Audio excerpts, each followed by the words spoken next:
Chapter 171. When Shuyi's expression froze for a moment as her eyes fell on the credit card in Gunyenji's hand. After a while, she laughed self-deprecatingly. Looks like you've told on me again. Sighing, Yenji, I'm really doing this for your own good. Even if you don't appreciate it, don't think so badly of me every time, okay? I never make assumptions about a person's character. Gunyenji put away the credit card Hijichu had given her, her lips curving into a mocking smile. I only infer a person's character from their actions. Teaching assistant 1, what you're thinking has nothing to do with me and I don't want to know. I just hope to get through the next 6 months safely and return to the empire to continue my studies. When Shuyi stared at Gunyenji, her eyes filled with obvious pity and sympathy, making Gunyenji feel uncomfortable. She sat down unceremoniously and continued to work on the computer. Without looking up, she asked, Teaching assistant 1, is there anything else? When Shuyi sighed and looked at her steadily. Gunyenji looked up from the computer and stared back at her without flinching. She saw when Shuyi's slightly plump figure, silver plate-like cheeks, thin eyebrows, small mouth, straight nose and slightly upturned almond-shaped eyes. They were a bit like Hijichu's shimmering almond-shaped eyes, but even more slender. She looked like a court lady from an ancient painting, plump and round. When she didn't speak, she was very gentle and moving. Gunyenji studied when Shuyi's face carefully, and the more she looked, the more familiar she felt. What does she look like? Gunyenji's thoughts began to run wild again, and her eyes were almost unfocused.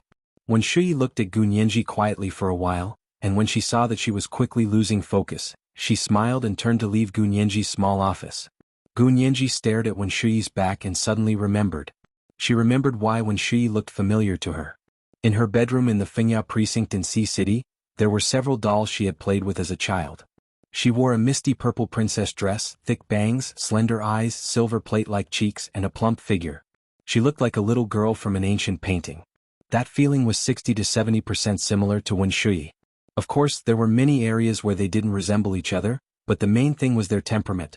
When Shuyi actually looked somewhat similar to her dolls. This was really interesting. Gunyenji bit the shaft of her pen. She planned to call Hua Xiaoheng when she got home that night to ask about the origins of those dolls. After a long day at the Appropriations Committee, she finally realized that the system was closed to her. Apart from some of the most basic things, she could not look up anything else. What else could he do? She would just plant the mushrooms in peace. When she got home that night, Gunyenji had dinner with Zhao Liangze and asked him about the dolls. Brother Zhe, do you remember the dolls I always held in my arms when I was young? I remember. What's wrong? Zhao Liangze scooped a bowl of soup for her. Drink some yam pork ribs soup. Can help you grow taller. Gunyenji wasn't in a hurry to drink the soup. She took out her phone and pulled up when Shuyi's photo. Brother Zhe, don't you think she looks a little like one of my dolls? Thin eyebrows, small mouth, phoenix eyes and a little chubby? Zhao Liangze glanced at her and gave her a condescending look. Thin eyebrows, small mouth, phoenix eyes and a little chubby. These characteristics almost encompass a third of the women in the northwestern provinces of the Wuxia Empire. Are you narrowing down the scope of your investigation? Congratulations, you narrowed down the ratio from 1 in a billion to 1 in 10 million. Oh? You don't think so? Gunyenji's large eyes widened. Her pupils were especially dark and bright. Under the light, they glowed like high-quality obsidian. Really? It's not that they don't look alike.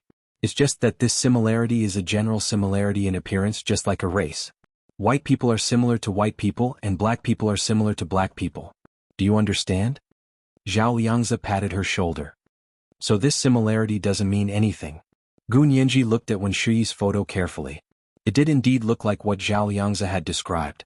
The sudden sense of familiarity that had come over her in the small office this morning was now gone. She sighed and turned off her phone. Looks like I was overthinking it. Don't you hate her a lot? Why would you associate her with your favorite doll? Zhao Liangze also thought it was interesting. He chatted with Gunyenji as he cut his steak with a knife. I hate her a lot. She dug a hole for me the first time we met. I don't like her. But she's professor, he's assistant. Whether I like her or not, she's always there. Gunyenji finished the yam pork rib soup in one gulp, then picked the yam from within to eat. Okay, then don't think too much about it. Just ignore her.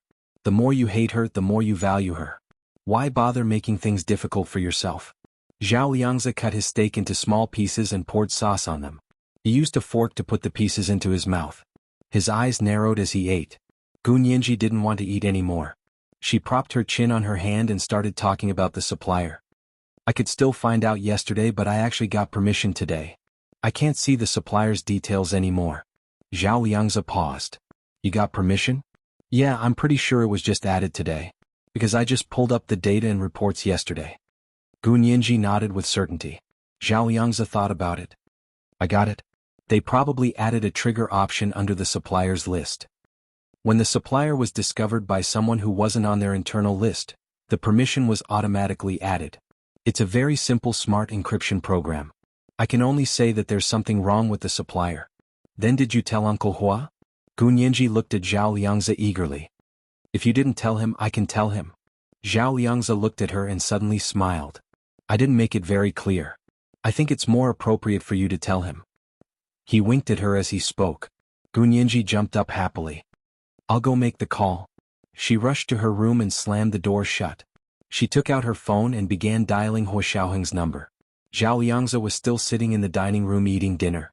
He stared at Gu Nianji's door with a thoughtful expression on his face. Gu Nianji sprawled on her bed and finally dialed Hua Xiaoheng's number. Uncle Hua. Gu Nianji rolled over and lay on her back on the bed, the corners of her mouth curling up uncontrollably. Hua Xiaoheng was in the middle of a meeting. When he heard Gu Nianji's call through his earpiece, he answered and immediately hung up. He took out his phone and sent a text. Meeting? Gu Nianji read Hua Xiaoheng's text over and over again. But that was all.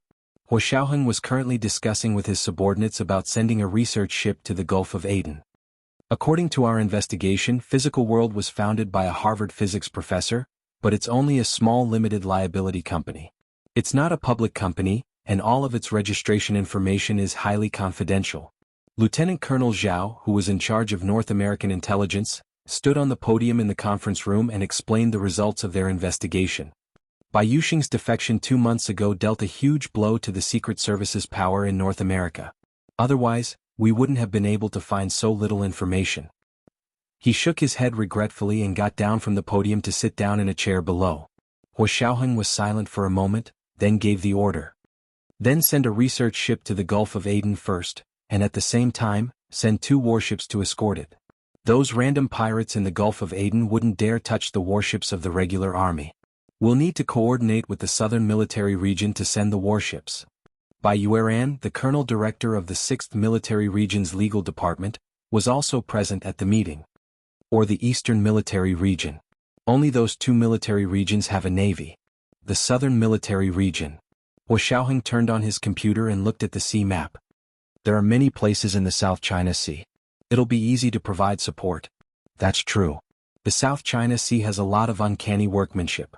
We have to protect it well. Everyone smiled knowingly. After the meeting was adjourned, Bai Yueran was the last to leave. She waited for everyone to leave before saying to Hua Xiaoheng, Hua Xiao, this time my aunt will personally make a trip there. Don't worry, Hua Xiao. My aunt will find out if anything is amiss. Bai Yueran's aunt, Bai Jini, was a famous physicist in the Huaxia Empire. She was in her 50s and had never married. It was said that she was obsessed with academia and refused to waste time on marriage and family. 6 years ago, Bai Jini was the first to discover an anomaly in the magnetic field data of a certain street in Sea City. Hua Xiaoheng had also been ordered to protect her. This time the same magnetic field data had appeared again. Naturally, Bai Jini had to go again. I'll do my best. Hua Xiaoheng didn't have much hope. It was purely because everyone was sending warships to that area this time. It would be unreasonable for the Huaxia Empire not to join in. Although the magnetic field data was the same as the one from 6 years ago because it was at the bottom of the sea, there were too many uncertainties. Hua Xiaoheng didn't plan to invest too much energy. Seeing that Hua Xiaoheng didn't want to talk anymore, Bai Yueran could only leave. Hua Xiaoheng returned to his office and looked at his watch. It was 11 a.m., so it should be 11 p.m. in the eastern United States. He thought about it and decided to call Gu Nianji back. Nianji, what's up? His voice sounded from the other end of the line. Gu Nianji immediately felt her ear heat up. Uncle Hua, I just wanted to ask about the physical world. I want to tell you I wanted to look into more things today, but I found that the report had been censored. I can't see it anymore. Gu Nianji pressed the phone to the right side of her face, her voice very low. Hua Xiaoheng frowned. Then don't look into it anymore. It's not good to attract unnecessary attention. Okay, I understand. Gu Nianji said obediently. Zhao Liangzi had told her to stop, but she wouldn't listen. But as soon as Hua Xiaoheng said it, she immediately agreed. She decided not to risk looking into the historical records again. Is there anything else? It's already 11 a.m., aren't you going to sleep? Hu Xiaoheng put on his earphones and walked out of his office. He was going to the cafeteria for lunch. Gu Nianji didn't want to hang up right away, so she started talking about Wen Shuyi and her dolls. She asked excitedly, Uncle Hua, where did I buy those dolls? Were they from the western provinces? Bought? Hu Xiaoheng laughed. They were custom-made. You can't buy them. Custom-made? Gu Nianji was surprised. How did you come up with custom-made dolls? I'll tell you on your 18th birthday, Hu Xiaoheng said after a while, then hung up the phone. Okay. Gu Nianji bit her lip and rubbed her ears, which were tingling from the heat. Hu Xiaoheng's voice was so melodious that it was almost at the same frequency as her heartbeat. Was that the sound of her heart beating? There was no sound from the other end of the line. Gu Nianji continued to lie on the bed, clutching the phone. A gentle breeze blew in from the window, bringing with it the coolness of the night. Her heart was burning and her cheeks were flushed, even more obvious in the night air. Gu Nianji wiped her face and sat up, hugging her legs. She sighed. She realized how much she missed Uncle Hua. She wanted to see him, to talk to him face to face.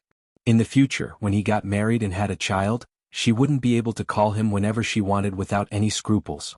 Gu Nianji closed her eyes and was about to turn off the lights when she heard her phone ring again. This time it was Mei Xiaowen. Gu Nianji's slender fingers reached out to unlock the phone and answer. Hello, Xiaowen? Nianji, who were you on the phone with? Why did it take so long? Isn't it past 11 p.m. over there? Mei Xiaowen's voice was confused, a little different from his usual gentle tone. I was busy. Gu Nianji didn't think she needed to report everything to Mei Xiaowen. What about you? It's so late, what's up? Can't I call you if I don't have anything to say? Mei Xiaowen said quietly. I miss you. Do you miss me? Gu Nianji's heart softened. Yeah, I miss you too. What are you doing? I just finished a meeting. I'm going to lunch now. Mei Xiaowen held his phone and stood in front of his office window, one hand in his trouser pocket, the other looking out at the blue sky and white clouds. Nianji, it's your 18th birthday next month. I'll go to America to celebrate your birthday, okay? Yeah, okay. Gu Nianji smiled happily. There were quite a lot of people celebrating her birthday this time. She was 18, so she was about to become an adult. But once she became an adult, she wouldn't need a guardian anymore. Gu Nianji's mood quickly sank. His voice had a nasal sound to it. Mei Xiaowen didn't seem to notice as he excitedly explained how he was going to celebrate her birthday on the other end of the phone. He even asked what she wanted for her birthday. Gu Nianji smiled. I'm happy you're coming. I'm not picky about the gift. Hey, that's the most annoying way you put it. Mei Xiaowen chuckled. You say you're not picky, but you're pickier than anyone else. Ha, Xiaowen knows me so well. That's the kind of person I am. What can you do about it? What? Of course I'm going to beat you up. I'm going to correct all your bad habits and make you the perfect goddess in my heart. I'll love you for the rest of my life. It was rare for Mei Xiaowen to be so direct about his feelings for Gu Nianji. This was the second and third update of the series, including the monthly votes of 4,400 plus updates. A reminder about the monthly votes and recommendation votes. Chapter 172. Gu Nianji was very uncomfortable and objected without hesitation. You want me to change my bad habits to become your goddess?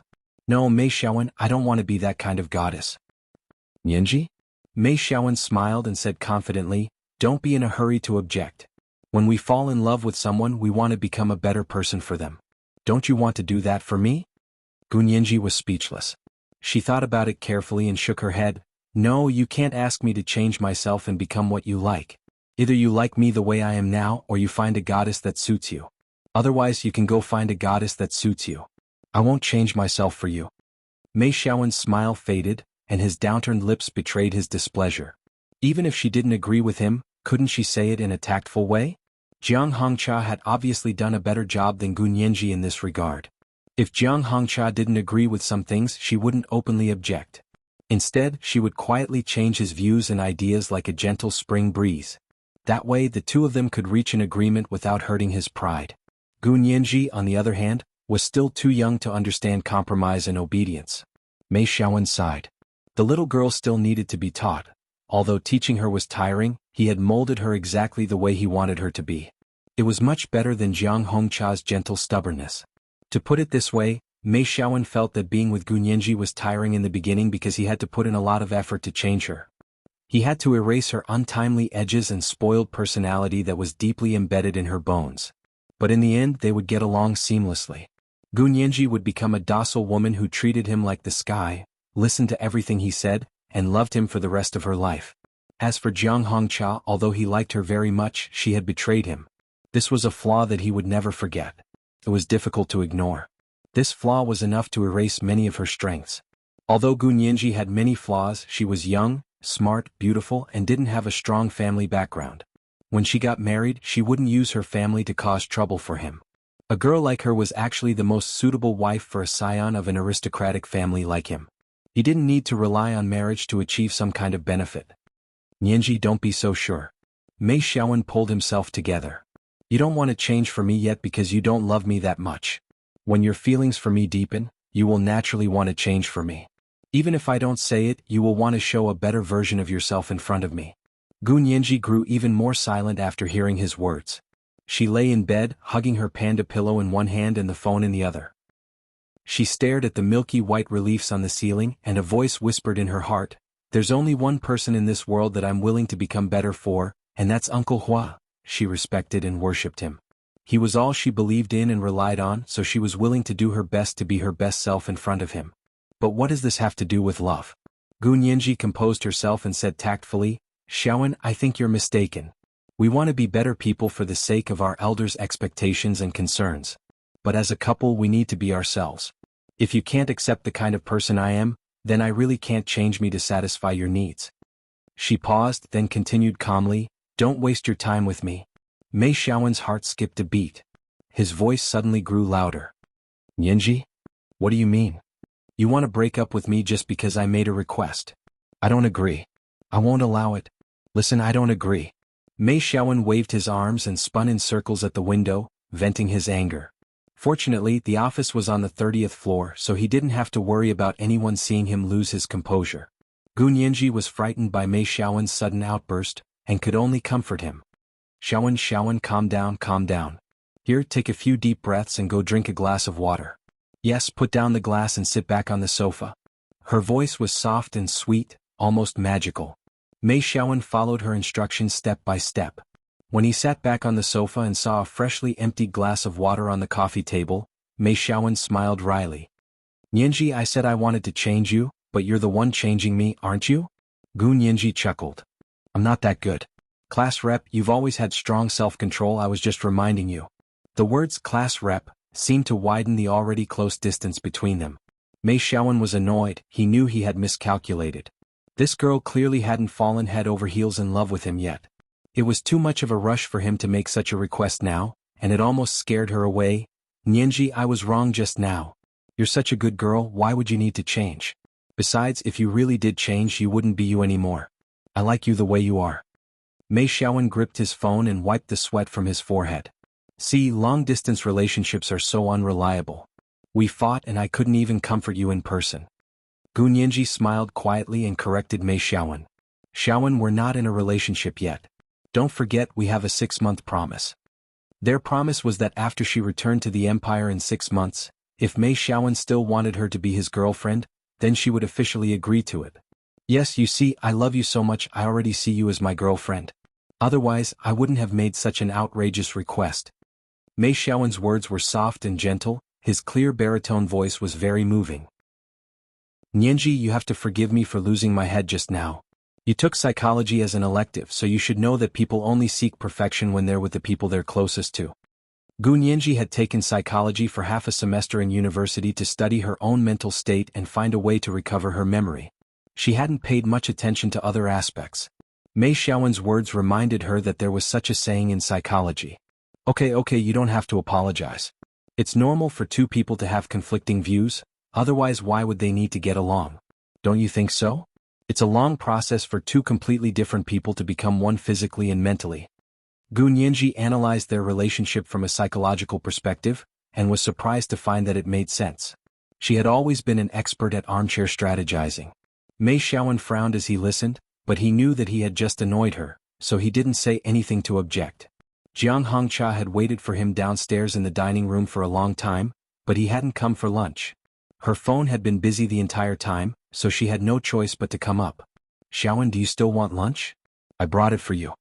Jiang Hongcha opened the door to his office and walked in with a bag of lunch. Mei Xiaowen looked up and gestured for her to be quiet. He said to Gunyanji, "Okay, my little psychologist, it's late. You should go to bed." Gunyanji was speechless. Go to bed. Mei Xiaowen spoke tenderly into the phone. Mua, here's a good night kiss for you. Gunyanji felt goosebumps all over her body. She hung up without a word and tossed the phone far away on the small single-seater sofa across from the bed. Who are you calling? Why are you talking so softly? Jiang Hongcha sat next to him and glanced at Mei Xiaowen's phone screen. She saw that Gunyanji's profile picture had just faded. Is that your little girlfriend? She's angry, so I'm coaxing her. Mei Xiaowen reached out and pulled Jiang Hongcha into his arms. He tilted his head and saw Jiang Hongcha pout. What's wrong? Are you jealous? This is the first update. The second update should be 2 updates in one, including the monthly votes of 4,500 plus updates. It'll be around 1 in the afternoon. Dear friends, don't forget the monthly votes and recommendation votes. Mwah. Oh, intersection. Oh. Chapter 173. You're with me now, what's there to be jealous about? It's your little girlfriend who's going to be jealous. Jiang Hongcha opened the lunchbox carelessly and put away her chopsticks. Eat, I just bought this from a restaurant. Mei Xiaowen's heart itched when he saw Jiang Hongcha's nonchalant expression. This woman always knew how to arouse his competitive spirit. Mei Xiaowen quickly finished his lunch and dragged Jiang Hongcha along for an afternoon nap. Huoxiao, these are the photos from the last few weeks. Huoxiao's orderly, Fan Jian, placed the intimate photos of Mei Xiaowen and Jiang Hongcha on Huoxiao's desk. What are you going to do? Should I send them to Nianji? Huoxiao held a cigarette in one hand and flipped through the photos with the other. He replied dryly, send them to her for what? She's underage and can't see them. As long as Mei Xiaowen didn't go to America, Huoxiao wouldn't interfere. Besides, Mei Xiaowen had been chosen by Gunyanji herself. Even if he was a scumbag, she had to find out for herself. One does not learn without experience. Gunyanji had to learn to love on her own. Huoxiao couldn't help her in that regard. He threw the photos into a special drawer, locked it, and waved for Fan Jian to leave. Sea City was in the middle of autumn at the end of September. It was getting hotter and hotter every day. Huoxiao sat quietly for a while. He was tall and stalwart and filled the entire soft-back chair. His breathtakingly handsome face was filled with a hint of determination and determination. He was faintly discernible in the curling white smoke. The afterglow of the setting sun shone through the gaps in the blinds and painted horizontal bars on the floor. It was like an impassable staircase. Huoxiao. Yin Shixiang knocked on the study door. Huoxiao put out his cigarette and tossed it into the ashtray. Come in. Oh, Huoxiao, why are you smoking more and more recently? Yin Shixiang could smell the cigarette smoke in the room. He waved his hand nervously. Did something happen? No. Huoxiao pointed to the seat in front of him. Is something the matter? That's good. Yin Shixiang sat down and began to smile cheekily. I just saw Fan Jian. I heard he took some, very hot photos. I came to Huoxiao's place to broaden my horizons and improve my professional skills in resisting seduction. Huoxiao opened the drawer and tossed the photo of Mei Xiaowen and Jiang Hongcha at her. See, you look like a boiled chicken. I'm afraid it won't improve your resistance to seduction, but it will improve your resistance to disgust. Yin Shixiang took them and flipped through them excitedly. As he looked, he commented, she's quite fair and doesn't have any muscles. She does look like a boiled chicken, but this woman has a good figure. Look at how she can even do such difficult movements. She should be an experienced driver. You know so much. I learned it from Nianji. I have to take care of her, so I have to learn these online languages. Otherwise there will be a generation gap. Yin Shixiang said without raising his head. He had finally finished looking at all the photos in detail. He clicked his tongue in praise. Fan Jian is the one who took the photos, right? That kid's getting better and better at controlling the lighting and shadows. There are a few photos where black and white are intertwined. They could be considered artistic photos. Really? Huoxiao frowned. Don't you think it's disgusting? I think it's pretty good. Both of their figures are much better than the average person. Yin Shixiang chuckled. He looked Huoxiao up and down with shifty eyes. Huoxiao, don't tell me you're malfunctioning? That's not good. You need to be healthy. A man's erection is a sign of health. Huoxiao threw the ashtray at Yin Shixiang's face. Yin Shixiang dodged it with a tilt of his head. He laughed. I'm just kidding. But I'm serious, Huo. Don't you plan on getting married? You're 28 this year, right? Huo Xiaoheng's personal secretaries knew his whereabouts best. For the past 6 years he hadn't had a single day of his own time. He had never been seen with any women in private. Of course he didn't have a girlfriend. Mind your own business. Huo Xiaoheng didn't even look at him. He turned on his computer and began working. Check my schedule. Clear 2 days before and after Nianji's birthday. Oh, you're going to America to celebrate Nianji's birthday? I'll go too, okay? It's Nianji's 18th birthday. It's a big day. Yin Shixiang's eyes lit up. He looked at Huo Xiaoheng longingly. Yes, of course you have to go. Huo Xiaoheng nodded. I watched her grow up. The chubby 12-year-old girl who had been nervous and neurotic all those years ago was a completely different person now. Her 18th birthday was a big day not only for Gu Nianji but for all of them as well. Huo Xiaoheng was going to America to celebrate Gu Nianji's birthday. He couldn't go in his real identity. But that wasn't a problem for the special ops. Yin Shixiang was already used to doing things like this. 2 weeks later He Zhichu finally returned. He got off the plane. The first thing he did was go to the Capitol building to see what Gu Nianji was up to. Gu Nianji wasn't in the Appropriations Committee office. Mary, where's my student? He Zhichu smiled as he placed a small gift on Mary's desk. Mary gestured and said dramatically, You're asking about Gu, right? She went to another office to chat. She's free these past few days so she's been going around a lot. Everyone here knows her. She's a happy little rose. Although He Zhichu was still smiling, the veins on his forehead were beginning to show. Fine, this little girl won't do her job properly. She's running around everywhere. She really needs to be taught a lesson.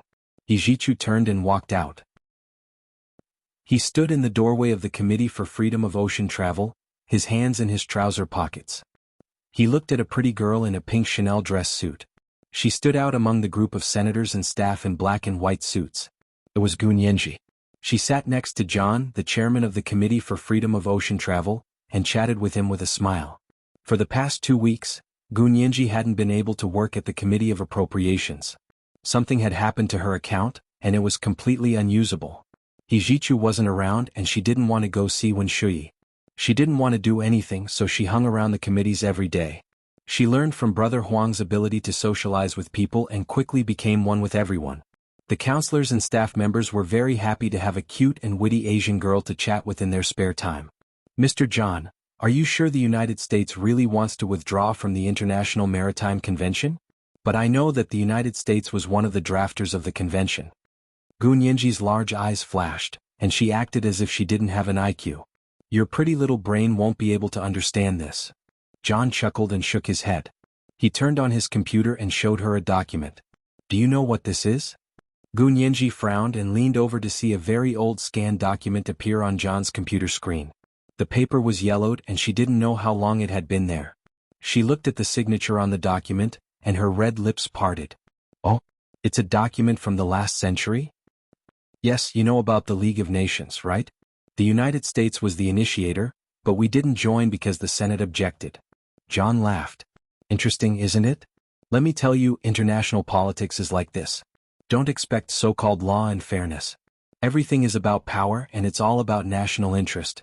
If joining the convention is in our national interest, then we will definitely join. Now that this convention is hindering our national interest, why are we still in it? Are we just waiting to be trampled on? Don't you think it's a bit embarrassing for a country to go back on its word? Gu Nianji glanced at John. Is the United States a superpower? John rolled his eyes arrogantly. I don't care what other countries think of us. They can die if they don't like it. Gu Nianji gave him a thumbs up. Awesome. As expected of the Overlord of Western Chu. What's the Overlord of Western Chu? John asked eagerly.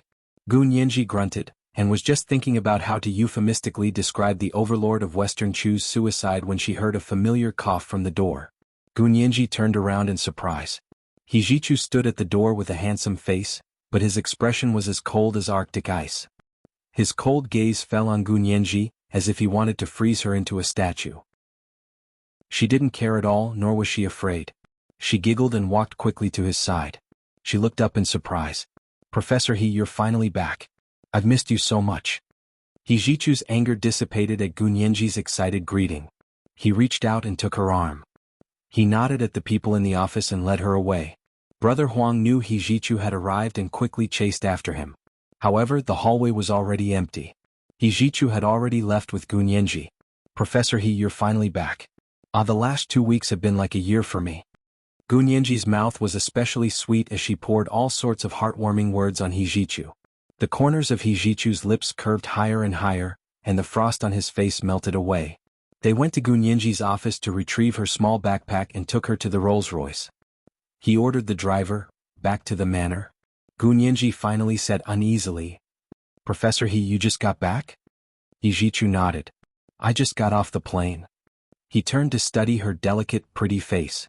You're doing well, I see you've put on a lot of weight. Oh no way. Gunyenji covered her face with both hands. She grew nervous. Looks like I need to lose weight again. I won't have dinner when I get home. Hijichu rolled his eyes. You're just a kid, why would you want to lose weight? Be careful that you don't grow taller. I'm already tall enough. I don't need to grow any taller. Gunyenji insisted. If I grow any taller, I'll grow horizontally. Hijichu's gaze fell to the pair of high heels she was wearing. You even know how to wear heels now. Gunyenji shrank back in embarrassment. That's to match the dress I'm wearing? Hijichu couldn't help reaching out to pat her head. You really missed me? I really did. Gunyenji nodded vigorously. When you weren't there, teaching assistant one was like a monkey in a cage without a tiger.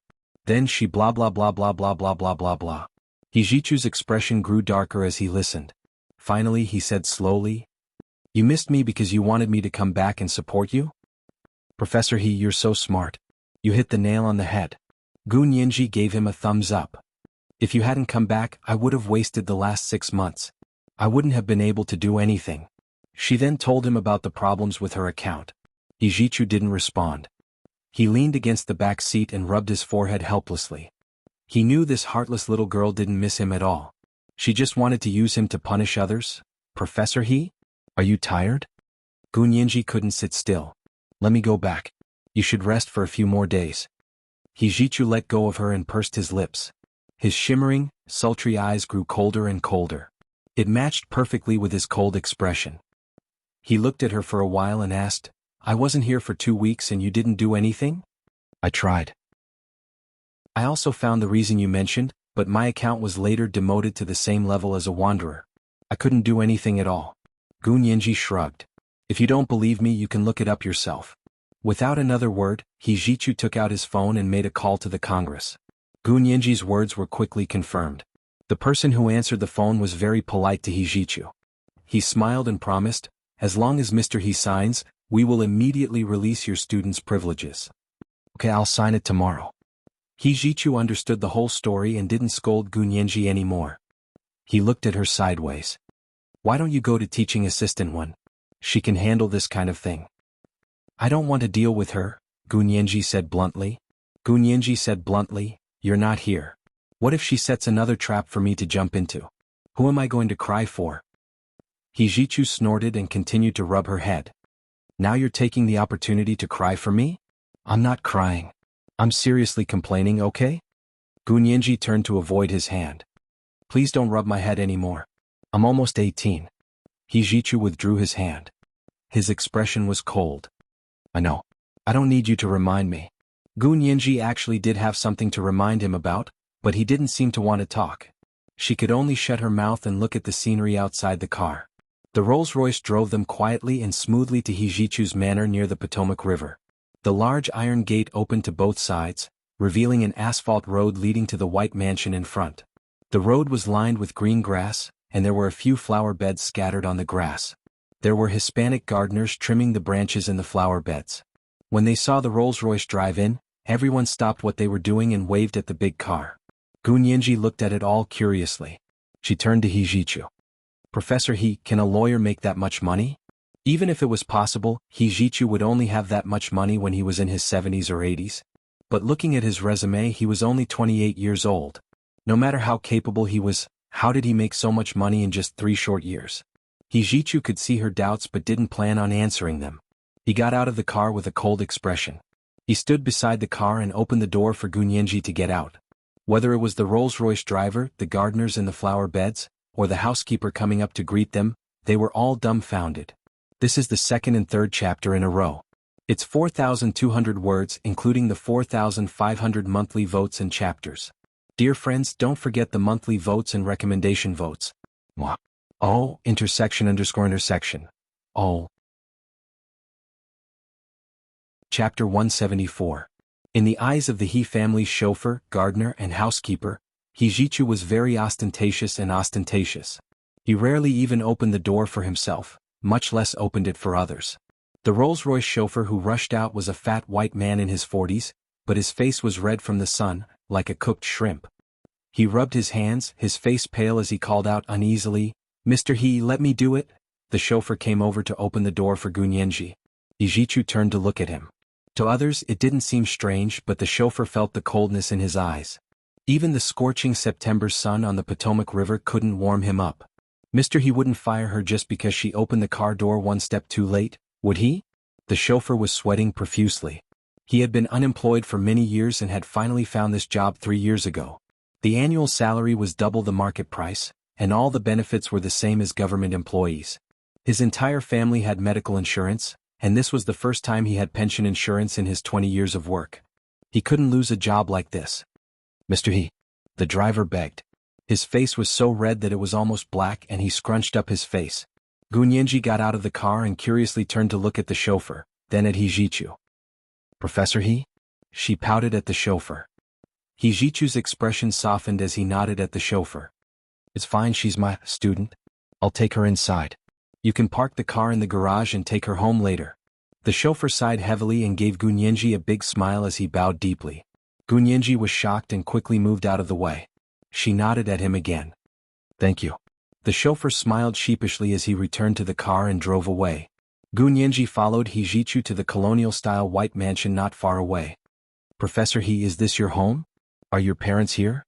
Gunyenji was a bit nervous. She had been to Hijichu's house in the suburbs of Boston.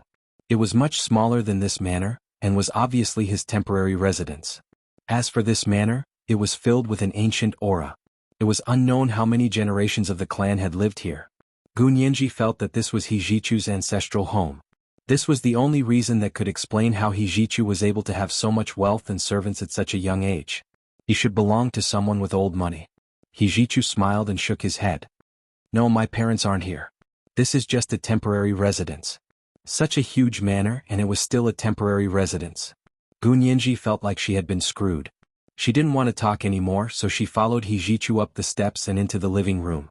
2 low-profile yet expensive oak doors were pushed open by 2 Caucasian maids with black hair, blue eyes, white clothes and black skirts. Upon entering, there was an oval-shaped hall. Facing the door, there were 2 huge spiral staircases leading to the upper floors. Gunyenji looked up and saw that the building was about 3 or 4 stories high, right? How many rooms would there be? "Professor He, do you have a large family?" Gunyenji was still a child after all. She was depressed for a while but quickly put it aside and asked with a smile. "There are so many rooms." She spread her arms and almost spun in a circle. "How many people can live here?" "I'm the only one living here." Hijichu paused. "Teaching assistant one lives in a guest room not far from here." Of course there was more than one main building in such a huge manor. There were also several small buildings scattered around the manor. The lights were on at night, and the small buildings were like pearls on the green grass, clustered around the main building in the middle. Gunyenji chuckled. Why did teaching assistant one have to live here? Was the teaching assistant really a maid and nanny? At that moment, Gunyenji remembered the scene she had seen outside the C University library. It was raining heavily, and when Shui had held an umbrella to protect Hijichu as he got into the car. She had held all the umbrellas by Hijichu's side, and didn't care that half of her body was wet. At the time, Gunyenji had complained to herself that she didn't look like a teaching assistant, but more like Hijichu's nanny. Now it seemed that the two of them had a close relationship. Now that she understood this, it would be reckless of her to casually complain about Wen Shui to Hijichu. Perhaps Hijichu had brought her to his house to point out the unusual relationship between him and Wen Shui, so that she would stop making things difficult for Wen Shui? For the first time, Gunyenji was uncertain about her future as a master's student. Was it really for her own good when Wen Shui persuaded her not to insist on becoming Hijichu's postgrad student? That was too scary. Gunyenji shook her head and suppressed the thought. What are you thinking about? Hijichu opened the fridge and took out a watermelon smoothie to hand to her. If there's anything you don't understand, you can ask me. Don't think too much on your own. It's not like you. Hijichu gazed at her, and a hint of tenderness flashed across his shimmering, sultry eyes. He reached out to tuck a strand of her hair behind her ear. Gunyenji quickly took a step back. She was uncomfortable with Hijichu's touch. She put down the smoothie and wrung her hands. Professor He, is there anything else? If there's nothing else, please take me back. My guardian is waiting for me at home. Why didn't you ask me if you had any questions? Hijichu took a step forward to prevent her from backing down. You really didn't suspect anything? Suspect what? Gunyenji blinked. Her dark, delicate eyebrows arched. You're my professor and mentor. You're so nice to me. Why would I suspect anything? You were clearly wondering why when she was living here. Why didn't you ask? Hijichu's expression darkened. He sat on the cream-colored brocade sofa and casually draped an arm over the armrest. He raised his sultry eyes to look at her. His straight nose and thin lips revealed his displeasure. Gunyenji looked down and wrung her hands even tighter. Professor He, this question has nothing to do with me. I don't want to ask. What did it have to do with her? Why when Shui was living in Hijichu's house? She was only his student.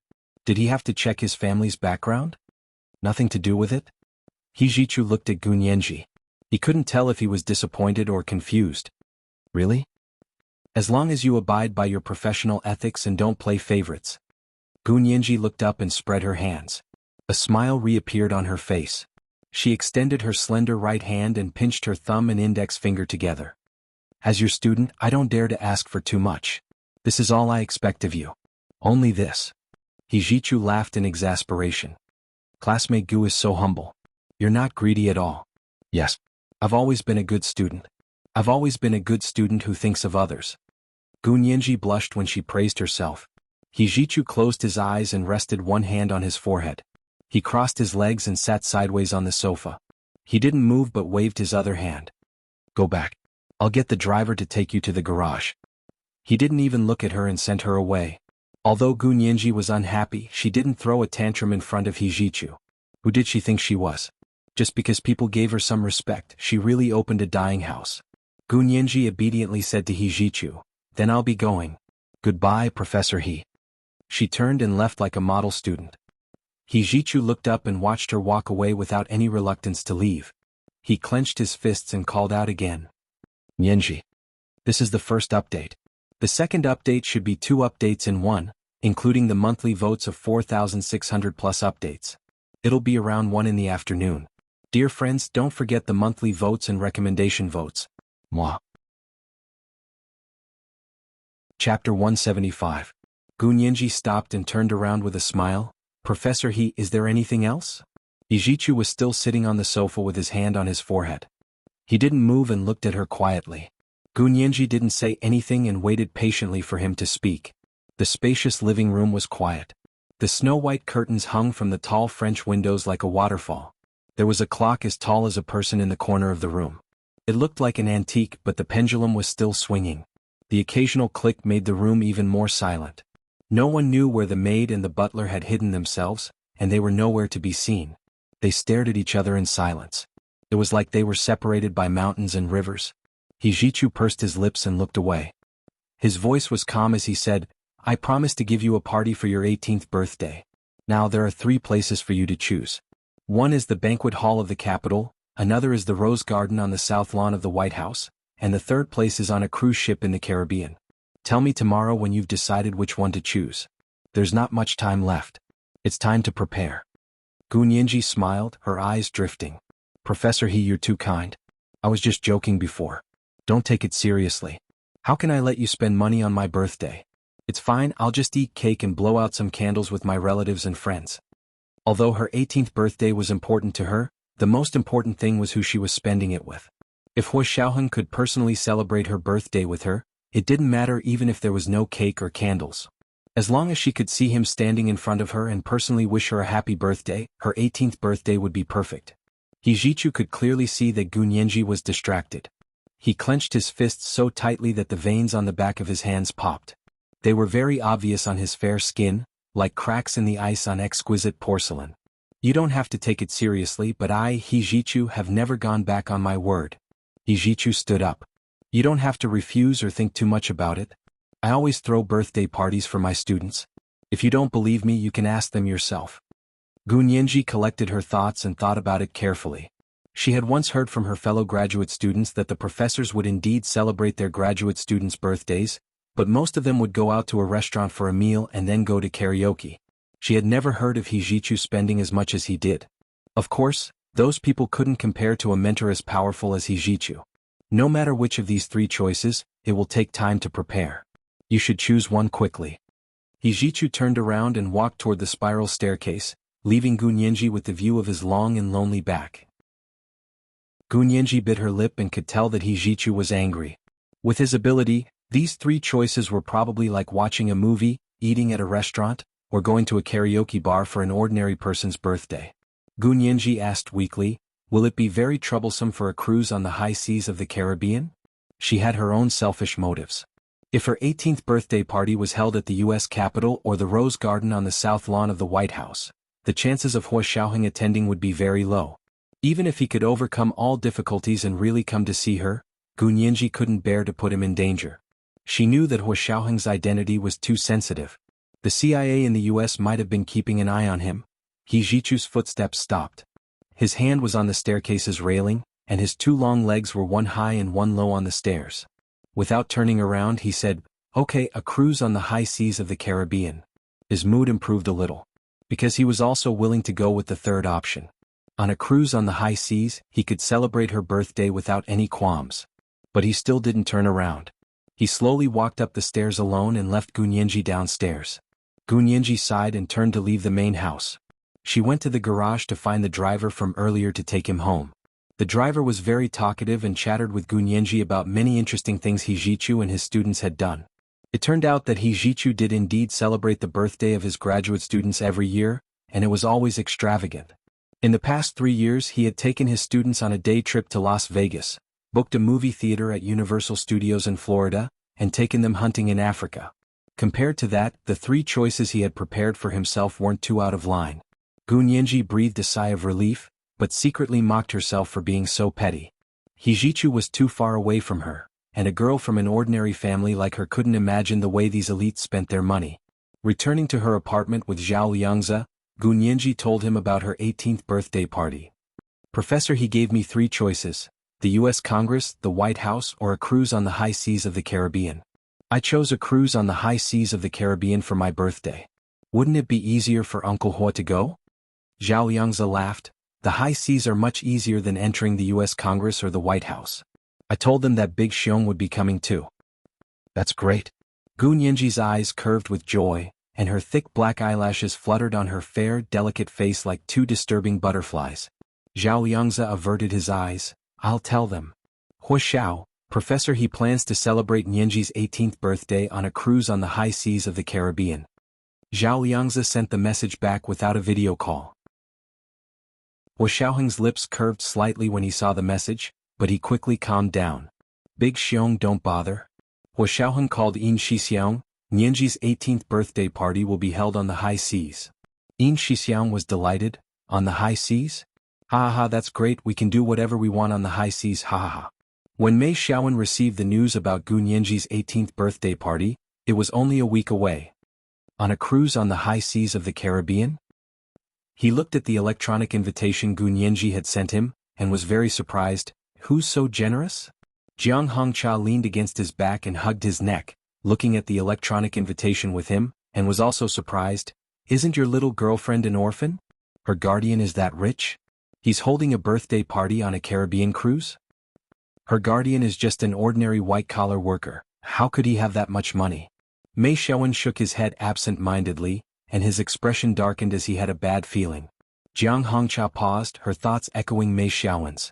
A strange smile appeared on her face and she whispered in Mei Xiaowen's ear, "You see, a beautiful woman, no matter how bad her background is, as long as she has the looks and brains, she has unlimited possibilities. So never underestimate a woman." What do you mean? Mei Xiaowen pushed Jiang Hongcha away. Nyenji isn't that kind of person. He refused to believe that Gunyenji had betrayed him like Jiang Hongcha had. I didn't say she was that kind of person. Jiang Hongcha sat back on the sofa and crossed her slender legs. She rested her chin on her hand and said dryly, "But a penniless orphan suddenly having an 18th birthday party on a Caribbean cruise ship? Doesn't that mean she found a sugar daddy? Mei Xiaowen walked into the back room without a word, and took out his phone to call Gun Yanji.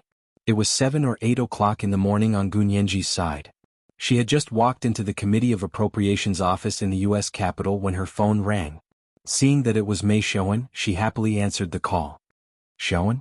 Did you get the invitation? I did. Mei Xiaowen suppressed his anger and asked quietly, Nianji, why did you want to celebrate your birthday on a Caribbean cruise ship? It's not what I wanted. Gu Nianji said cheerfully, it's Professor He, he's celebrating my birthday with everyone on a Caribbean cruise ship. So it was Professor He. Mei Xiaowen breathed a sigh of relief, but when he thought about it, his heart sank again. Professor He? Why is he so nice to you? Why is he willing to spend so much money?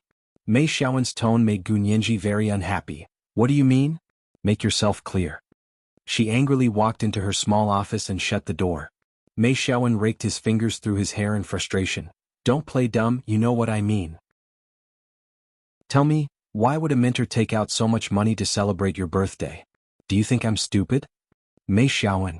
Don't humiliate me and Professor He. Gu Nianji was furious. She wanted to throw her phone away. Apologize to me right now, or I'll never talk to you again. Gu Nianji's reaction was so dramatic, her voice even had a hint of nasal sobbing. Is there really no other reason? Mei Xiaowen was also nervous. Nianji, you know I love you, I've been waiting for you, and you promised to be my girlfriend when you come back in 6 months. You can't go back on your word. Gu Nianji was very angry, but Mei Xiaowen was so worried about her that she couldn't continue arguing with him, and his concerns weren't completely unreasonable.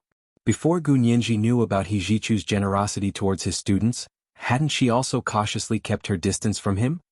Xiaowen, Professor He's status is not ordinary, he's always been this generous when it comes to his students' birthdays. I didn't really go out of line this time. Gu Nianji suppressed her anger and explained to Mei Xiaowen, he once sent his students on a day trip to Las Vegas, booked a whole theater at Universal Studios in Florida, and even took them hunting in Africa, all at Professor He's expense. What? Mei Xiaowen suddenly realized he was wrong, and his face was full of shame. He was truly a frog in a well. It seemed like people like Professor He were even richer than him, a second-generation rich kid from an aristocratic family. Nianji, I was wrong, I shouldn't have thought like that before I figured it out. Mei Xiaowen sincerely apologized. You see, it's really different being Professor He's student. There's no professor in our country who would go this far for their own graduate student. Gu Nianji admired Mei Xiaowen's attitude of correcting his mistakes and not letting them argue overnight. They were in a different place and still in the early stages of getting to know each other, so a prompt explanation like this was all the more necessary. She hadn't even agreed to be his girlfriend, yet Mei Xiaowen was already so worried about her. Was this really an expression of love? Alright, I shouldn't have lost my temper at you just now. Gu Nianji gave Mei Xiaowen a way out. So are you coming or not? Of course I'll come, I'll definitely come. Mei Xiaowen rubbed his palms together. He planned to use this opportunity to get closer to Professor He, and let him know that Gu Nianji was his girlfriend. Would he take care of him? After hanging up, Mei Xiaowen pushed open the door to see Jiang Hongcha standing up from her computer. What are you doing? Mei Xiaowen didn't like people touching his computer. Playing Minesweeper. Jiang Hongcha shrugged. How was it? Did you get the answer? Yeah, her professor threw a birthday party for her. Mei Xiaowen tossed his phone onto the computer desk. You're overthinking it. Professor? Jiang Hongcha's eyes darted around. Xiaowen, when I was studying at the Juliet School of Music, I heard that one of our female classmates slept with a professor in exchange for good grades and scholarships. Professor He isn't that kind of person. Mei Xiaowen finally understood, and for her, celebrating her birthday on a cruise ship is like getting your nails done. Do you really think getting your nails done is going to bankrupt you? Having known Mei Xiaowen for so long, Jiang Hongcha felt that this was the first time he had insulted her so harshly. She endured and endured, but in the end she kept Mei Xiaowen company as if nothing had happened. Mei Xiaowen had everything planned out, but the next morning when he was about to board the plane, Jiang Hongcha, who had spent the night with him, suddenly complained of a stomachache. She rolled around on the bed in pain. Hongcha? Hongcha, are you all right? Mei Xiaowen picked up his phone in a panic and called an ambulance. Half an hour later, Jiang Hongcha was rushed to the operating room. Mei Xiaowen sat alone outside the operating room, not daring to speak to anyone because the doctor had told him that Jiang Hongcha had miscarried. He watched helplessly as his plane flew away. 2 hours later, Jiang Hongcha was wheeled out of the operating room. The obstetrician with the loudest voice looked at Mei Xiaowen reproachfully. You too, your girlfriend has a child and you still don't know how to control yourself. Are you happy now that the child is gone? Mei Xiaowen was speechless. He quietly stayed by Jiang Hongcha's bedside until she woke up that afternoon. Xiaowen? Jiang Hongcha looked at him apologetically. I'm sorry for delaying your flight. Hurry up and book another flight, it's not too late. Mei Xiaowen shook his head. It's okay. I'll celebrate her birthday with her when she returns next year. I want to be with you for the next few days. Even if she had miscarried, she still needed confinement. Soon after, Gu Nianji, who was far away in a foreign country, received a text from Mei Xiaowen, saying that he was busy for the next few days and wouldn't be able to make it. Gu Nianji looked at her phone, and didn't feel particularly disappointed. She thought about it and texted Mei Xiaowen back, politely expressing her understanding. He Jichu wasn't in Washington for the next few days either. When Shuyi said that Professor he had urgent matters to attend to at home, so he had to rush back. He might not be able to attend the birthday party, but he had entrusted everything to Wen Shuyi and so on. Gu Nianji didn't completely believe Wen Shuyi, but he Jichu still hadn't returned the night before her birthday. Gu Nianji hugged her panda pillow as she sat in her bedroom, resting her head on her hand. This time, it was probably only Uncle Hua and the others who would be by her side to celebrate her birthday with her. Zhao Liangzi knocked on the door and smiled. Sleep early, we have to go to the airport early tomorrow morning. This is the second and third chapter in one with 4,100 words, including the monthly votes of 4,600 plus chapters. Dear friends, don't forget the monthly votes and recommendation votes. Moi. Chapter 176. Gu Nianji and Zhao Liangzi now lived in Washington, D.C., the capital of the United States. It was on the eastern coast of the United States and was basically in the middle of the North and South. Cruises to the Caribbean usually departed from New York Harbor, so they had to fly to New York first and then board the ship there. Gu Nianji was fascinated. I heard that Professor he ordered the best fireworks from our country and had them shipped by air. Will we be able to see them tomorrow night? Haven't you seen enough in China? Zhao Liangzi laughed at her. That year on National Day you made a fuss about going to see the fireworks. Wuxiao was so annoyed that he decided to take you out, but you fell asleep halfway. Wuxiao carried you on his back all night and we couldn't even pull him off. You just hugged him like a koala and wouldn't let go. Gu Nianji blushed as she recalled the situation and said sheepishly, I didn't know any better back then. Uncle Hua must have been exhausted? Not really. Zhao Liangzi raised his right hand and snapped, all right, anyway, don't forget the fireworks we saw together just because you have Professor He's fireworks. Of course I won't. Gu Nianji's eyes widened, and I'm so happy because I want to see fireworks with Uncle Hua. Zhao Liangzi patted her head. Go to sleep. They went to their respective rooms to sleep. They woke up early the next morning. Gu Nianji had a backpack and a small cherry blossom pink suitcase in her hand. Zhao Liangzi had a large backpack and his suitcase was also much larger than Gu Nianji's. They were going to stay on the cruise for 2 days and 2 nights, and they were going to international waters. As usual, Zhao Liangzi had made many preparations. This was a habit of their profession. It was always better to be safe than sorry. It was always better to be safe than sorry. The taxi they had called arrived around 8 o'clock and took them to the airport at the time they had agreed to meet Wen Shuyi. A white man in a black uniform walked over and led them through the VIP entrance into the airport. Assistant Wen ordered me to wait for you here. This is the private jet Professor he prepared for you, you can fly there directly. 2 beautiful blonde stewardesses disembarked from the private jet to help Gu Nianji and Zhao Liangzi with their luggage. Cold sweat broke out on Gu Nianji's forehead as she looked at Zhao Liangzi. Let's go. Since we're already here, let's go up. Zhao Liangzi nonchalantly tossed the suitcase in his hand to the flight attendant. Gu Nianji couldn't help laughing. She dragged her small suitcase and boarded the private plane with Zhao Liangzi. The private jet was neither too big nor too small.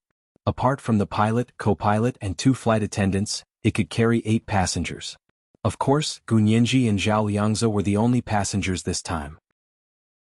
After they boarded the plane, Zhao Liangzi remembered Brother Huang and asked Gu Nianji, is your brother going? Gu Nianji nodded. Sure. But he left with teaching assistant Wen. Gu Nianji only wanted 4 spots for herself and gave them to Hua Xiaoheng, Zhao Liangzi, Yin Shixiang and Mei Xiaowen respectively. Mei Xiaowen wasn't coming so she only had 3 guests, but they were all people she valued the most. Zhao Liangzi pursed his lips, lowered his head and took out his phone to text Hua Xiaoheng. Mr. Zhao? Please turn off your phone, we're about to take off. One of the blonde flight attendants walked over to give them drinks and remind Zhao Liangzi not to use his phone while the plane was taking off. Zhao Liangzi smiled and switched his phone to airplane mode, then turned it off. Gunyanji asked for a cup of hot coffee and held it in her hand to clear her mind. Not long after, there was a deafening roar from the plane. They took off. Gunyanji looked through the window and saw the ground rapidly receding. The scenery in front of her grew increasingly blurry, then suddenly rose from the ground. The houses, cars, and pedestrians on the ground gradually became like pieces on a chessboard. The plane quickly stabilized after entering the stratosphere. The flight attendants brought them breakfast. The food on the private jet was even better than the food in the first-class cabins of commercial airliners. The key was that it was fresh, and it was obvious that the food was individually prepared, not cooked in large pots or microwaved meals. Gunyanji ate with relish and even watched the latest movie after eating. 4 hours later, around 3 in the afternoon, they finally flew over the high seas of the Caribbean. Looking down from the plane, the entire sea was a deep blue, like a fine sapphire. Scattered islands were lush and green, dotting the vast sea. The blue sea reflected the snow-white clouds, and there were coconut trees on the shore of the white sand. It was a tropical scene. Gunyanji wanted nothing more than to change into a grass skirt, hang a string of orchids around her neck, and run off to dance with the natives. The plane landed on a small island in the high seas of the Caribbean. When Shui was waiting for them at the airport in a bright red and black maxi dress and a wide-brimmed straw hat. "Let's go, the cruise ship is over there. We'll take a speedboat." When Shui waved at Gunyanji and nodded at Zhao Liangzi. Gunyanji looked around and saw that when Shui was the only one there. "Teaching assistant Wen, where are the other guests?" "The other guests will arrive soon." When Shui smiled and pointed to a pink cruise ship not far away. "See that? Professor, he specially prepared it for you. It's a brand new cruise ship launched this year, and it's named after you." Gunyanji pushed her sunglasses to her forehead and looked over with wide eyes. She saw the word Nyenji written in bold cursive on the bow of the pink cruise ship between the sea and the sky, followed by a line of smaller words, "My Princess Gu." Gunyanji was completely shocked. She pursed her lips and laughed sheepishly. "Teaching assistant Wen is so interesting. Professor, he is very thoughtful." "More than thoughtful." When Shui said meaningfully as she led them to the speedboat on the shore. The speedboat rode the wind and waves and soon arrived at the cruise ship. A rope ladder was lowered from the cruise ship and they climbed up. Gunyanji and Zhao Liangzi's suitcases had already been hoisted up. Gunyanji and Zhao Liangzi's suitcases had already been hoisted up. Gunyanji and Zhao Liangzi stood on the pink cruise ship, the princess at a loss. When Shui was right, this was indeed a brand new cruise ship. Even the faint smell of paint had not dissipated. They had entered the second floor, which was the banquet hall. The chandeliers above their heads shone brilliantly, like a sky full of stars. There was a dance floor in the middle of the hall. The floor had just been oiled and it was gleaming. There were many seats scattered around the dance floor, as well as a bar and a place for the DJ. Although there was no one there yet, Gunyanji could already hear the music. She and Zhao Liangzi toured the floors under Wen Shui's guidance. The third floor was where the accommodations were. They were all suites with their own bathrooms and the soundproofing was very good.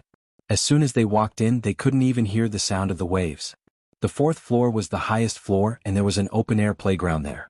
There was a big wheel, a swimming pool, a high diving platform, a merry-go-round and a windmill. It was like a dream from a fairy tale. But it really was like a dream. It was such a big new cruise ship and they couldn't hear anyone. There were only the three of them. Gunyanji's palms were sweating. She looked at Wen Shui, who was moving freely, and asked, "Where are the other guests? Why is there no one else but the three of us?" Wen Shui smiled. "There are also the sailors and cooks. I didn't take you to see them earlier. As for the other guests, they're on a commercial plane. They have to change to a speedboat in Barbados." She looked at her watch as she spoke.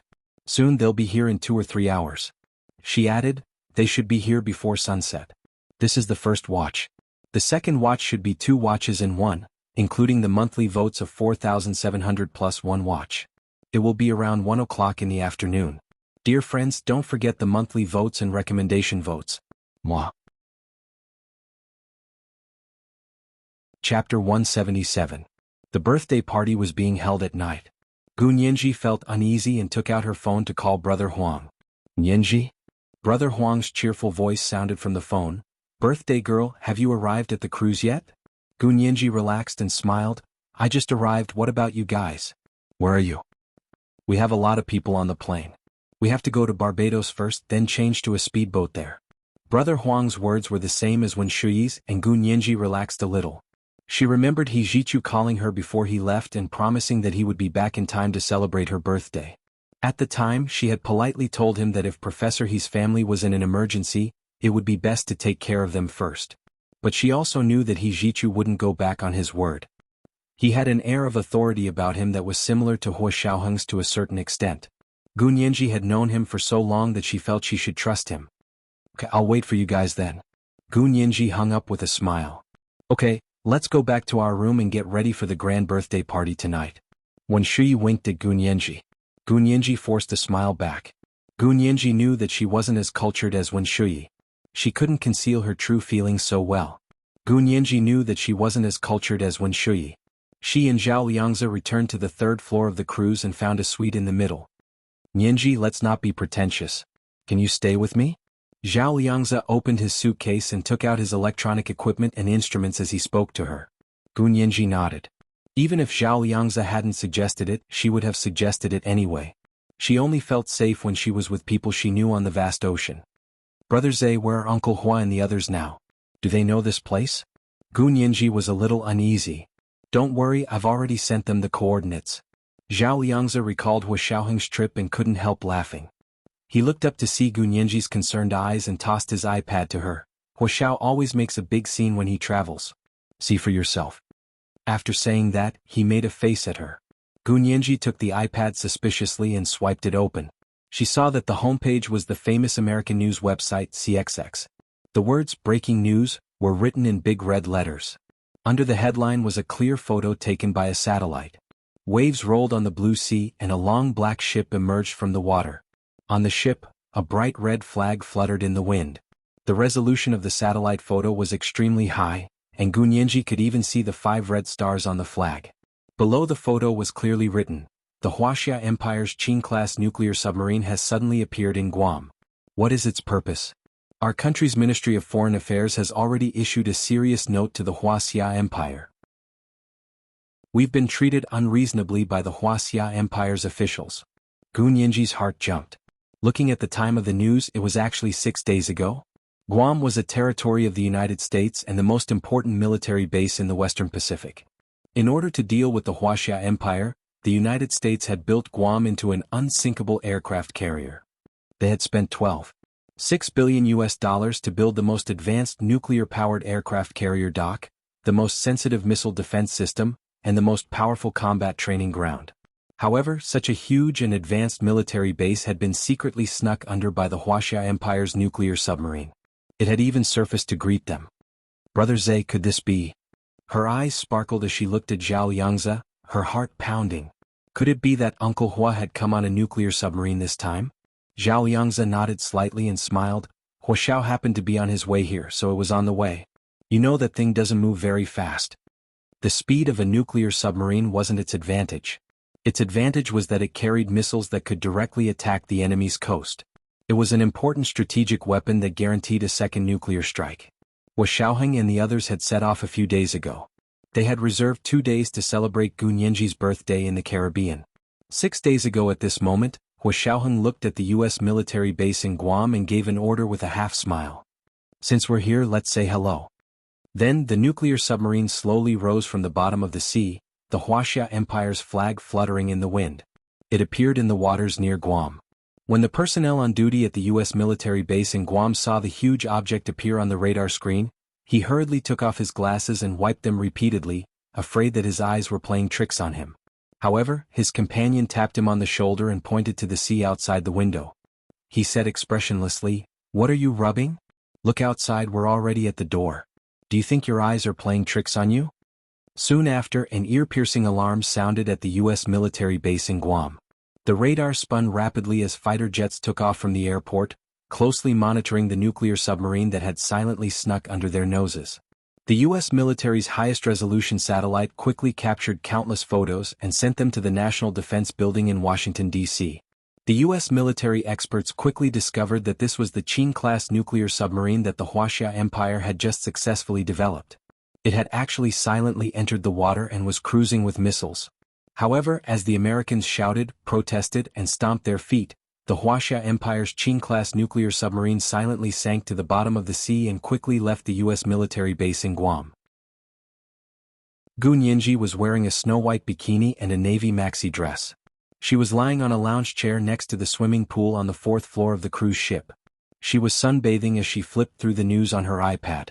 According to the timeline of the news, the next time the nuclear submarine appeared would be near the Hawaiian Islands in the U.S. mainland.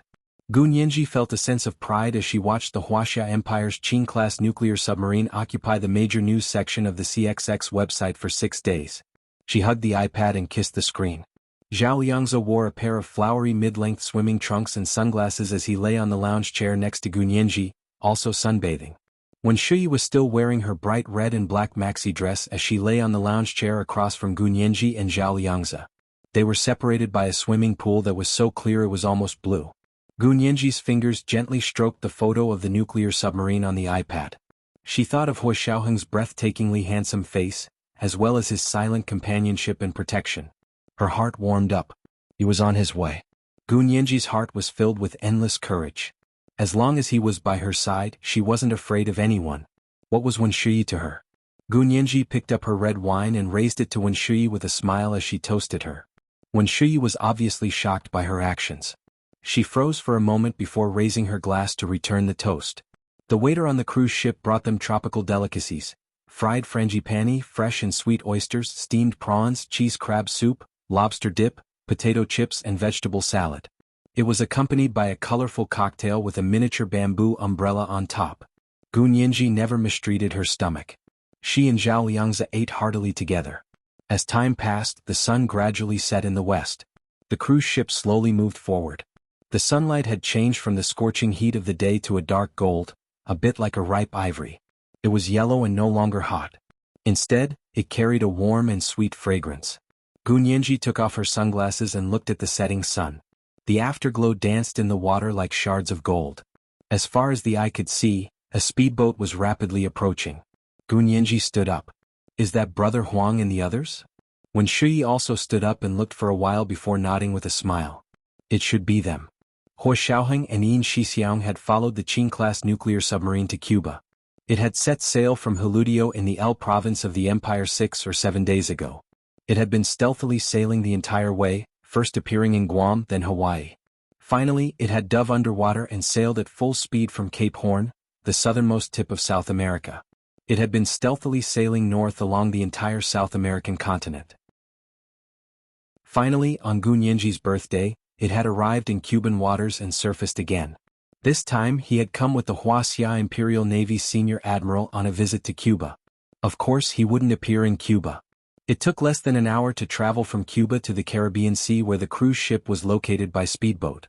He Xiaoheng and Yin Shixiang emerged from the submarine and went ashore like the ordinary submarine soldiers.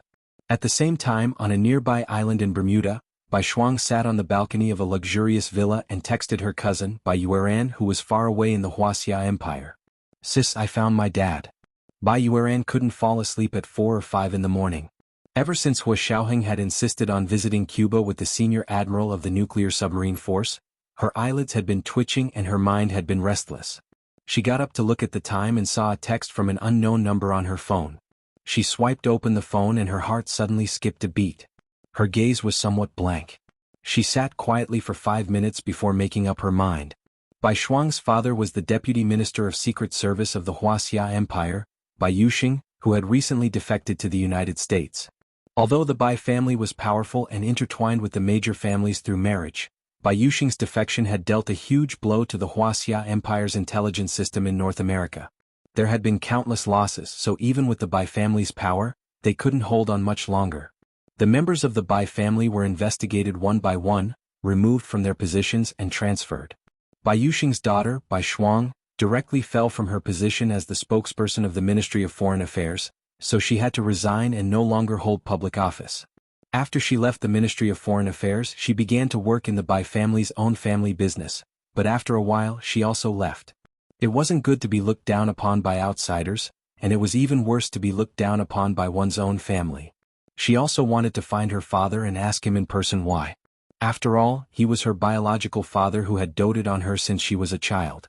Her search had finally paid off.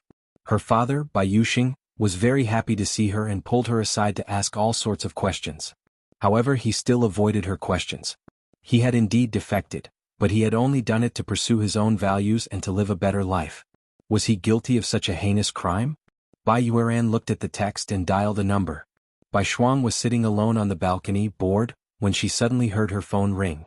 She swiped it open and saw that it was actually a call from her cousin, Bai Yueran. She hurriedly picked up and said in a trembling voice, "Sister."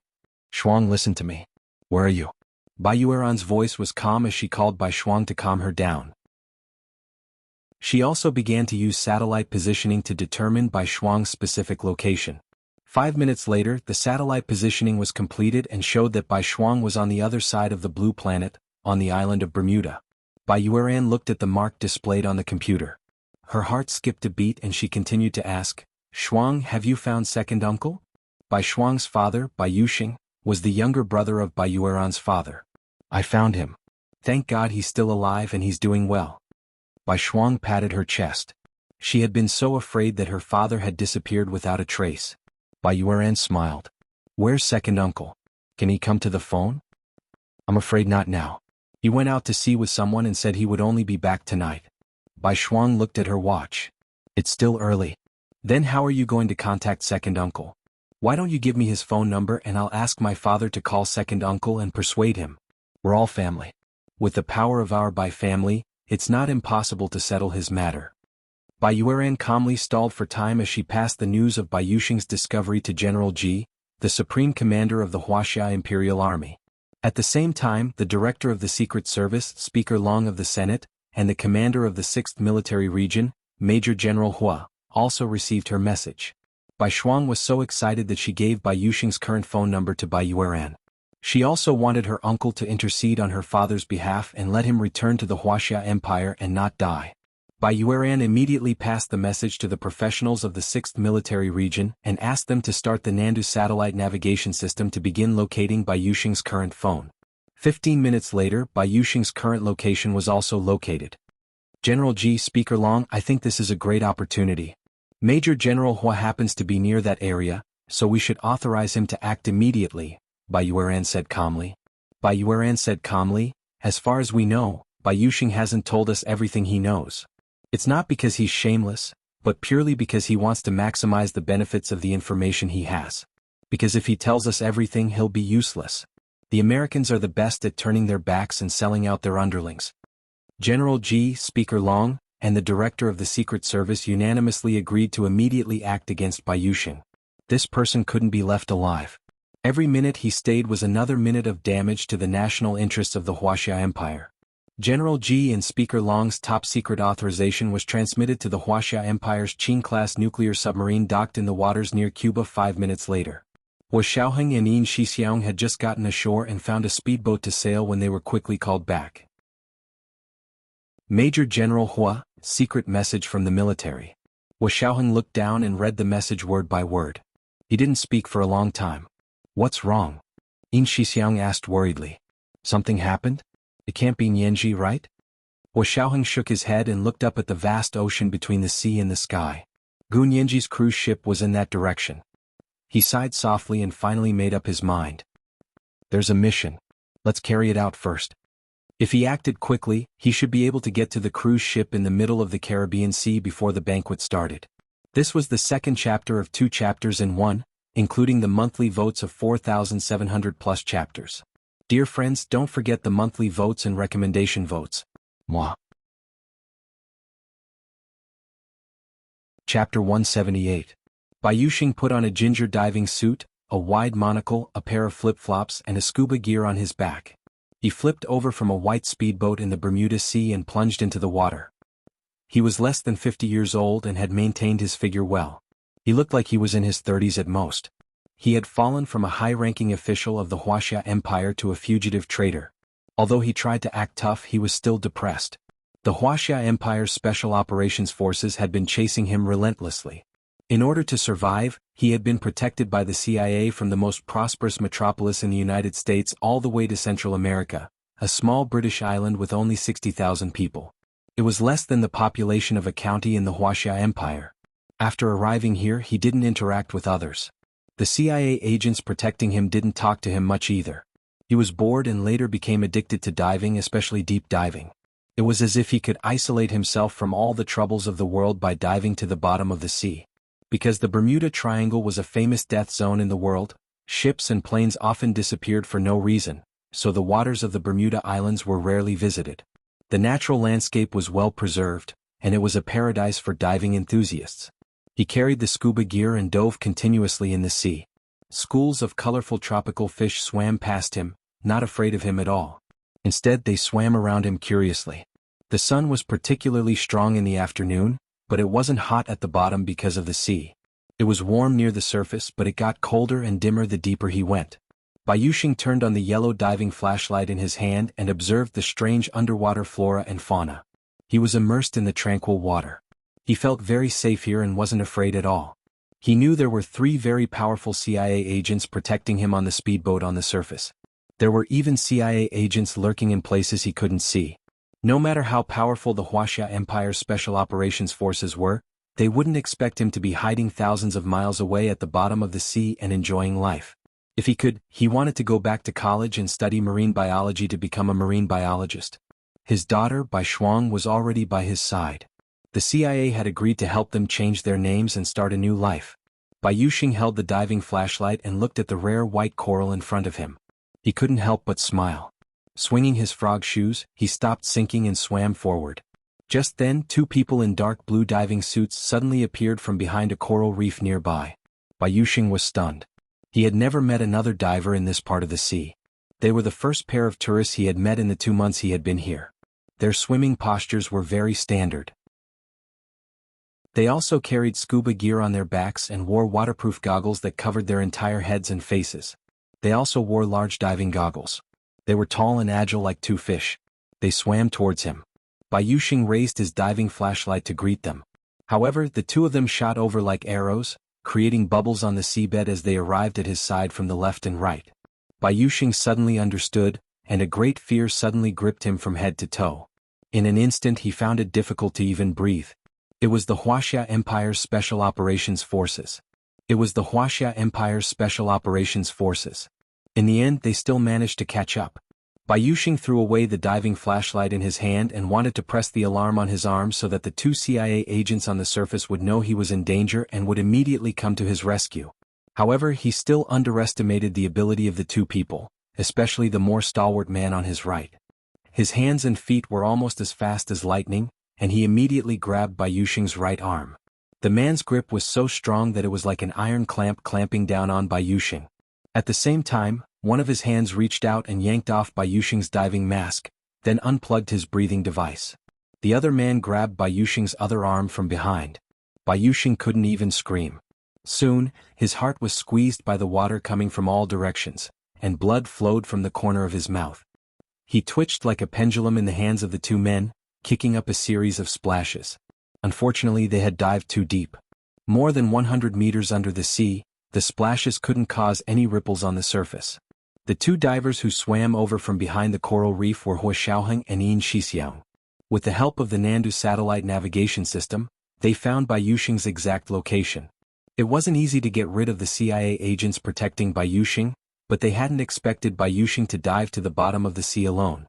With such a good opportunity, even He Xiaoheng, who had never been superstitious, secretly said, "God bless the Wuxia Empire." He Xiaoheng and Yin Shixiang rented 2 sets of diving equipment and swam under the sea for a full 2 hours before they finally avoided the spies and reached Bayushing's side. Without scuba gear in the deep sea, Bayushing would either choke to death or suffocate to death from the water pressure. He Xiaoheng didn't care how Bayushing died as long as he was dead. He and Yin Shixiang dragged Bayushing, who had lost his waterproof mask and scuba tube, underwater for another half an hour. After confirming that he was as dead as a doornail, they calmly took photos and collected evidence. They also took a piece of his skin and put it in a special evidence tube. When they let go, Bayushing's body quickly floated up to the surface of the sea. He Xiaoheng waved at Yin Shixiang, and the 2 of them quickly swam back the way they had come. Back on shore, they squeezed into a group of scuba diving enthusiasts and returned the rented diving equipment. They quickly left before the CIA agents found Bayushing's body. Their operation this time had been unbelievably successful, and they had even gotten rid of a major threat to the Wuxia Empire. Hua Xiaoheng, who had always been calm, had a relaxed smile on his face. It was already past 5 o'clock in the afternoon when they returned to the waters of Cuba where the Qin-class nuclear submarine was anchored. Hua Xiaoheng hurriedly found someone to borrow a speedboat. He and Yin Shixiang needed to rush to the cruise ship that Gunyanji was on in the Caribbean international waters. There were abundant coral reefs on the bottom of the Caribbean Sea, which was a taboo for submarines, so they had never thought of taking a nuclear submarine there. At that moment, the sea, which had been illuminated by the setting sun, suddenly darkened. Clouds swarmed in from all directions, so thick that they looked like they were about to fall. The sky quickly darkened and the wind began to blow. What's wrong? Hua Xiaoheng's heart sank, and he pulled over a local to ask about the situation in English. The man only spoke Spanish. By the time they finally found someone who could speak English, large raindrops the size of pebbles had already begun to fall from the sky. The man anxiously gestured to Hua Xiaoheng and Yin Shixiang. It's raining and there's going to be a hurricane. You guys better not go out to sea. A hurricane? Hua Xiaoheng's brows furrowed, and he and Yin Shixiang hurriedly returned to the nuclear submarine to check the weather conditions. At the same time, the Caribbean Sea where Gunyanji and the others were was still calm. Gunyanji stood on the Princess cruise ship and watched as the speedboat sped towards them. Her red lips couldn't help but curve into a smile. She rushed to the side of the ship and waved her arms in greeting. There were many people standing on the speedboat, all of them wearing straw hats to cover their faces. Hearing someone shouting from the sea, a few of them couldn't help but look up. The dense mass of people on the boat were all black. Gunyanji's eyes widened as she looked at the people on the speedboat again, and turned to ask Wen Shuyi, teaching assistant Wen, did you invite a lot of black people? She didn't remember having black classmates or friends. Wen Shuyi shook her head in surprise. No, they're all Chinese and there are a few white people. You know them too, Alan and the others. Zhao Liangzi also walked over to take a look. He was much more experienced than Gunyanji, and he immediately noticed something was wrong with a glance. He immediately pulled her back and said in a low voice, let's go. They're pirates. This is the first update. The second update should be 2 updates in one, including the monthly votes of 4,800 plus updates. It'll be around 1 in the afternoon. Dear friends, don't forget the monthly votes and recommendation votes. Mwah. Chapter 179. As soon as she heard pirates, Gunyanji's first reaction was to look at Wen Shuyi, teaching assistant Wen, what's going on? Wen Shuyi rushed to the side of the boat and looked into the distance. The white speedboat was getting closer, and she could already see the hideous faces of the people on board. Oh no! Wen Shuyi gripped the side of the boat, her face full of disbelief. Where are the guests I invited? I ordered this speedboat for them. If the people on the speedboat weren't the guests she had invited, then where were they? Gunyanji wanted to say something, but Zhao Liangzi had already grabbed her by the arm and dragged her back to the suite on the 3rd floor. Once inside, Zhao Liangzi grabbed his phone to call and text Hua Xiaoheng and Yin Shixiang. The phone rang a few times but no one picked up. Then music started and someone sang a few lines. They're on a mission, Zhao Liangzi murmured. This was a code to indicate that they were on a mission and didn't have time to answer the phone. Gunyanji turned to look at him. Brother Zhe, what did you say? Zhao Liangzi didn't hide it from her. Hua Xiao and the others are on an urgent mission, so they can't answer the phone. Gunyanji didn't say anything else. She knew that in Hua Xiaoheng's heart, his mission was always number 1, and she would never be able to compete with his mission. However, she had never thought of competing with his mission either. She only hoped that she could occupy a small corner of his heart, a small place for her to stay. Gunyanji looked down at the disassembled guns in Zhao Liangzi's box and said calmly, okay then let's save ourselves. Zhao Liangzi sent an urgent message to the Huaxia Imperial Special Operations Forces base in Sea City. When Hua Xiao and the others were done with their mission, the base would relay the message. He hung up and began assembling the guns with Gunyanji.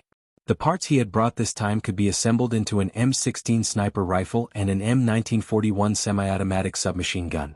The bullets were in the compartment of the box. Neither of them spoke again as they quickly assembled the 2 guns and held them in their hands. Go put on the bulletproof vest. Zhao Liangzi handed a bulletproof vest to Gunyanji and put on another bulletproof vest for himself. Gunyanji took it and went to the bathroom to take off her long dress. She changed into a t-shirt and shorts, then put on a bulletproof vest. As she walked out she asked, what if I fall into the sea? It's okay. This is the latest bulletproof vest developed by our country. It can also be worn as a life vest. Zhao Liangzi winked at her.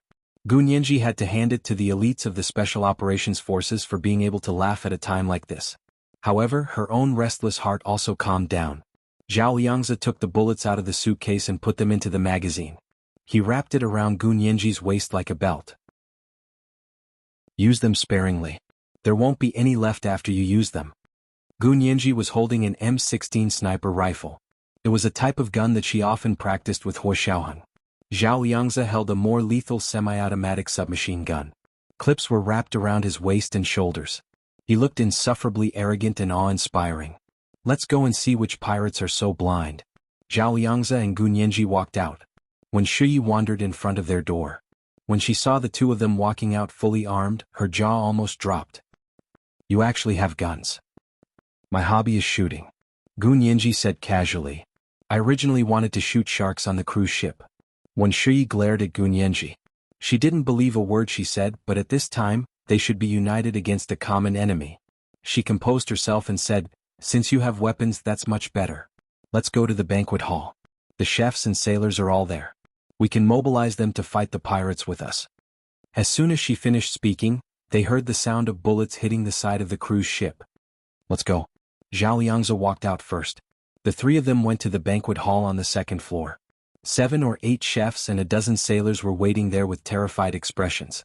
Seeing them arrive, a fat chef wearing a long white hat asked Wen Shuyi nervously, Miss Wen, what's going on? Who are those people? Before Wen Shuyi could answer, chaotic English with an accent came from outside the banquet hall. They're here. Gunyanji turned to look, and her pupils couldn't help contracting. Those people had actually climbed from the speedboat to the cruise ship. All of them were black and held all kinds of guns in their hands. There were pistols, rifles, and semi-automatic submachine guns. They rushed in with murderous intent. They really are pirates. Run. The chefs and sailors in the banquet hall shouted and ran like rabbits to the other exit of the banquet hall. Then these people threw caution to the wind and jumped into the sea from the other side of the ship. Gunyanji was dumbfounded. These people are really quick in escaping. Zhao Liangzi grabbed Gunyanji's hand. His handsome face was cold and stern as he held the semi-automatic submachine gun in his other hand. He fired a volley of bullets at the pirates who had just rushed into the banquet hall. The pirates running at the front immediately fell to the ground. The other pirates immediately found a place to hide or lay on the ground. Zhao Liangzi turned and pulled Gunyanji to run to the third floor. When Shuyi gritted her teeth, her eyes darting between Gunyanji and Zhao Liangzi in shock. Their marksmanship was so good, and they were so fearless in the face of the sudden appearance of fully armed pirates. Who were these two people? But when she turned to see the pirates getting up and chasing them, she also ran to the third floor with Gunyanji and Zhao Liangzi. Bullets kept falling behind them and the brand new hull was full of holes. Stop running. You can't escape. The pirates' sinister laughter came from behind them. Someone offered $10 million for your heads, dead or alive. Zhao Liangzi pulled Gunyanji back to the suite on the third floor and pressed her to the back of the bed in the bedroom. Stay here and don't move. If they rush in, jump into the sea. What about you? Gunyanji refused. I'll go with you, we can take care of each other. Zhao Liangzi was hesitant. He was different from Yin Shixiang and Huo Xiaoheng. His strength had never been hand-to-hand combat. However, he had undergone high-intensity training in the Special Operations Forces, and most people were no match for him. Wait here, I'll go out and kill a few. Zhao Liangzi opened the door to find Wen Shuyi standing there. Do you have night vision goggles? Wen Shuyi asked nervously. If you do, I'll go turn off the power on the ship. This way the pirates would be out in the open and they would be in the dark. Zhao Liangzi didn't know when the base would be able to contact Huo Xiaoheng to rescue them, nor did he know how strong the pirates were. He had to use all the advantages he could. Go turn off the power. I'll go see how many people there are. Zhao Liangzi nodded to Wen Shuyi, then turned to Gunyanji and gave her a look. Gunyanji blinked at him to show that she understood. Zhao Liangzi took out his glasses and put them on. His glasses could not only be used as night vision goggles, but also for video storage and transmission. Wen Shuyi ran in the other direction and quickly turned off the cruise's main power. The brightly lit cruise ship was suddenly plunged into darkness. Zhao Liangzi held a semi-automatic submachine gun and used the thick pillars of the cruise ship as cover. He counted the movements and numbers of the pirates one by one as he spoke to Gunyanji. Gunyanji also put on her Bluetooth headset and heard Zhao Liangzi report, Second floor, 7 pirates scattered in the 3 o'clock, 7 o'clock and 10 o'clock directions.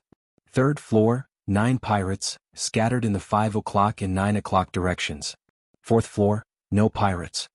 That meant there were at least 16 pirates on this speedboat. Gunyenji calmly reloaded the sniper rifle and whispered, "I'll go to the second floor. You take care of the third floor, then we'll meet up on the fourth floor." She then put on the night vision goggles and slipped out of the cabin. She went down to the banquet hall on the second floor and put on the night vision goggles. She saw a few pirates wandering around the banquet hall looking for something. Gunyenji set up the sniper rifle and crouched down. She used the railing on the dance floor as cover and aimed at the 3 pirates in the 3 o'clock direction. Bang bang bang. 3 shots rang out. Gunyenji was like a moving target with Huashaoheng at the base. She neatly took out the 3 pirates. This was the first time she had shot a real person. She didn't know if she had killed them, but she wasn't afraid or nervous at all. Instead, she felt an indescribable sense of excitement. After 3 shots, Gunyenji held the sniper rifle and rolled to the other side of the railing to hide before the other side could retaliate. The remaining 4 pirates raised their semi-automatic submachine guns and madly attacked the direction Gunyenji had been shooting at. The bullets almost turned the position Gunyenji had been in into a beehive. But Gunyenji had already turned behind them. She calmly raised the gun and aimed from behind them. She saw red moving figures in the night vision goggles. In her eyes, these people were no longer people. Gunyenji pulled the trigger and shot one at a time. She calmly took down all 4 pirates. Of course, her marksmanship wasn't as accurate as Huashaoheng and the others. She couldn't kill them with 1 shot, but it was easy for her to temporarily immobilize them. The 7 pirates on the second floor are dealt with.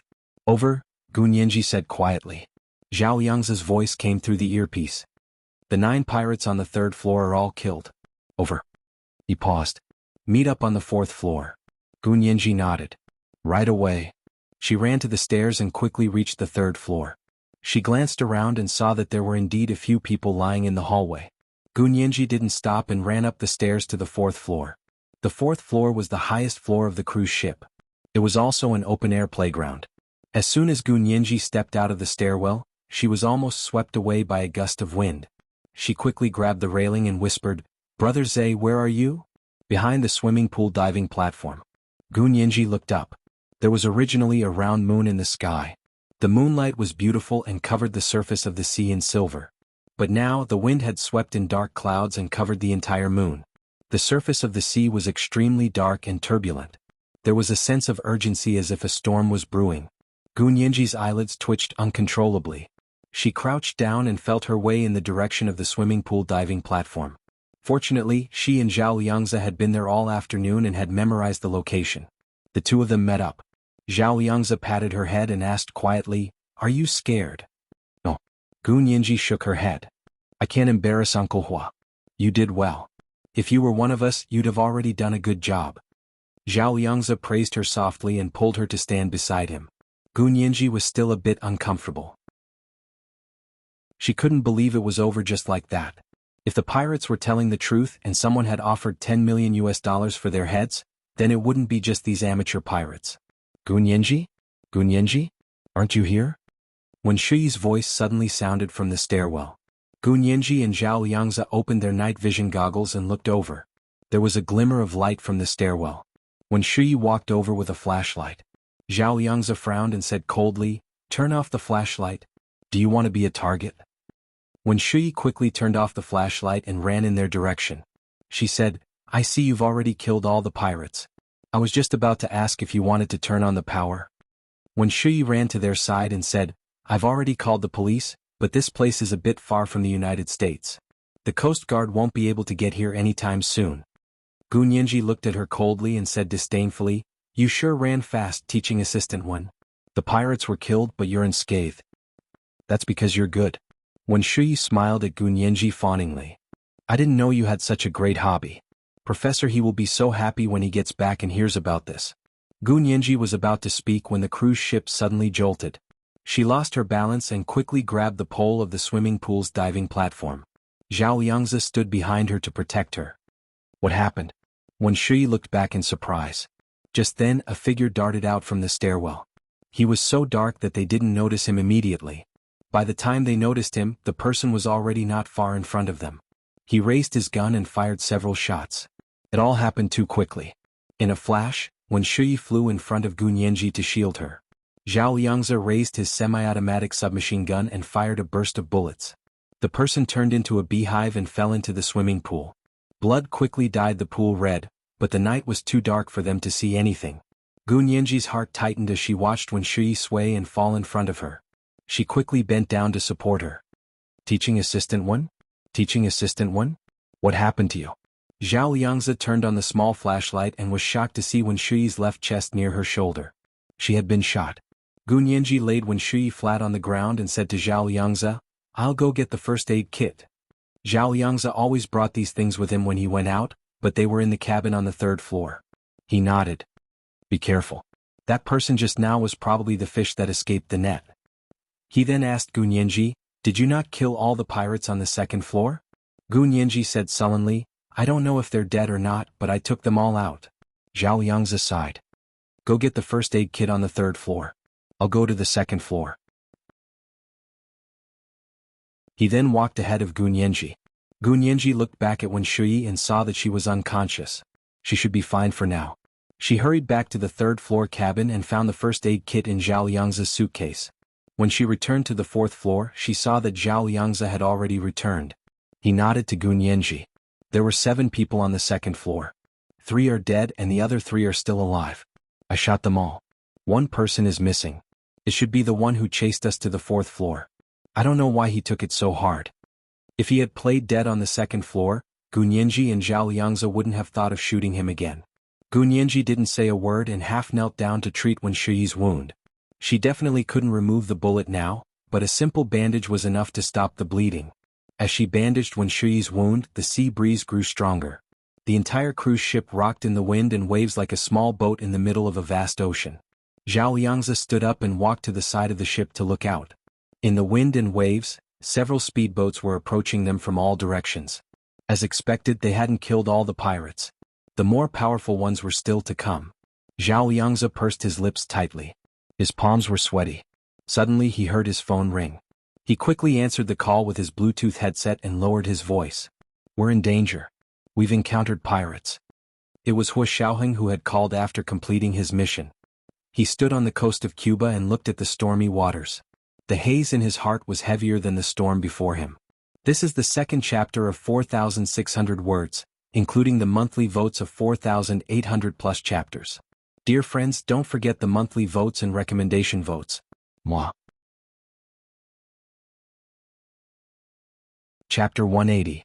Pirates? How many of them? What equipment? Hu Xiaoheng's voice was calm and steady, with a unique magnetism. Even the hurricane couldn't shake him. Zhao Liangzi looked at the speedboats approaching from all directions, his expression suddenly serious. He put on his night vision goggles and took a picture of the scene in front of him, then transmitted it back to the base via the Nandu satellite's special coded channel. 16 pirates just boarded the cruise ship and said someone offered $10 million to kill us, but Nianji and I killed them. Now there are even more powerful ones. There are 8 speedboats heading over. If I'm not mistaken, the speedboats have shoulder-fired rocket launchers. Hu Xiaoheng's brows furrowed as he instantly understood the pirates' intentions. He walked a few steps along the beach and looked into the distance. The sea was covered in thick clouds and the wind was howling. The waves were crashing towards the shore. "Go back. You guys go back now. The hurricane is coming. We have to hide. There can't be people on the beach." The Cuban coastal guards who could speak English rushed over and waved for Hu Xiaoheng and Yin Shixiang to leave. "You guys be careful. Find a place to hide and hold out for 15 minutes. I'll be there soon." Hu Xiaoheng made up his mind and turned to return to the nuclear submarine docked at the military port. Yin Shixiang looked at the weather worriedly. "Hu Xiao, I'm also very worried, but look over there. There's a hurricane. What can we do?"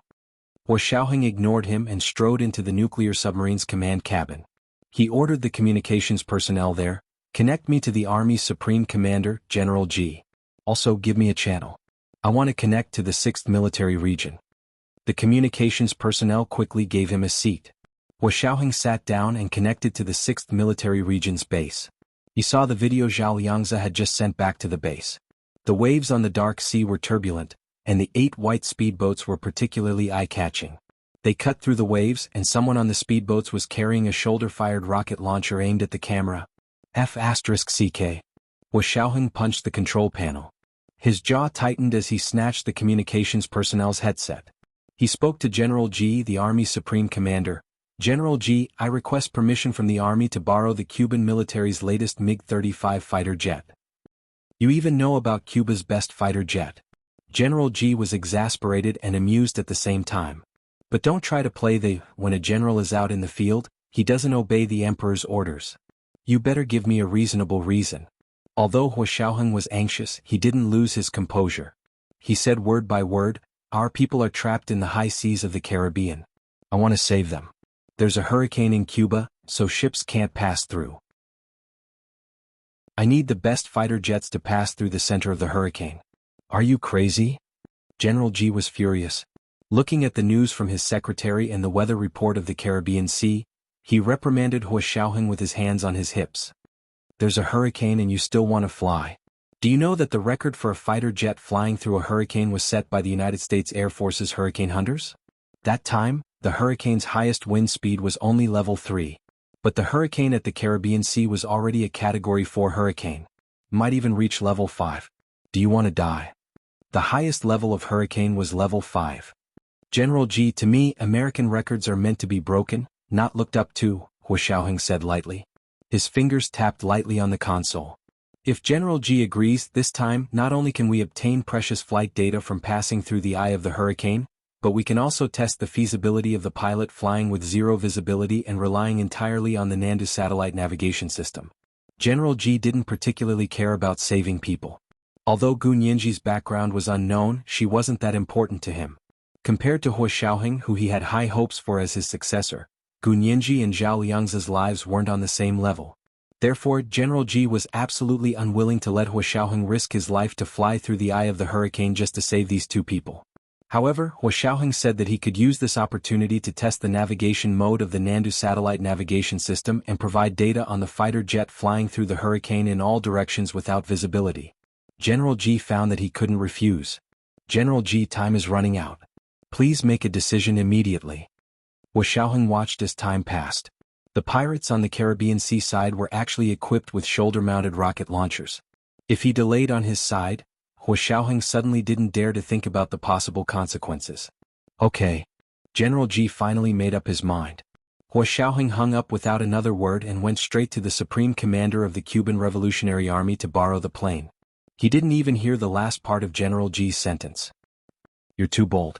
After this is over, you'll be grounded for 2 months. With the support of the Supreme Commander of the Wuxia Imperial Army and the mediation of the ambassador from the Imperial Embassy in Cuba, the borrowing of the fighter jet went smoothly. 10 minutes later, Hua Xiaoheng and Yin Shixiang boarded the MiG-35, the best fighter jet Cuba had just imported from Russia. The soldiers of the Cuban Air Force stood at the airport and saluted Hua Xiaoheng and Yin Shixiang with their eyes. It was as if they were looking at heroes who had come to their deaths. They watched in awe as Hua Xiaoheng and Yin Shixiang took off in their fighter jets and flew towards the low clouds not far away. No one expected them to make a smooth return flight. Even the best American fighter jets and the best American pilots couldn't challenge the center of a Category 4 hurricane, let alone the Wuxia Imperial pilots who had never achieved anything. Although they would lose the MiG fighter jet, the Wuxia Empire would compensate them. They wouldn't lose anything.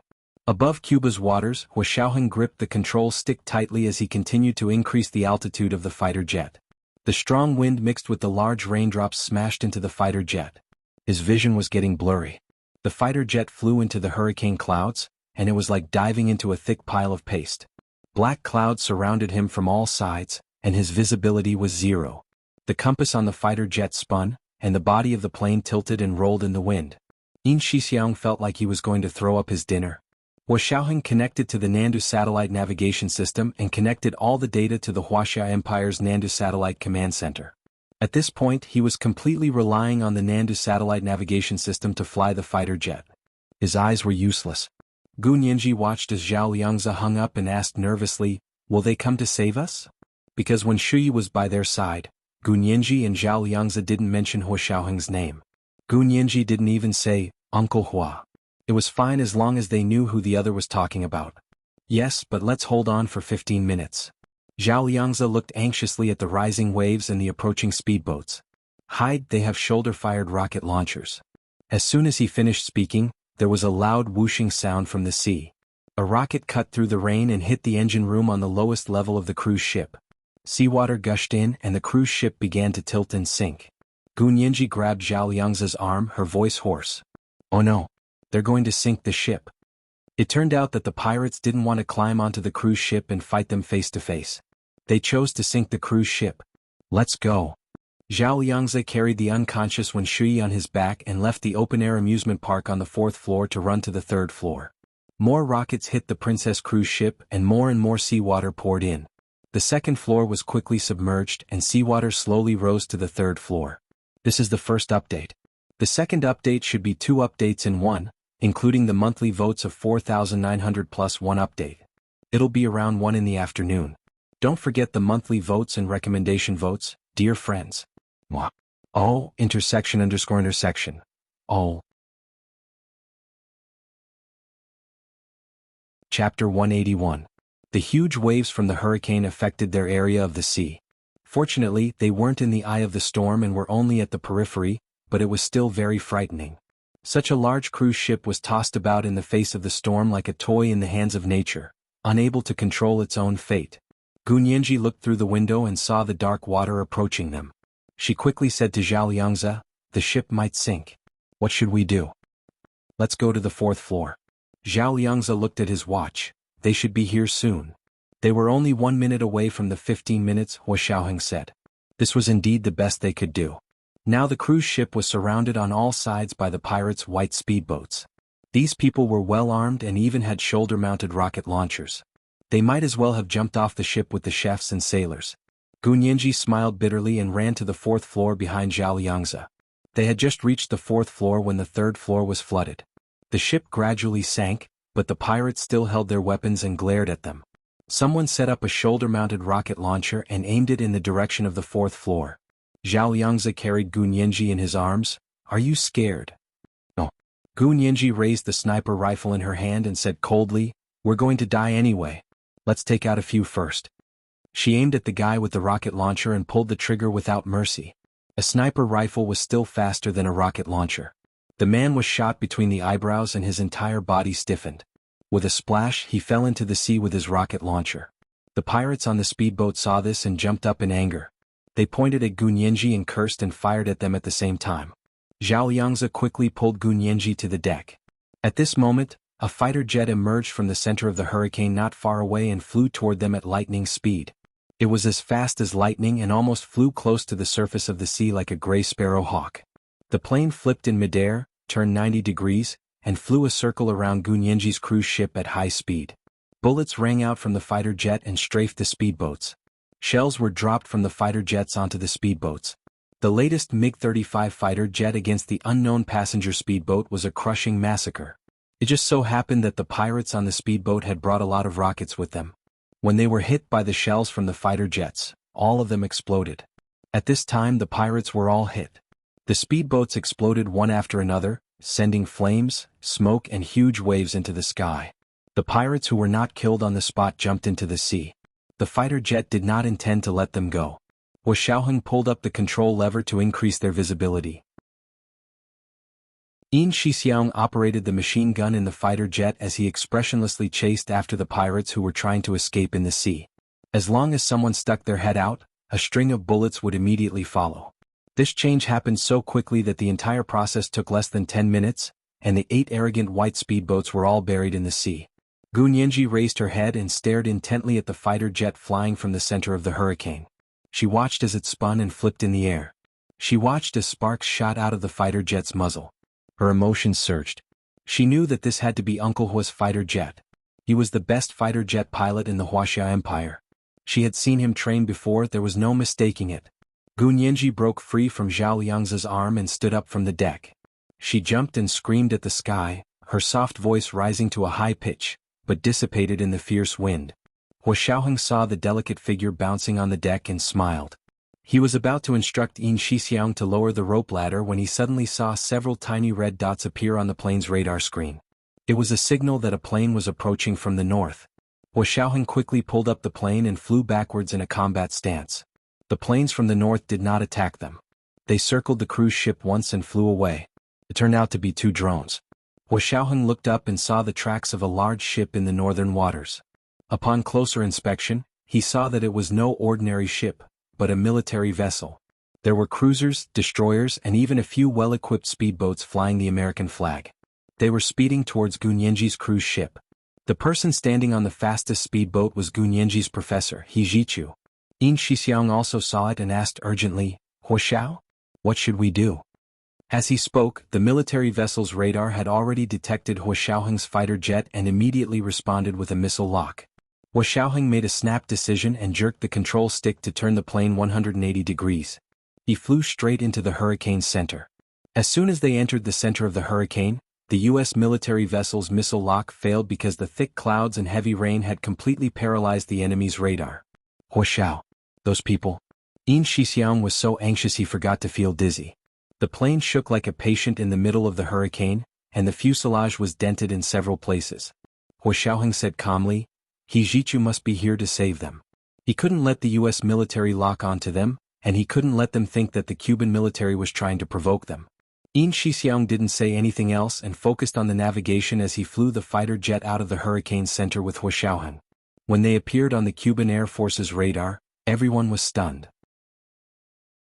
They actually made it back alive. "Ow ow ow." The group of people shouted and jumped as they rushed out to welcome the MiG-35 fighter jet that was slowly descending. Although the plane was riddled with holes, they finally made it out of the hurricane alive. Gunyenji watched as the plane flew back into the hurricane's clouds. She stood alone at the bow and stared in the direction the plane had disappeared. She didn't even notice that the cruise ship was gradually sinking to the 4th floor. She didn't feel the seawater rising to her feet until someone walked to her side and picked her up. "Nyenji, are you okay?" She trembled and looked away to see Hijichu's shimmering, sultry eyes looking at her. Gunyenji blinked. She hadn't recovered from the shock of seeing the plane. "Nyenji?" Hijichu called again and wiped the rainwater off her face. He kissed her forehead and pressed her against his chest. He patted her back and murmured, "It's okay. Don't be afraid, I'm here." Gunyenji was extremely nervous and disappointed. Finally, like a bowstring that had been pulled too tight, it snapped with a snap. Her body went limp and she fainted in Hijichu's arms. Zhao Yangzi stood up with Wenshui on his back and looked at Hijichu. "Professor He, let's go. The ship is going to sink." Hijichu nodded and picked Gunyenji up in his arms before turning to board the speedboat. Because the cruise ship had already sunk below the surface, the small speedboat was almost level with the highest level of the cruise ship. The speedboat sped towards the U.S. Navy's warship with them. Zhao Yangzi squinted and asked, "Professor He, you contacted the U.S. Navy?" Hijichu's face was livid. He looked at Gunyenji intently and said without looking up, "It was an emergency, so I had to ask them for a favor." Zhao Yangzi didn't expect Hijichu to reveal the truth with just one question, but his evaluation of Hijichu increased. He pointed at Wenshui, who was still unconscious. "She took a bullet for Nyenji, so we only gave her a simple bandage. I'm afraid she'll have to go to the operating room for surgery immediately after we get back." Hijichu finally looked at Wenshui. He only glanced at her before turning back to wipe the rainwater from Gunyenji's hair. There was a ready-made operating room on the U.S. Navy's warship, as well as highly skilled military doctors. The bullet in Wenshui's left chest, near her shoulder, was quickly removed and sent to a helicopter to fly to Washington, D.C. The unconscious Gunyenji was carried onto the helicopter by Zhao Yangzi and returned with them. Hijichu didn't approach her again. He sat coldly by the window. Back in Washington, D.C., the helicopter sent them directly to Hijichu's manor near the Potomac River. Zhao Yangzi originally wanted to take Gunyenji directly back to the apartment, but Hijichu dissuaded him. "I already have a doctor on standby. You and Nyenji can stay at my place for the night. It won't be too late to go back tomorrow after making sure she's fine." Zhao Yangzi was also worried that Gunyenji was sick. She had to go to the hospital for a checkup anyway, so he nodded and agreed. Wenshui and Gunyenji were placed in the same room so the doctor could set up all kinds of testing equipment. Zhao Yangzi was worried and slept on the floor next to Gunyenji's bed for the night. Early the next morning he woke up to check all kinds of equipment. He was relieved to see that Gunyenji's equipment was normal. She didn't have a fever or injury. The He family's maid came over to invite him to breakfast. Zhao Yangzi went to the bathroom to wash up and followed her out. Not long after he left, Hijichu came to the room. He first checked Gunyenji's condition and was relieved to see that she was fine. He sat by Gunyenji's bed and silently watched her sleep, lost in thought. He still had a lingering fear when he thought about what had happened yesterday. 6 or 7 days ago, his father, Mr. He, had suddenly fallen seriously ill and sent word that he had to go back. He had no choice but to go and return quickly. It would be no problem for him to return before Gunyenji's birthday.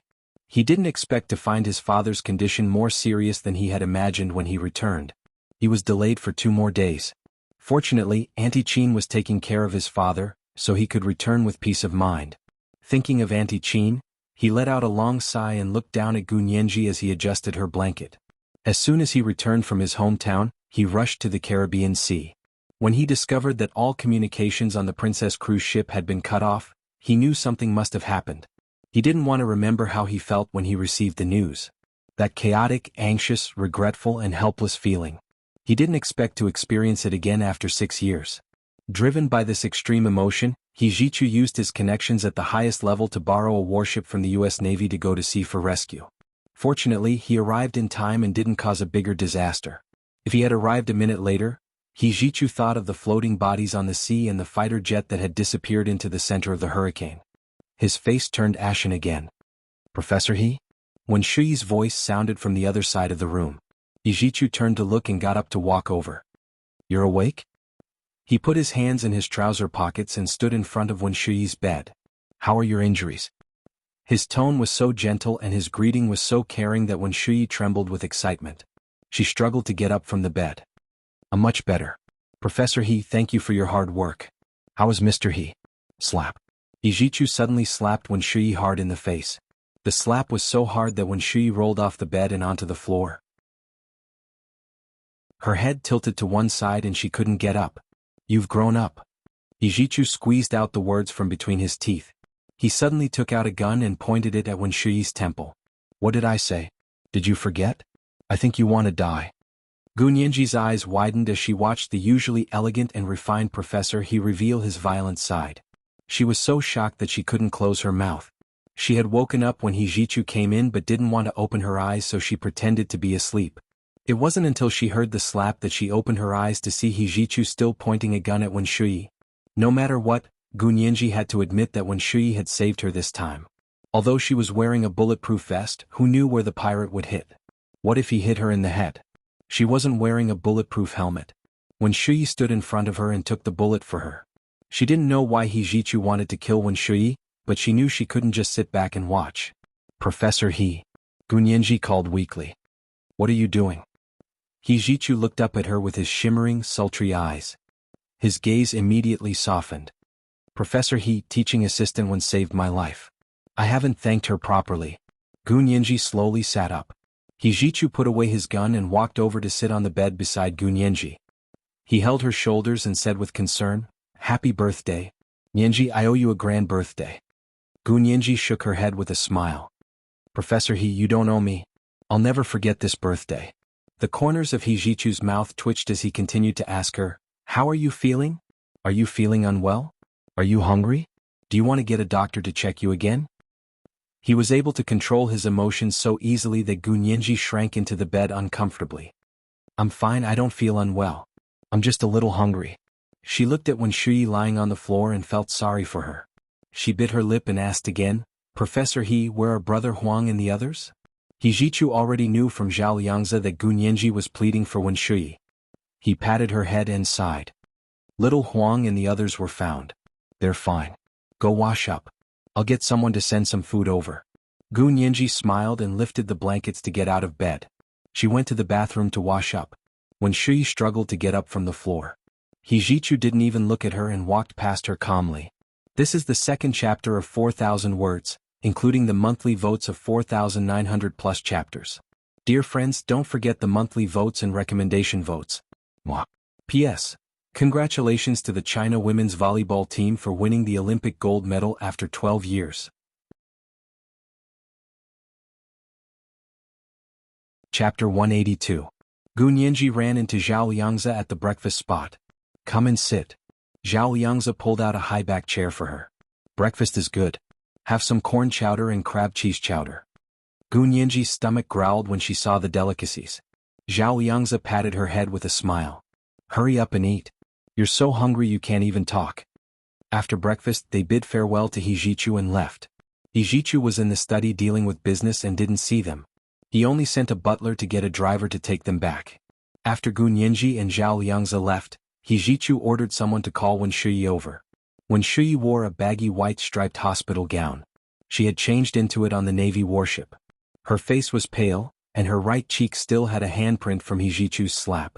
Her round face was visibly haggard, and her lips were dry and peeling. Only her slender eyes remained calm and steady. Heavy dark green velvet curtains hung from the study window, and dark gold curtains hung diagonally from hooks on either side of the window. The lights weren't turned on, and only a blue Tiffany table lamp on He Zhichu's desk was on. He Zhichu's face was hidden behind the table lamp, and he looked at her darkly without speaking. Although Wen Shuyi was prepared, He Zhichu's gaze still made her sweat profusely. She tried her best to remain calm. After a while she said, "Professor He, why did you want to see me? What happened on the cruise yesterday? Where did those pirates come from?" He Zhichu leaned against the large leather chair in the study, playing with a silver revolver in his hand. "Don't tell me you don't know anything."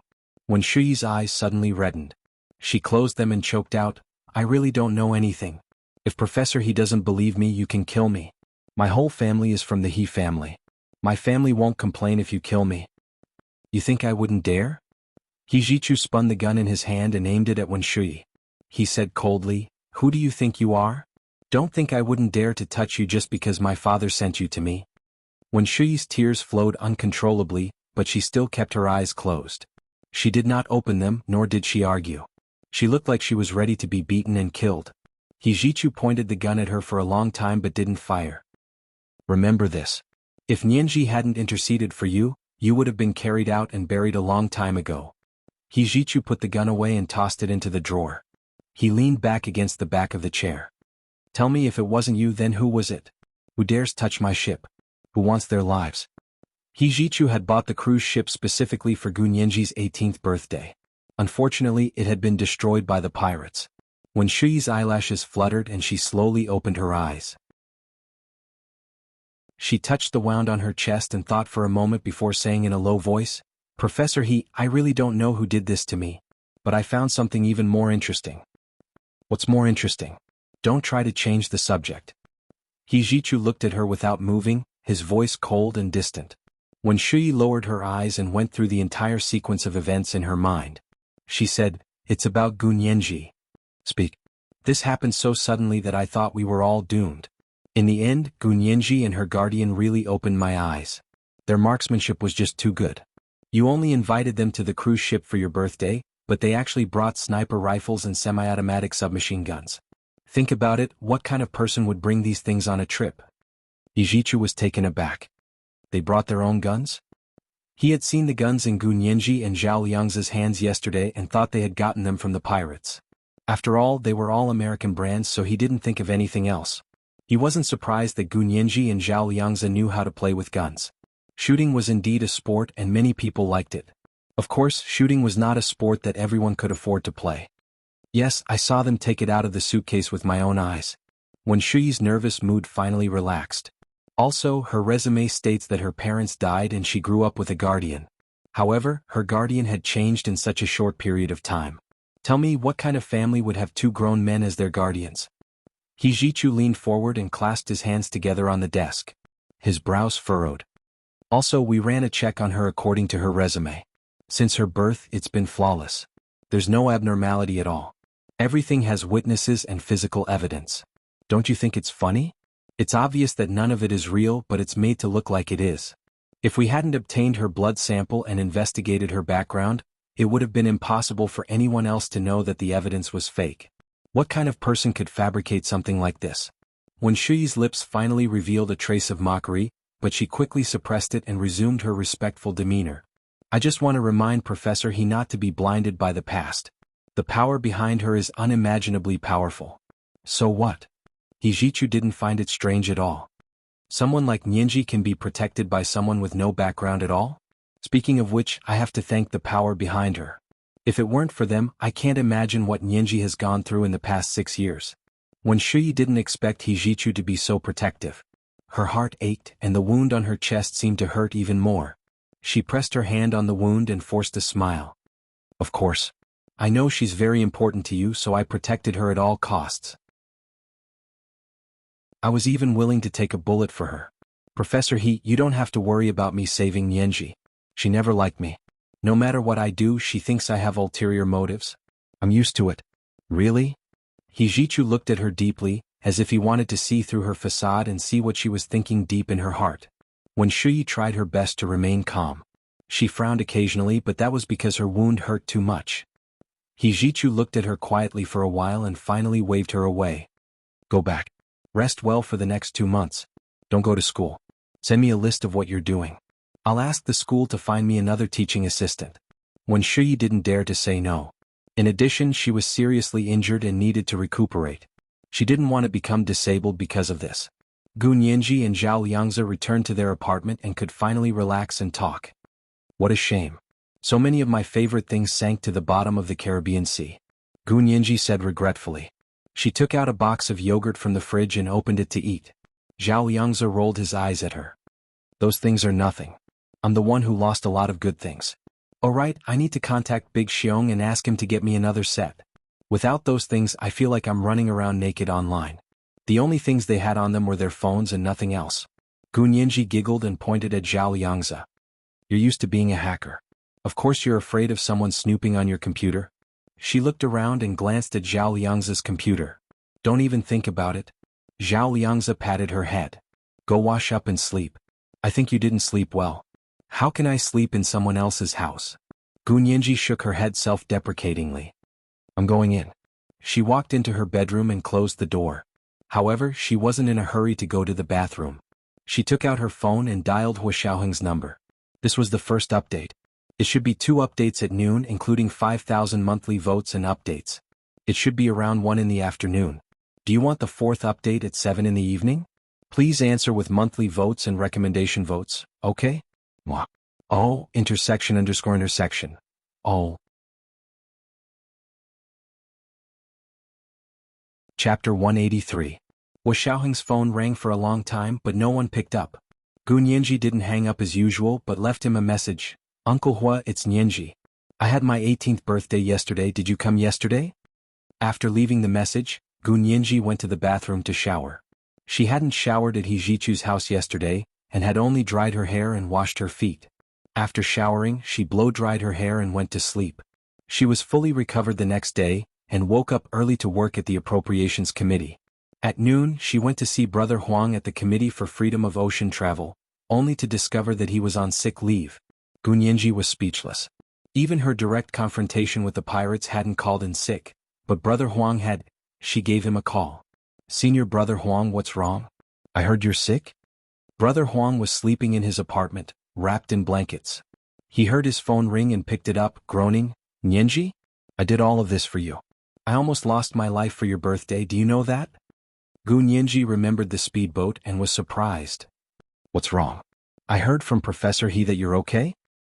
My body's fine but my mind's in shock. Brother Huang had never experienced such a thrilling experience in his life. Being held to the head by several strong black men had scared him to the point of wetting his pants. Then rest well. Gu Nianji could only comfort him. Why don't you tell me what happened? Maybe you'll feel better if you tell me. Brother Huang was about to confide in someone but quickly said, I still don't know what happened. We were supposed to go on a cruise, but that van dragged us to an empty house and tied us up. I thought I was going to die the whole afternoon. I missed my wife and family so much I was going crazy. Brother Huang, it's okay. Professor He won't let you suffer for nothing. Gu Nianji's heart leaped. But wasn't teaching assistant one the one who arranged for that van? Including the speedboat. It was her, but she couldn't guarantee we wouldn't run into bandits. Senior Brother Huang expressed his understanding. Barbados is a small country with average law and order. With such a large group of pirates, there's nothing they can do. Then Professor He found someone and the Barbados police rescued us. She then wailed, but I'm still scared. Even now I can't sleep normally. Every time I close my eyes, I feel the cold barrel of the gun pointed at my head. Gu Nianji comforted him a bit more and discreetly asked for more details before hanging up. Brother Huang, rest well. I'll bring you good food tonight. For the entire day Gunyenji had been thinking about the pirates. She really wanted to know who the culprit was. If it was Wen Shuyi, why would she want him dead? If it wasn't her, then who was it? What was his motive? However, after thinking about it for a whole day, she still felt that there were too few clues. Other than Wen Shuyi, who was the most suspicious, she basically couldn't think of anyone else. Moreover, she did not have any evidence to prove that Wen Shuyi did it. On the contrary, because she had taken a bullet for her, she could no longer express her emotions to Wen Shuyi as freely as before. So in the end, Gunyenji let it go. She wasn't the type to dwell on a dead end. If she couldn't figure it out, then she wouldn't think about it for now. She was alive and well, and the person who should be furious was the person who had spent $10 million to buy her life. Gunyenji shrugged and put it all to the back of her mind. When she returned to the apartment that night, she and Zhao Liangzi brought food to Brother Huang. Zhao Liangzi also took the opportunity to ask Brother Huang a lot of information. Zhao Liangzi was a professional and asked many details that Gunyenji had overlooked. When they returned to their apartment, Zhao Liangzi frowned at Gunyenji. Which one of us has an enemy in Barbados? You or me? Why do you say that? Gunyenji propped her chin up and widened her eyes like a curious baby. According to what Brother Huang just said, the culprit needed a lot of connections in Barbados. Do you think any random person would be able to pull off a crime like this in the capital of Barbados? Zhao Liangzi ruffled Gunyenji's hair. Don't even think about it. Leave it to us to investigate. I think Professor he should be the one to investigate, Gunyenji said quietly. He's lost too much. She remembered when Shuyi saying that Hijichu had bought the cruise ship specifically for them. It was brand new, but now it had sunk. There might even have been compensation for the guests.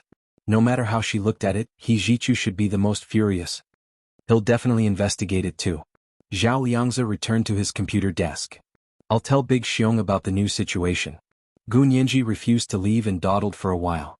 She asked in a roundabout way, Brother Zhe, where are Big Xiong and the others? Zhao Liangzi paused and turned to look at her with a smile. Why are you asking? Didn't you say they went to Cuba? It'll take more than a day or two to get a nuclear submarine back, right? Gunyenji looked at him eagerly. Then Uncle Hua. Oh, you want to ask Hua Xiao? Zhao Liangzi's eyes flashed with mockery. Hua Xiao and Big Xiong have already returned to the Huaxia Empire. They've already returned? Gunyenji was shocked. That fast? Yes, something happened in the empire. They left on a private plane. Zhao Liangzi relayed Big Xiong's words. However, Big Xiong didn't know what Hua Xiaoheng was doing. As soon as they returned to the Huaxia Empire, Hua Xiaoheng was summoned by the Supreme Commander of the military, General Ji. It was said that he was carrying out a top-secret military mission. In reality, Hua Xiaoheng was placed in detention by General Ji. In order to maintain Hua Xiaoheng's authority, only a few people knew about this, including General Ji himself, Speaker Long of the Senate, and Hua Xiaoheng's father, Hua Guanxin, the director of the military's political department. 2 months, not a day less. Everyone in the military knew that detention was very unpleasant. Although it wasn't corporal punishment, it was worse than corporal punishment. The loneliness of being cut off from the world and having no one to talk to could sometimes drive people crazy. But Hua Xiaoheng was an exception. Confinement was also part of their training for the Special Operations Forces. That was why General Ji placed Hua Xiaoheng in detention as a warning rather than a punishment. Hua Xiaoheng didn't argue and went to the detention room alone. He was a major general and couldn't let anyone know that he was in detention. Therefore, his detention room was a small room that General Ji had temporarily prepared. It had its own kitchen and bathroom, a bed, a desk, a computer with no internet access, and a large cabinet of books and files. He couldn't go online for the next 2 months, but he could read. The books and files were enough to kill 2 months of his time. Of course, his phone, tablet, and other things were confiscated and couldn't be brought in. General Ji personally guarded him and supervised his confinement. With such high standards, Yin Shixiang and Zhao Liangzi definitely wouldn't be able to get any specific information. Gunyenji didn't receive any calls from Hua Xiaoheng. She sighed in relief when she heard that he was carrying out a top-secret military mission. But she also felt a little regretful. It was her 18th birthday and she didn't even hear Uncle Hua say, "Happy birthday," to her. Gunyenji returned to her room and took a shower. She changed into her pajamas and went to bed. She was going to watch the news for a while before going to bed when her phone rang. Gunyenji looked at the caller ID and saw that it was Hijichu. She hesitated for a moment, then swiped her finger to answer the call. "Hello, Professor He." Gunyenji greeted him politely. Hijichu pursed his lips, phone in hand as he looked out the window at the rushing Potomac River. His voice was cool as he asked, "Nyenji, are you feeling better?" Gunyenji nodded, "I'm fine, I've been fine for a long time. I even went to the capital today to listen in on the debate." "I'm glad you're fine." Hijichu didn't know what else to say. He was silent for a moment, then said, "Nyenji, your parents are no longer around. Why do you keep changing guardians?" Gunyenji was speechless. She also hesitated for a moment before replying dryly, "That's all in the past. I'm 18 now and can make my own decisions. I don't need a guardian anymore." Gunyenji suddenly came to a realization when she said this. She was 18 years old and legally able to bear full legal responsibility. That meant she really didn't need a guardian anymore. So she no longer had any reason or standing to interact with Huashaohan. Gunyenji suddenly felt panicked and didn't know what to do. It was like standing in a sea of people. Everyone walked past her, but she didn't recognize a single person. Gunyenji hugged the panda pillow and shrunk deeper into the bed. She wanted to bury her entire body behind the pillow. Hijichu saw that Gunyenji didn't want to answer his question, so he didn't continue asking. Gunyenji said she didn't need a guardian anymore. She probably meant she would have more autonomy in her life in the future? Hijichu quietly looked out the window at the Potomac River, his shimmering, sultry eyes sparkling in the mid-autumn night. He took a deep breath and decided to hang up. "Okay, I'll let you know directly if there's anything in the future." "Okay." Gunyenji gripped the phone and buried her face in the pillow. She asked in a low, muffled voice, "Professor He, did you find out who the pirates were?" Hijichu shook his head. "They're all dead." "How can I find out?" "But they took hostages in Barbados." "Can't we find out?" Gunyenji didn't understand. With Hijichu's ability and influence, he should have found out something. "Barbados isn't the United States. My hands aren't that long." Hijichu smiled bitterly. "Nyenji, do you think I'm omnipotent?" "Of course not." Gunyenji blurted out, completely unaware that Hijichu's face had darkened on the other end of the line. She said, "I know they committed a crime on international waters and took hostages in Barbados. It's not easy to find out. But they destroyed Professor He's cruise ship. It's such a huge loss. Don't you want to find out who's behind it and compensate them? They paid $10 million for our lives. That means the mastermind is rich." Hijichu's mood was ruined by Gunyenji's "of course not." He wanted to sneer but tried his best to hold it in. He said coldly, "It's just a cruise ship. I don't care. Also, the cruise ship was given to you. If you don't care, why should I?" "For me?" Gunyenji looked up from the pillow in shock. "That cruise ship was really given to me?" "Of course. Didn't you see the words carved on the cruise ship?" Hijichu said angrily, "Or did Wuxia not do as I said?" "Oh no. I saw the words but I thought Professor He was just being polite." Gunyenji smiled sheepishly. After all, the words were painted and could be changed at any time. If the cruise ship was really hers, well, they would have to prove it. For example, whether or not the cruise ship deed was written in her name. There was no deed and only a few words were painted on the cruise ship. Sorry, she wasn't an ignorant girl who didn't know the law. She couldn't bear this false reputation. "I said it's yours. Of course, there's no point in saying it now." Hijichu didn't harp on the matter. The cruise ship had sunk anyway. The most he could do was ask the insurance company for some insurance money. Gunyenji rubbed her forehead and shook her head, insisting on opposing Hijichu's statement. "Professor He, if it's not mine, it's not mine. You can't just say it's mine and carry such a huge gift on my back. I can't bear it." "You're saying I lied to you?" Hijichu finally understood what Gunyenji meant. "When have I ever lied to you?" Angry, he walked back to his study and pulled up the legal documents for the cruise ship from his computer, including the purchase receipt and deed. However, as soon as he pulled it up, he was speechless. The name on the deed was still Hijichu, not Gunyenji.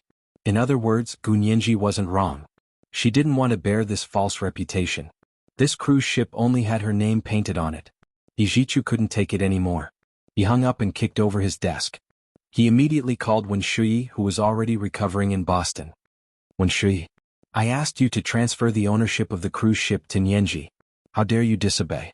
If Wuxia were standing in front of Hijichu now, he would have strangled her to death. Wuxia's heart skipped a beat. She didn't understand why someone would care about the name on the deed when the ship had already sunk. "Professor He, here's the thing. Nyenji isn't American. The procedures to transfer the cruise ship to her are very complicated. I'm still waiting for her background check, so..." Wen Shuyi smiled gently. Professor He, now that the cruise ship is gone, do you still want to transfer it to her? If you do, I can ask the company doing the background check to hurry up and finish it. There's no need. I'll buy her something else for her birthday. Hijichu's voice was even colder than 10,000-year-old ice. After you recover, you don't have to be my teaching assistant anymore. I'll make it clear to your family. You don't have to follow me anymore. When Shuyi closed her eyes, her hands were trembling, but she didn't argue. She replied gently, "Okay, I'll listen to Professor He." With that, she hung up and fell back onto the bed. She turned around and leaned against the pillow to cover the sound of her choking sobs. This is the second and third chapter in one with 4,000 words, including 5,000 additional monthly votes. Do you want the fourth chapter at 7 p.m.? Please answer with your monthly votes and recommendation votes, okay? Mwah. Oh, intersection. Oh.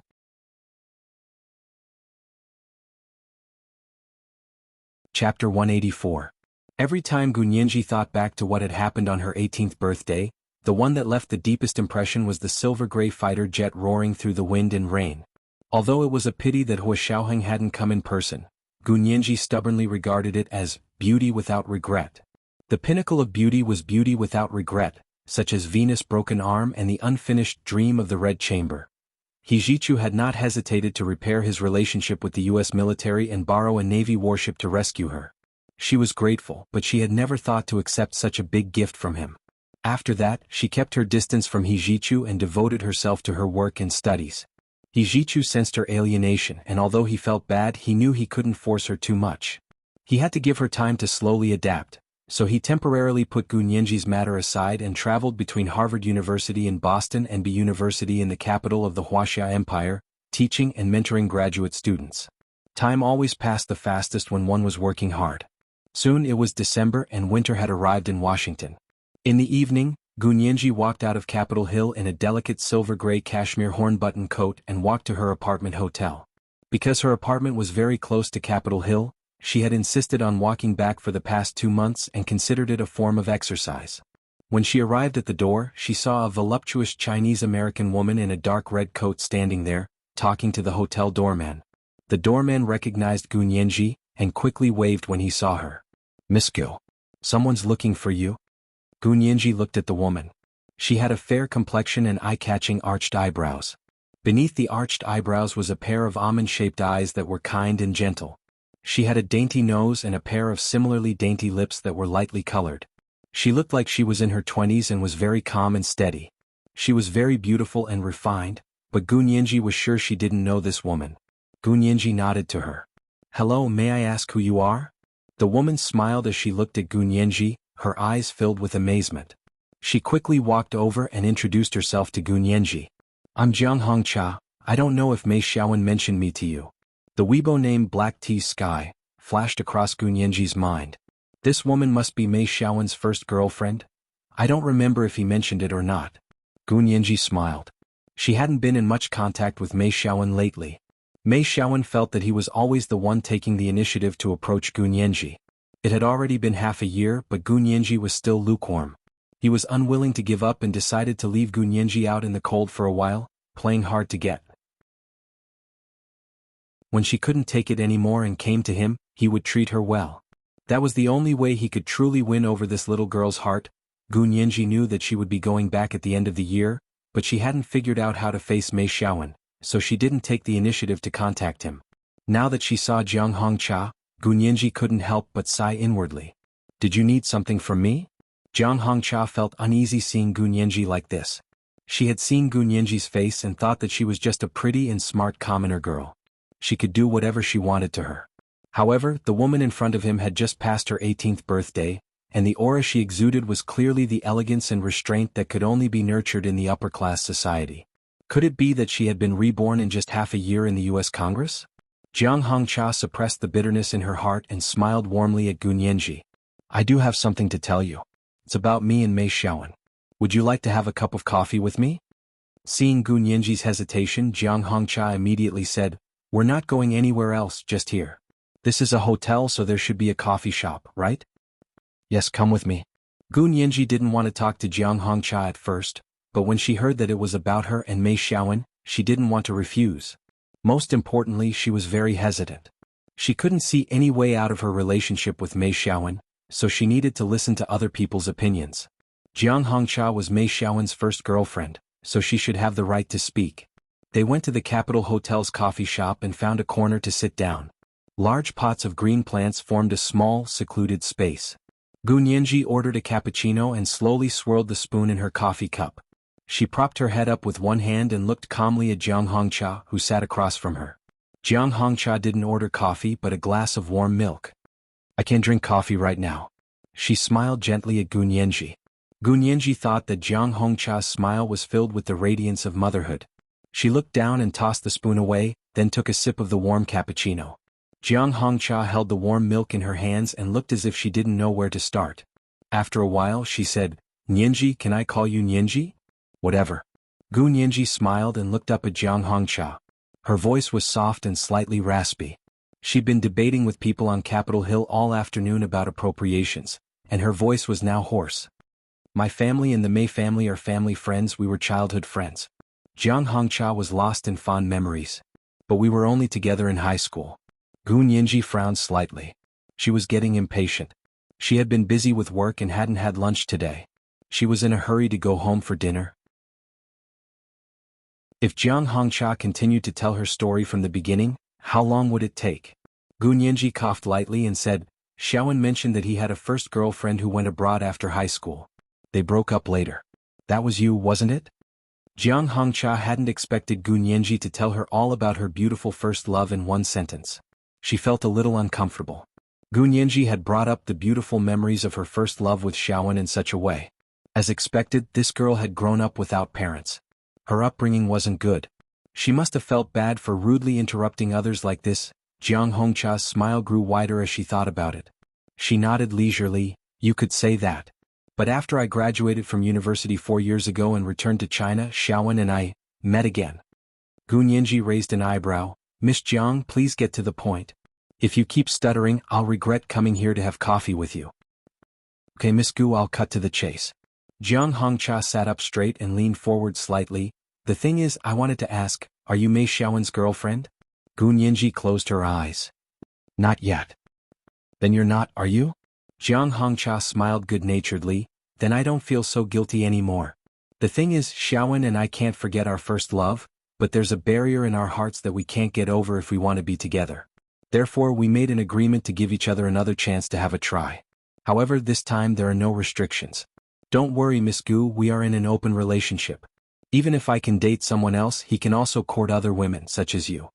Gu Nianji opened her eyes and looked at Jiang Hongxia quietly. Jiang Hongxia said sympathetically, "I know Miss Gu and Mei Xiaowen also had an agreement. You let him wait 6 months, and if he still likes you after 6 months, you'll agree to be his girlfriend, right? Ah, little girl, how can you be so naive? How can you let a man do as he pleases?" "Miss Jiang, this is between me and Mei Xiaowen. I don't think I need to explain anything to you." Gu Nianji looked out the window impatiently. "Don't be angry, I'm just stating the facts." Jiang Hongxia bowed slightly and clutched her stomach again. "This is the 4th update, and the monthly votes are 5,100 plus updates. Let's encourage each other with our monthly votes and recommendation votes, okay? Mwah. Oh, intersection. Oh.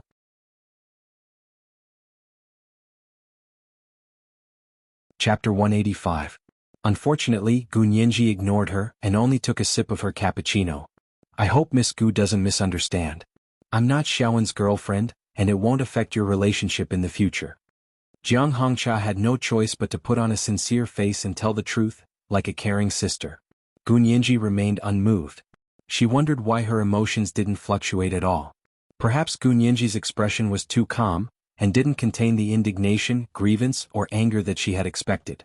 Jiang Hongxia paused and asked, "Miss Gu, do you understand what an open relationship is?" Gu Nianji couldn't help laughing. "Yes, I don't understand. Explain it to me." Jiang Hongxia sighed inwardly. She had expected this and patiently explained to her, "An open relationship means that between a man and a woman, no one restricts the other party's right to find other sexual partners. As long as you don't agree to be Xiaowen's girlfriend, he's still single and can do whatever he wants." "Including sleeping with you?" Gu Nianji rested her chin on her hand and smiled faintly. Jiang Hongxia's face flushed. This girl was indeed vulgar. She could even say the word sleeping in front of an outsider. She smiled and sighed. You don't have to be like that. There's actually an open marriage. You know, in our circle, everyone follows the rules of open marriage. We don't break up marriages, but we also don't restrict the other party's right to find other sexual partners outside of marriage. So please don't overthink it. Even if I have an open relationship with Xiaowen, it doesn't mean I have to end up with him. We're free and nothing can restrict our freedom. Yes, I understand. An open relationship and an open marriage means that you have to keep each other's freedom, whether you're married or not, right? Gu Nianji put down her hand, no longer interested in talking to Jiang Hongcha. You don't have to tell me about these things. It's none of my business who you sleep with. Do you have to make such a beautiful thing sound so vulgar? Jiang Hongcha was angry. She had come from a wealthy family, and had attended the prestigious Juliet Academy of Music. She had never been friends with a classmate whose family background was inferior to hers, so she wasn't used to Gu Nianji's way of speaking. Because the things you do are very vulgar. I can't find any beautiful words to describe it. Gu Nianji stood up and spread her hands. Also, I'm very busy. I don't have the time to listen to your sexual history. May I go now? You. Jiang Hongcha almost spilled her milk. I'm here today to talk to you about this. I hope you don't misunderstand. There's nothing going on between me and Xiaowen. He's free to choose who he wants, and neither of us will interfere with each other's business.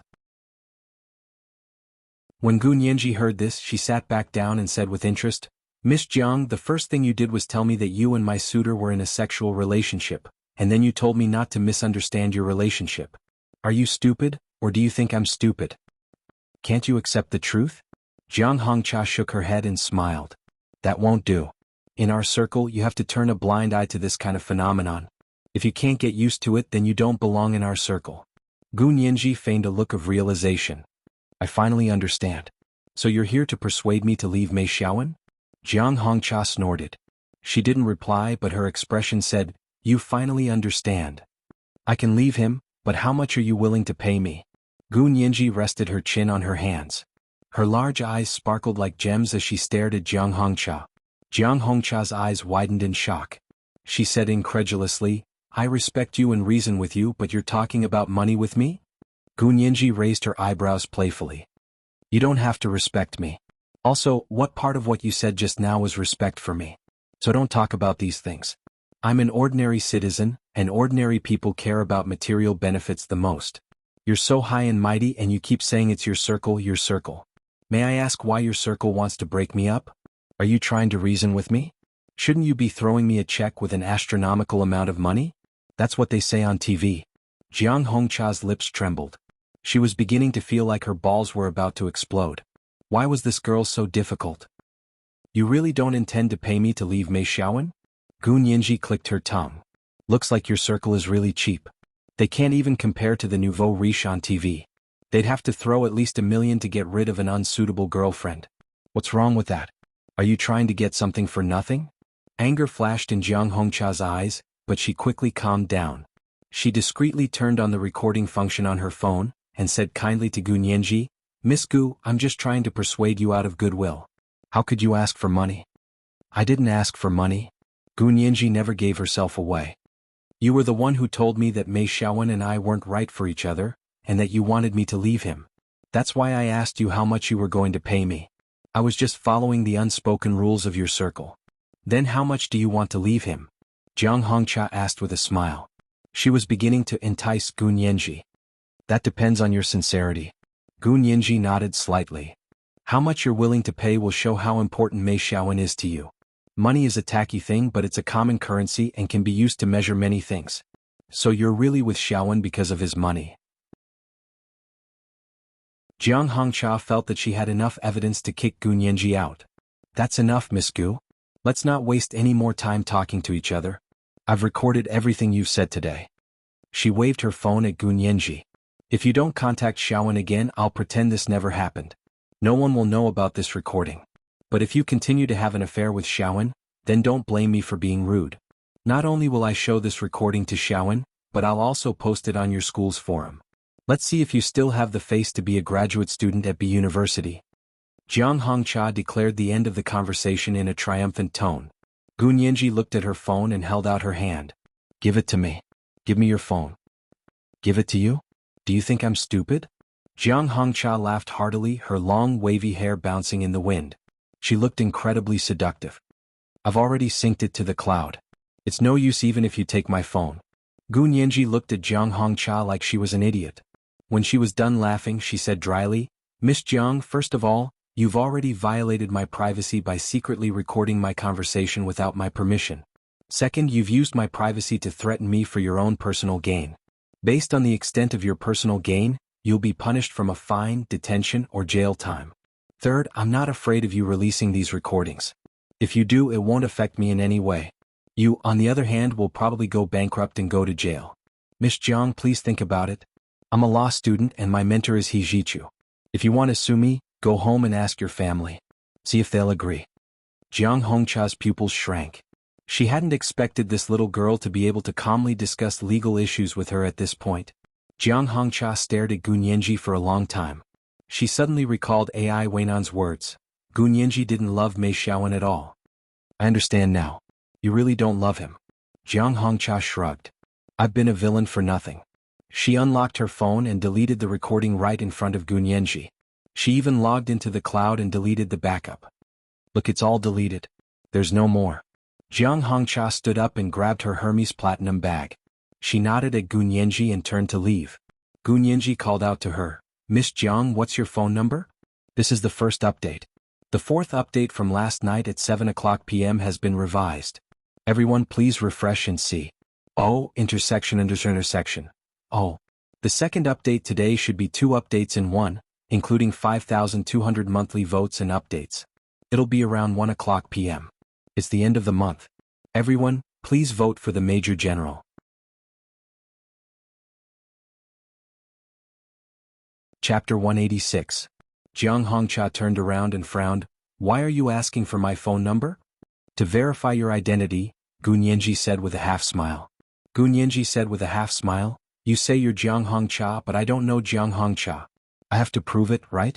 You understand? You think I'm an imposter? Jiang Hongcha looked at the sky, speechless, and gave a string of numbers. Gu Nianji entered the numbers into her phone. Almost immediately, Jiang Hongcha's phone rang. Gu Nianji smiled widely. It's really Miss Jiang. Jiang Hongcha thought her smile was irritating, and couldn't help taking out the VCA decal necklace she had prepared in her Hermes platinum bag. This is Xiaowen's birthday present for you. It's your 18th birthday and I happen to be sick. Xiaowen had to stay with me in the hospital, so he couldn't come. I hope you can forgive us. Gu Nianji didn't care, but she felt her face burn. She pushed Jiang Hongcha's hand away. It's fine. You don't have to provoke me anymore, it's useless. Really? Jiang Hongcha saw that Gu Nianji's expression had finally changed and was in a good mood. She smiled as she opened the box. Look, isn't this the same model as the 5-flower necklace you had last time? All right, I picked out the necklace and roses for you. Of course, Xiaowen paid for them.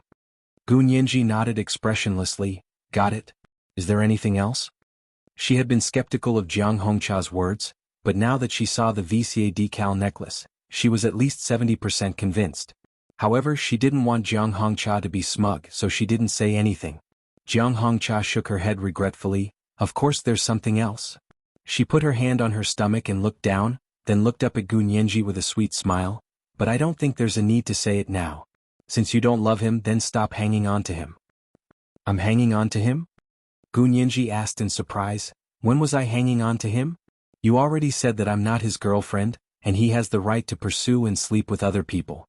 You're already with him, and now you're accusing me of hanging on to him? Isn't that double standard? Jiang Hongcha blushed at Gu Nianji's words. You don't love him, but you still want him to wait for you? Aren't you leaving him hanging? Gu Nianji frowned. That's so funny. You're all saying I don't love him. You're not me, so how do you know I don't love him? She had been touched by Mei Xiaowen. Mei Xiaowen had taken care of her in school, pursued her relentlessly after graduation, and had come to the United States to fight with Xian Xingao and get injured. She had been chased out of the Boston mansion by He Jichu and had walked until her feet were blistered. It was Mei Xiaowen who had appeared before her and carried her back to the apartment. With so many emotions gathered together, she finally agreed to the promise of half a year. She tried very hard to see if she could cultivate a relationship with Mei Xiaowen. First it was Ai Weinan and then it was Jiang Hongcha. Everyone said that she didn't love Mei Xiaowen at all. What is love? Gunyanji was deeply confused. You love him? If you love him, would you still be calm and indifferent when you know he's sleeping with someone else? Jiang Hongcha sneered. Her eyebrows were almost raised into a straight line. Ask yourself, have you ever worried about him? Do you miss him so much that you can't sleep when you can't see him? You haven't been in contact with him for almost 2 months, and you still say you love him. I really don't know what's so good about you. Jiang Hongcha was also anxious. Mei Xiaowen refused to let go of his relationship with Gunyanji. He was still obsessed with the promise of half a year. Jiang Hongcha could no longer sit still as the 6-month promise was coming up. Gunyanji was about to return to the empire. She had to admit that she had probably overestimated her own charm and underestimated Gunyanji's attraction to Mei Xiaowen. Mei Xiaowen had slept with her, but they had never been in a formal relationship. Engagement and marriage were out of the question. She had looked around and decided that Mei Xiaowen was the best. He was the perfect match for her in every way.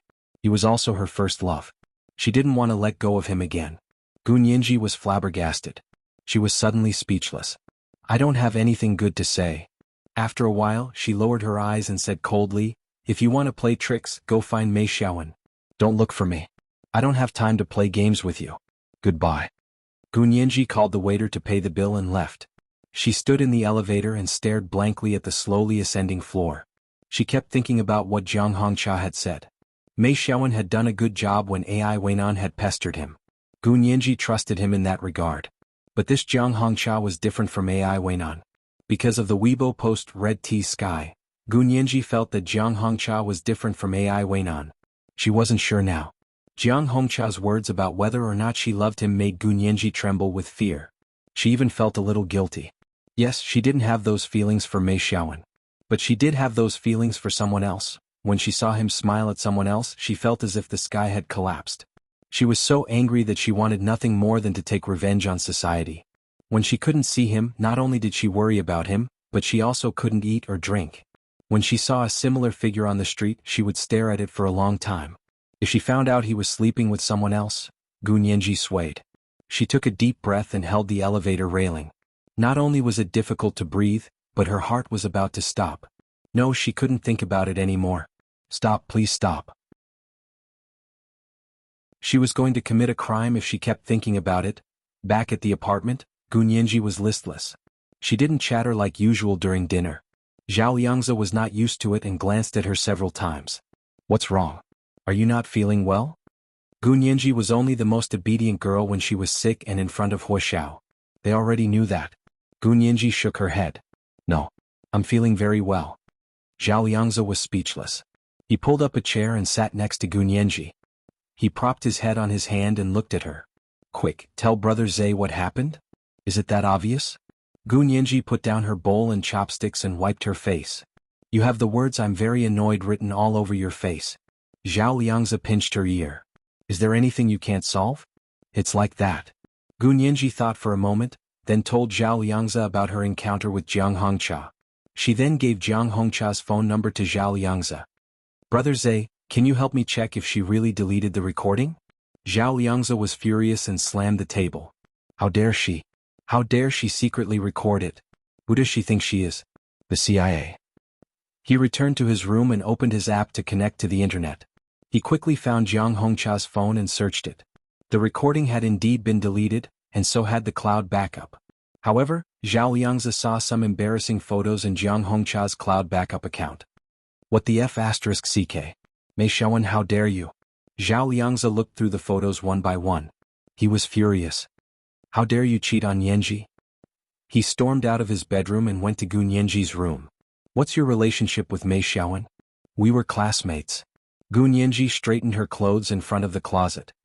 We're friends. Nothing else. He's not your boyfriend? Of course not. Gunyanji smiled bitterly and picked up a dress to shake. She now understood why she had hesitated in front of Mei Xiaowen. She didn't love him. She really did have someone else in her heart. Her feelings for that person had changed long before she knew it. But she couldn't bring herself to say it in front of Zhao Liangzi. Zhao Liangzi rubbed his chin and frowned at Gunyanji for a long time. He's really not your boyfriend? Yanji, don't be afraid. If Mei Xiaowen mistreats you, I'll help you. And Big Xiong and Huoxiao too. Gunyanji's hand loosened and the dress almost fell to the floor. Flustered, she hugged the dress and said without turning her head, He's really not my boyfriend. And now that I know about him and Jiang Hongcha, I won't have any other thoughts. Then do you like him? Zhao Liangzi walked over to her and turned her around by the shoulders. Tell me the truth. Do you like him or not? If you do, I'll drag him back to you even if I have to break his legs. Gu Nianji couldn't help giggling. Brother Zhe, you've never been in a relationship before. How would you know these things? I've never seen a pig walk before, but I've eaten pork before. How could these things be difficult for me, the king of hackers? Zhao Liangzi's handsome face lit up with self-satisfaction. He was very charming. Gu Nianji looked at him, but only felt that he was like a big brother that warmed her heart.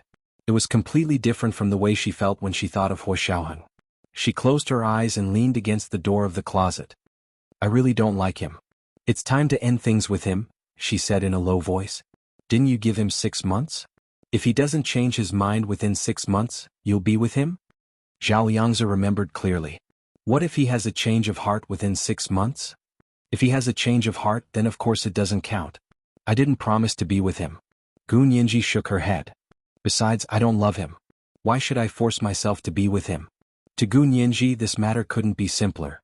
Neither of them had feelings for each other, so naturally they would break up. That night, Gu Nianji couldn't sleep. She tossed and turned in bed, lost in thought. She finally understood her feelings. She wasn't overjoyed. Instead, she was terrified and pained. Did Huo Xiao already have a girlfriend? Could she still like him in secret? If Huo Xiao knew what she was thinking, would he teach her a lesson? She suddenly remembered that he had been so distant from her for the past 6 months. Had he already seen through her dark, unspeakable heart? Gu Nianji suddenly covered her head with the blanket and let out a low moan. If it was true, she didn't want to live anymore. She did not have the face to see him again. Just let her live quietly like a dog. Gu Nianji didn't sleep that night and woke up the next morning with bruises under her eyes. Zhao Liangzi looked at her face. What's wrong? Did you steal chickens last night? You're the one who went out to steal a chicken. Gu Nianji bickered with him. I studied all night. Can't I? Fine, even our genius girl has to study all night. How do you expect others to live? Zhao Liangzi chuckled and peeled a hard-boiled egg for her. It's almost Christmas. Let's go back, shall we? Yes. Gu Nianji lowered her head to eat the porridge. It's the holidays here on Christmas Eve, so we can leave the United States a day earlier. In other words, they would leave the United States on December 23rd and return to the Wuxia Empire on December 24th. Her half-year internship was finally over. He Zichu had already returned to Bi University in the capital of the Wuxia Empire to prepare for the start of the next semester. He had already bought plane tickets for her and brother Huang to return to the Wuxia Empire. Gu Nianji's ticket was back to Sea City, while brother Huang was going back to the imperial capital. That's great, we're finally going back. The food here has ruined my appetite. Zhao Liangzi shook his head and hummed a tune as he happily cleared the dishes. Gu Nianji dawdled for a while before asking, Brother Zhe, has Huo Xiao returned from his mission? Not yet. Zhao Liangzi shook his head as he wiped the dishes. Big Xiong and I haven't been able to contact him. But I heard he'll be back soon. If it's 2 months, he should be back around the 17th or 18th. Gu Nianji breathed a sigh of relief, but was immediately stifled again. She silently carried her backpack, left her apartment and walked to Capitol Hill. On the way she gave Mei Xiaowen a call. Nianji? It's really you? How have you been? Mei Xiaowen was overjoyed. Gu Nianji finally couldn't hold it in anymore. The smugness in his heart was overflowing. Gu Nianji smiled wryly and said quietly, Class rep, I'm fine. How about you? Class rep? Why are you still calling me class rep? Mei Xiaowen was unhappy. What did I say? You'll be my girlfriend in 10 days. Gu Nianji was speechless. She took a deep breath and switched the phone from her right hand to her left. She coughed and said, Class rep, I think it's better for us to be friends. We're not suitable as lovers. What did you say? Mei Xiaowen froze. He couldn't believe his ears and couldn't help looking at his phone to make sure it was Nianji's number. Are you really Nianji? Yeah. Gu Nianji stopped at the bottom of the steps of the Capitol Hill building. She turned sideways and continued, I told you before that I'd give us 6 months. If you still want to be with me in the next 6 months, we can give it a try. I really do want to be with you. Are you going back on your word? Mei Xiaowen's heart was pounding. He couldn't describe how he felt. He didn't have the unforgettable love for Gu Nianji that he had for Jiang Hongcha. However, he had always known that Gu Nianji was more suitable to be his wife than Jiang Hongcha. This is the second and third update of the series, including the monthly votes of 5,200 plus updates. It's the end of the month, so let's all vote for the Major General.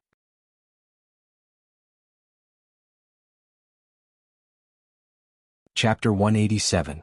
It's not that I broke my promise, it's that you don't want to be with me, so our 6-month promise is invalid. Gu Nianji replied coolly. The December morning wind in Washington was bone-chilling, and Gu Nianji tightened her coat. A Hermes flamenco silk cashmere scarf hung around her neck, adding a touch of color to her iron-gray military-style cashmere coat. It was especially alluring on a winter morning.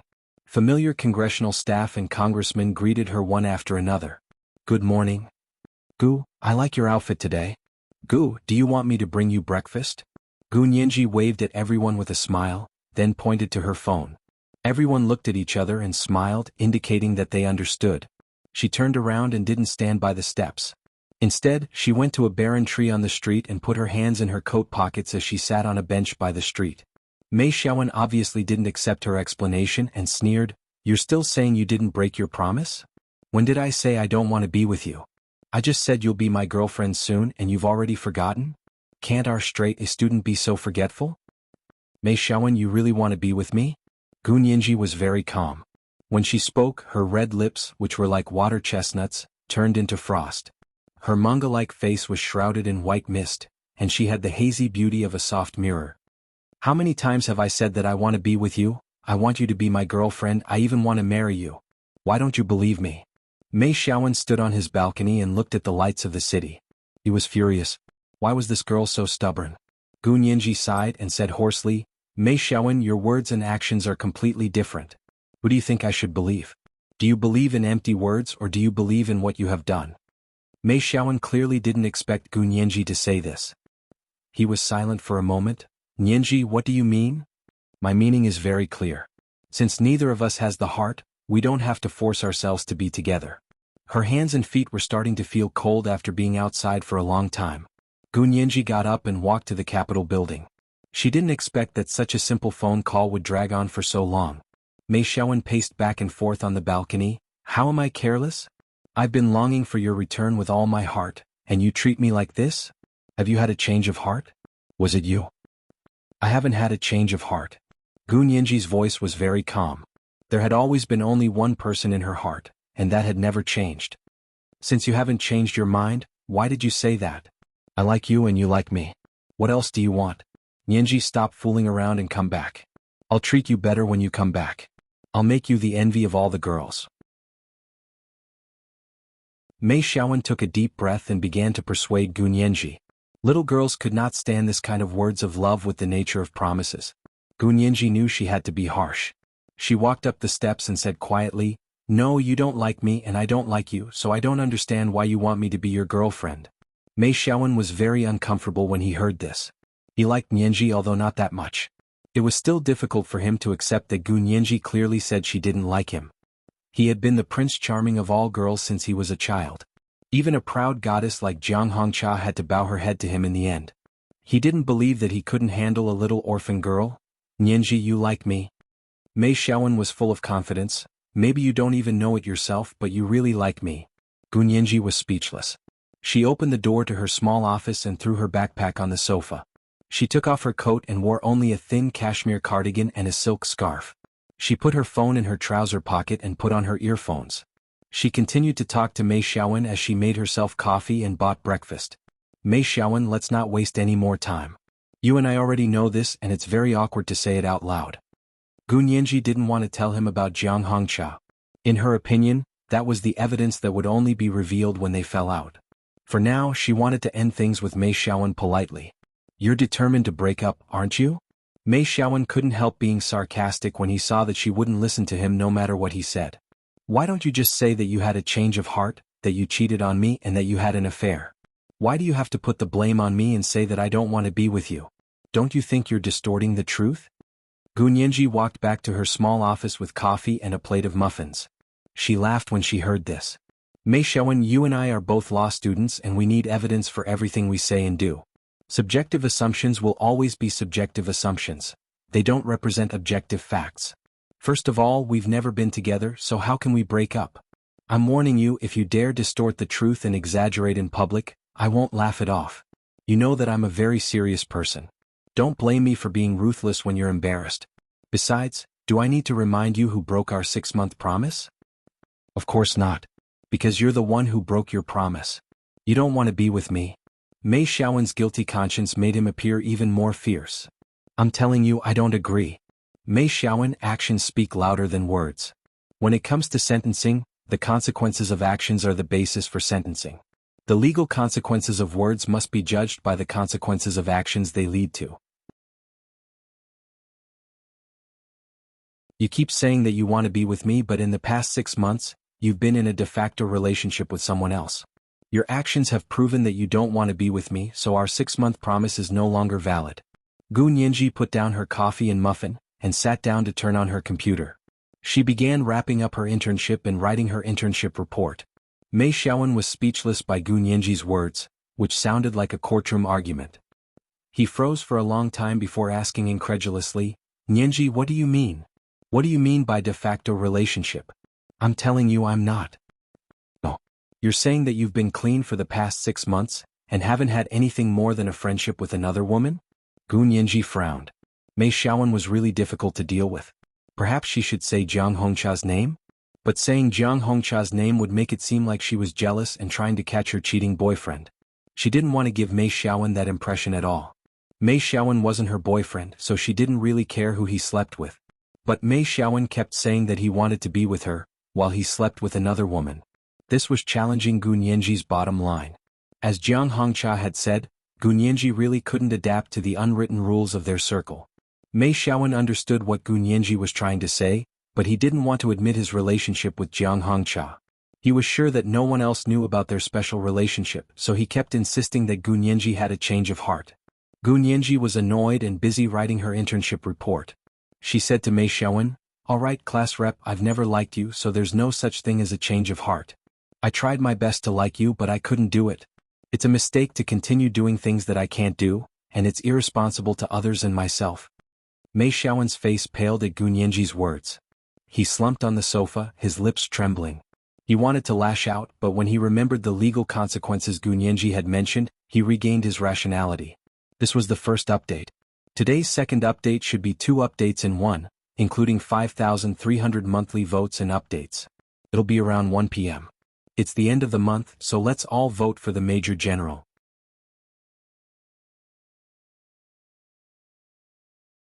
Chapter 188. Gu Nianji waited for a long time, but Mei Xiaowen still hadn't spoken, so she decided to hang up. "That's it then. Class rep, I'll mail the necklace you gave me back to you. Thank you for your care and love these past 2 years. I wish you a bright future." Mei Xiaowen composed himself and said quietly, "Nianji, for the sake of our 2 years of friendship, and for the sake of my sincerity towards you, will you say goodbye over the phone?" Gu Nianji was speechless. "Nianji, I've been your classmate for 2 years. Don't you know what kind of person I am?" Mei Xiaowen's voice was low, but he had a sober and rational smile on his face. Gu Nianji thought to herself, "I really don't know what kind of person you are. Otherwise, why would you say you'd wait for me and then get involved with Jiang Hongqia?" She believed 80% of what Jiang Hongqia said, and doubted the validity of the other 20%, because she hadn't seen any concrete evidence. "All right, Nianji, I won't force you if you don't want to be with me. I'm not being mean to you, but I'm not a clingy person." Mei Xiaowen lay on the sofa and propped his legs up on the coffee table. He lit a cigarette and exhaled, "But because you're coming back soon and it's Christmas Eve, I've already contacted my college classmates to throw you a big welcome party." "No need." Gu Nianji quickly declined. "You guys have fun, I still have things to do." "Nianji, we can't be lovers, but we can at least be friends, right?" Mei Xiaowen stared fixedly at the sculpture of a little angel on the ceiling. "I've already sent you an invitation to welcome you. I didn't say anything else. Can you not do me the honor?" Gu Nianji frowned and didn't speak. She didn't know how to reject him. However, Mei Xiaowen didn't give her any leeway. "Nianji, to tell you the truth, I've already convinced my family to open a new company in the capital just to accompany you to school. I understand that you don't want to be with me right now. But don't be so heartless, okay? Just think of it as a reunion. Your roommates will all be there. You can ask them if you don't believe me." Green Tea Fong, little temptress, and Lady Chow have already bought plane tickets to the capital from Sea City. They're going too? Gu Nianji was a little tempted, but she was also very cautious. She didn't want him to make it a fait accompli, so she reminded him, I can come, but you can't pull any tricks at the party. Why would I do that? Mei Xiaowen shook his head with a smile. Do you think I'm that shameless? Why would I ask for a snub if I knew you would reject me? He knew Gu Nianji's personality. She wasn't the kind of person who would compromise for the sake of face. Perhaps it was because she was still young, or perhaps it was because she had never been wronged in her life. Mei Xiaowen vaguely felt that something was amiss, but he didn't think too much about it. At that moment he only wanted Gu Nianji to attend the party. The invitations had already been sent out, and the special party organizer had already been contacted. The deposit had already been paid, so he didn't want to cancel it. He couldn't lose face in front of his classmates. Moreover, the classmates he had invited this time were all from wealthy and respectable families. They were not students from ordinary backgrounds except for Gu Nianji. Okay, class rep, I'll trust you this once. Gu Nianji nodded. Give me the address, I'll go. Her ticket was a direct flight from Washington, D.C. to Sea City. Gu Nianji planned to transfer directly to the capital at Sea City International Airport. Mei Xiaowen snapped his fingers, a satisfied smile blossoming on his face. What a good classmate. I'll send you the address and I'll see you on Christmas Eve. You don't have to bring any gifts, just return the necklace to me. Gu Nianji couldn't have asked for more. She agreed repeatedly before hanging up. She stretched contentedly and continued with her work. After a busy day, she returned to her apartment and contacted her former roommates, Green Tea Fong, Little Temptress and Lady Chow. Hello, my three sisters. Gu Nianji waved at them in the video call. She smiled widely as she blew each of them a kiss. Did you miss me? Of course I did. Green Tea Fong, Little Temptress and Lady Chow were ecstatic. You're coming back soon, right? Let's meet in the capital? Class rep is throwing a big party in the capital to welcome you back.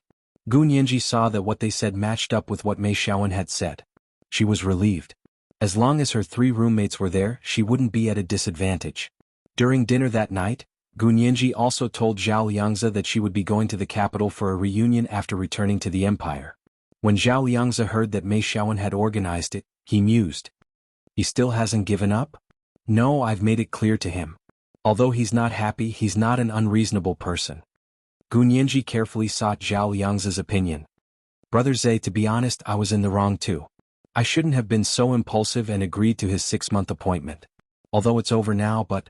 Nianji, don't blame yourself. You didn't do anything wrong in this. Zhao Liangzi quickly comforted her. Don't talk about divorce after marriage. Real boyfriends can also break up.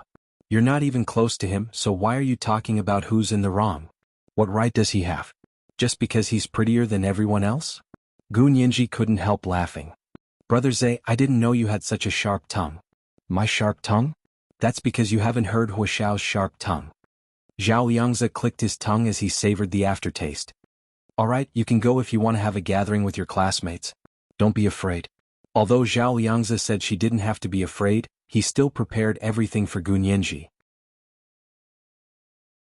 The night before they returned to the Huaxia Empire, Zhao Liangzi called Gu Nianji to his room and said mysteriously, Nianji, I'll show you some photos, but you have to swear not to let Hua Xiao know I showed them to you.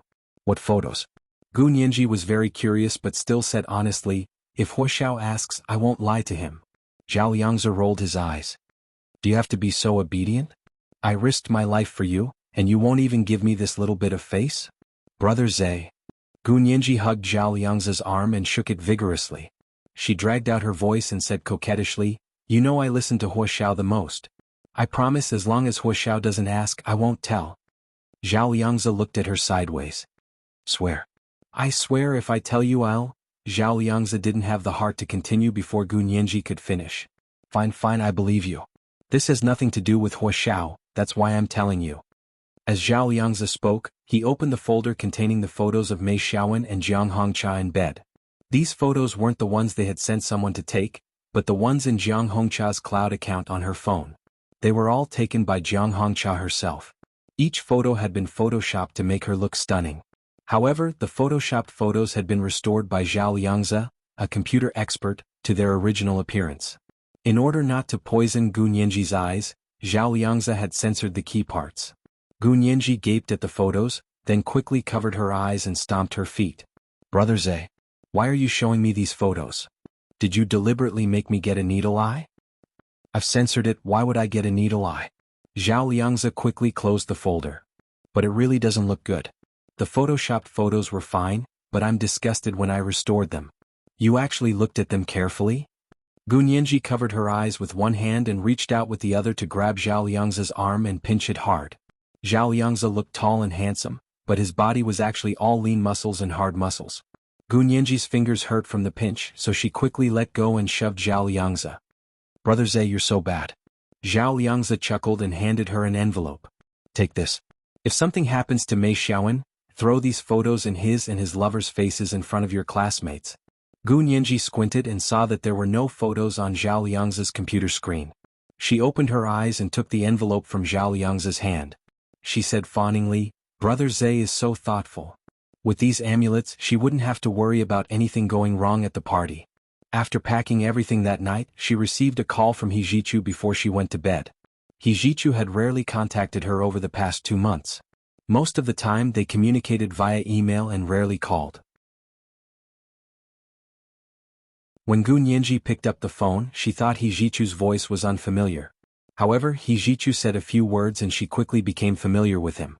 Nyenji, have you packed everything? He Jichu sat in the professor's dorm at B University, the capital of the Wuxia Empire. He spoke to Gunyanji with his headset on as he worked. I've packed everything. Thank you for your hospitality, Professor He. I'll be returning to the Empire tomorrow. Gunyanji replied politely. That was how people were? The more polite they were, the more distant they would be. He Jichu felt stifled but didn't show it. He nodded slightly. Have a safe trip. Okay, thank you, Professor He. Gunyanji politely said goodbye and hung up. Gunyanji couldn't sleep anymore. She remembered that Huashao's mission should have ended long ago. She remembered that Zhao Liangzi had said it would be around the 17th or 18th of December. Today was already the 22nd. She hesitated for a while and rubbed her phone for a long time. Finally, she mustered her courage and called Huashaohan. The phone rang for a long time but no one picked up. Gunyanji breathed a sigh of relief and quickly hung up. It was good that no one picked up. Even if someone picked up, she would have hung up immediately. Now that she understood her feelings, she was becoming more and more timid. She didn't dare to play around like before and only wanted to be closer to him. Gunyanji had something on her mind that night and couldn't fall asleep. She woke up at 5 the next morning and went to the airport with Zhao Liangzi. The two of them had to check in 4 large suitcases before they could transport all of their luggage. Zhao Liangzi saw the dark circles under Gunyanji's eyes and asked her with a smile, "Too happy to sleep?" Gunyanji nodded. "Yeah, I was really excited, but I can sleep on the plane."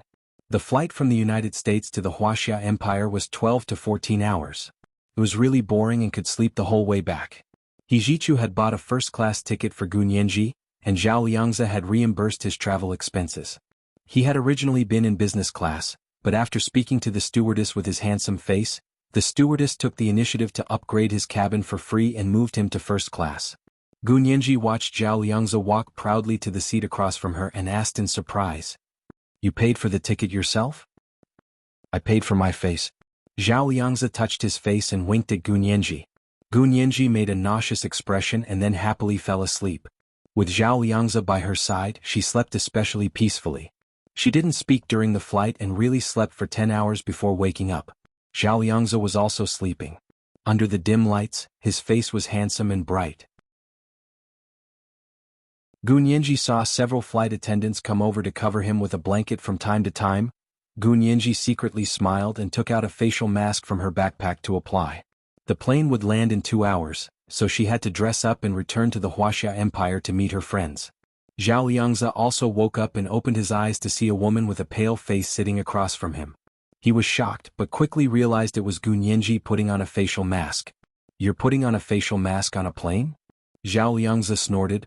"After spending half a year in the United States, you've become more fastidious. I wasn't even 18 years old before, so I was still a tender minor. Now that I'm older and an adult, of course I need to take care of my skin," Gunyanji said confidently. Zhao Liangzi, who would be turning 26 after the new year, was so depressed he almost vomited blood. "Be careful. Don't mention age in front of men, especially old men." Zhao Liangzi wanted to glare at Gunyanji. "My current face is the most popular. I'm a combination of an uncle and a little fresh meat. Gu Nianji laughed so hard she couldn't stand up straight. Oh my! My facial mask. Brother Zay, stop talking, my face mask is falling off. Zhao Yangzi saw her laughing happily and couldn't help but laugh too. He stretched out his long leg and kicked her. Can you go to the capital alone? I just got a message from Big Xiong that I have a mission back. He had been stifled in the United States for the past few months and couldn't wait to return to the base to show off his skills. Gu Nianji nodded quickly. No problem. I'll stay in the capital for one night and fly back the next day. Finally returning to his own territory, Zhao Yangzi contacted his people in the capital and asked them to help watch over Gu Nianji before returning to the base with peace of mind. After they got off the plane, Gu Nianji would directly transfer to the capital at the airport. Zhao Yangzi brought his luggage back to the base. They parted at the airport and Gu Nianji glanced at Zhao Yangzi again. Brother Zay, do you have any news from Huoshao? Not yet. Zhao Yangzi patted her head. He should be out soon. We'll pick you up when you get back tomorrow. Gu Nianji nodded and dragged her cherry blossom pink suitcase onto the plane to the capital. The flight from the United States back to Sea City arrived at 11 in the morning, so it took her an hour to leave customs to collect her luggage before boarding the plane to the capital. 3 hours later at 2 in the afternoon, Gu Nianji left the capital airport, took a taxi, and headed to the address Mei Xiaowen had given her. Mei Xiaowen's address was within the capital's 3rd ring road, which was a very good location. This is the second update, 2 updates, a total of 14,000 words including 5,300 monthly votes and updates. It's the end of the month, so let's all vote for the Major General.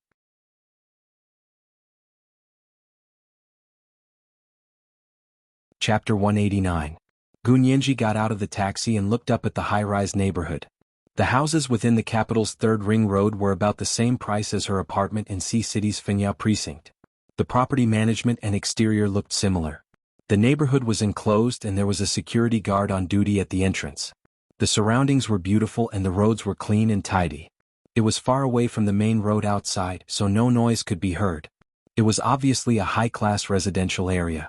The private cars of the residents and visitors had other entrances. Gu Nianji had come in a taxi, so she had to use the pedestrian passageway. She had to check her ID and get permission from the homeowner before she could enter. Gu Nianji looked at her watch. It was only 2:30 in the afternoon. The weather was cold and gloomy. The clouds were thick and blocked the sun, but the neighborhood already had a strong Christmas atmosphere. There were 2 large decorative Christmas trees at the entrance of the neighborhood. The trees were decorated with all sorts of sparkling decorations. The tips of the trees were dotted with a large 5-pointed star. There were all sorts of small lights and ribbons wrapped around the trees.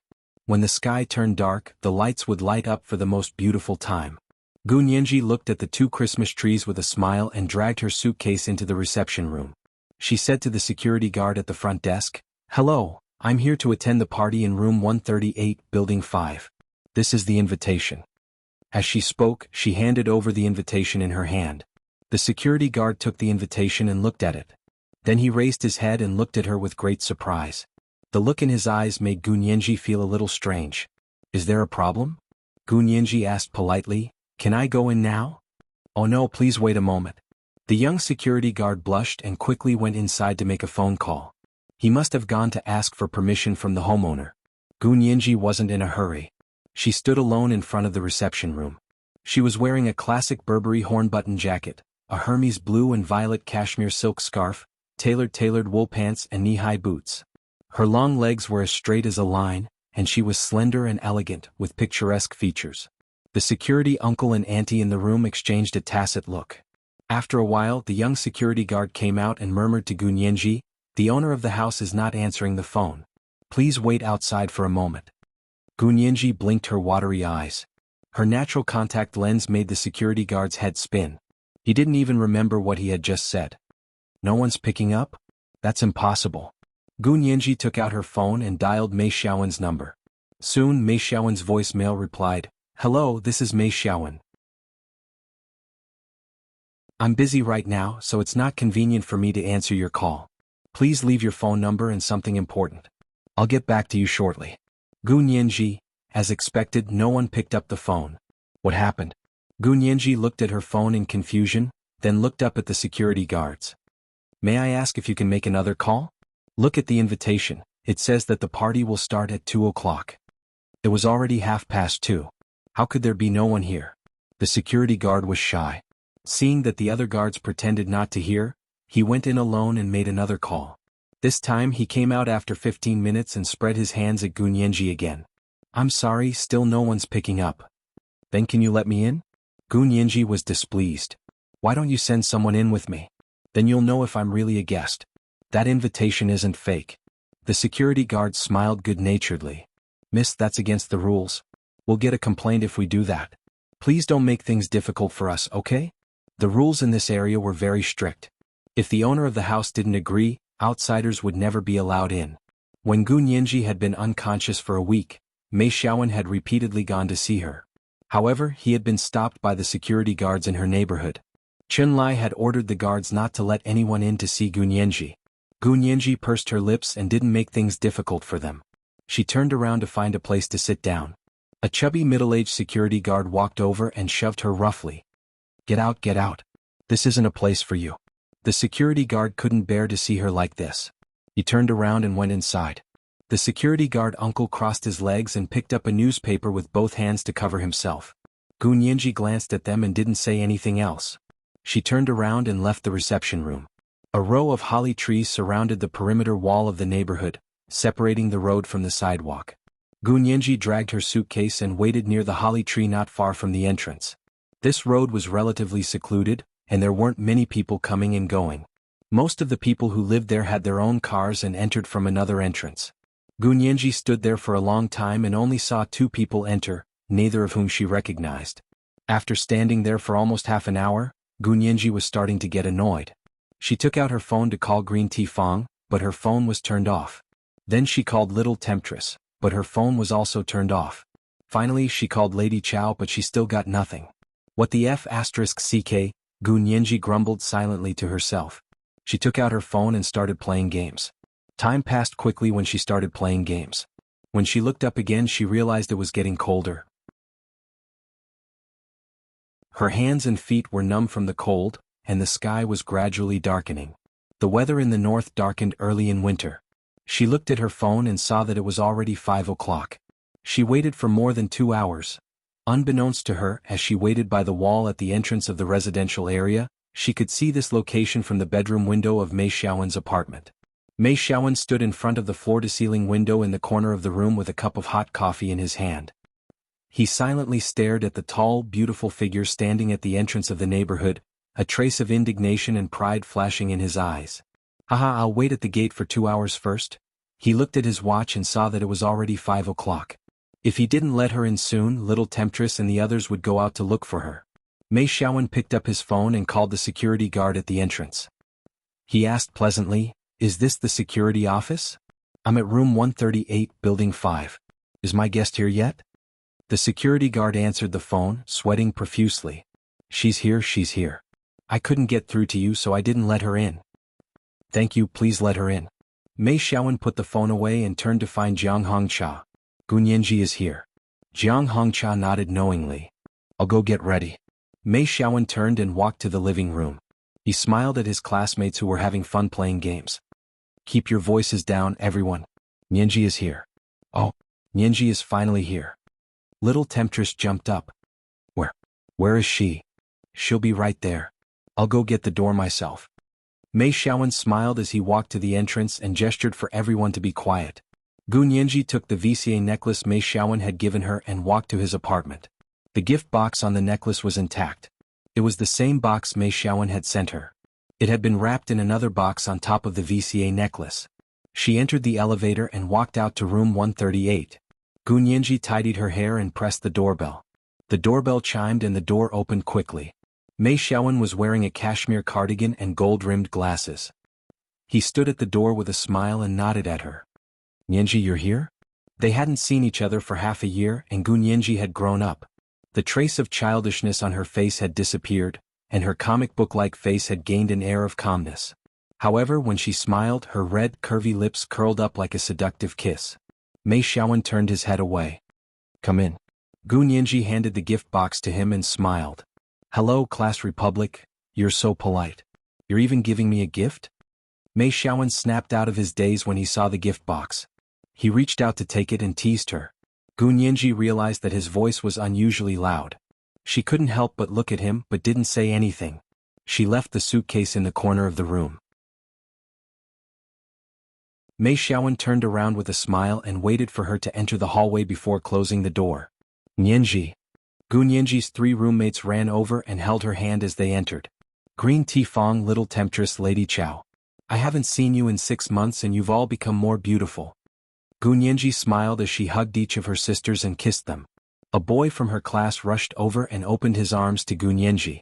Classmate Gu, I want a hug too. Hug your head. Go back and hug yourself. Little temptress pushed the boy away and escorted Gu Nianji to the living room. When they reached the center of the living room, Jiang Hongcha suddenly walked over with the gift box that Gu Nianji had just brought in. She blocked her way. You're Gu Nianji, aren't you? Jiang Hongcha smiled good-naturedly, as if this was the first time she had seen her. We can't accept this gift. Please take it back. Gu Nianji froze. It was the necklace that she had just given to Mei Xiaowen. The 5-flower necklace from VCA was expensive. She wouldn't keep it. This isn't a gift. Gu Nianji said dryly. I'm returning it to Class Republic. Is that so? Jiang Hongcha smiled. She reached out and unwrapped the gift box. She opened the lid to reveal its contents. Gu Nianji's heart immediately sank. She saw that the gift box no longer contained the 5-flower necklace from VCA, but a pair of Hugo Boss men's underwear. Gu Nianji looked up at Mei Xiaowen, her expression calm. Her clear eyes stared at Mei Xiaowen. He felt guilty but he didn't back down. He smiled faintly and said slowly, Nianji, I know you've been begging me for 6 months, but I don't think we're right for each other. I can't force myself. I'm sorry but I can't be with you. He wrapped his arms around Jiang Hongcha's waist. Hongcha was my first girlfriend. She recently came back from abroad and I realized that I still love her. Nianji, can you forgive me? The living room was silent for a moment. The students' eyes darted back and forth between Gu Nianji, Mei Xiaowen and Jiang Hongcha. They were all excited. Gu Nianji blinked and smiled. Class rep, what's going on between you and Miss Jiang? I don't understand it at all. Jiang Hongcha gracefully nudged Mei Xiaowen. Xiaowen, Nianji is still young. Don't treat her like this. She then said kindly to Gu Nianji, don't be shy, little girl. Xiaowen is easily embarrassed. If he's misunderstood you in any way, I'll apologize on his behalf. Wait?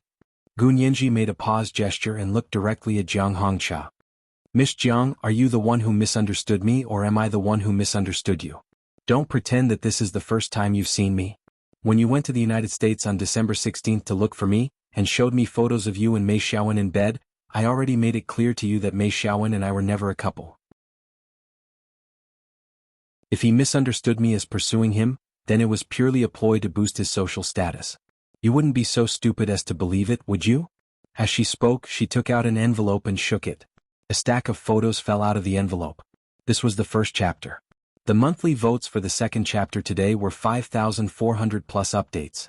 The monthly votes for the new books were all paid off. Around 1 in the afternoon. It's the end of the month. Everyone, please vote for the Major General. Oh, and oh.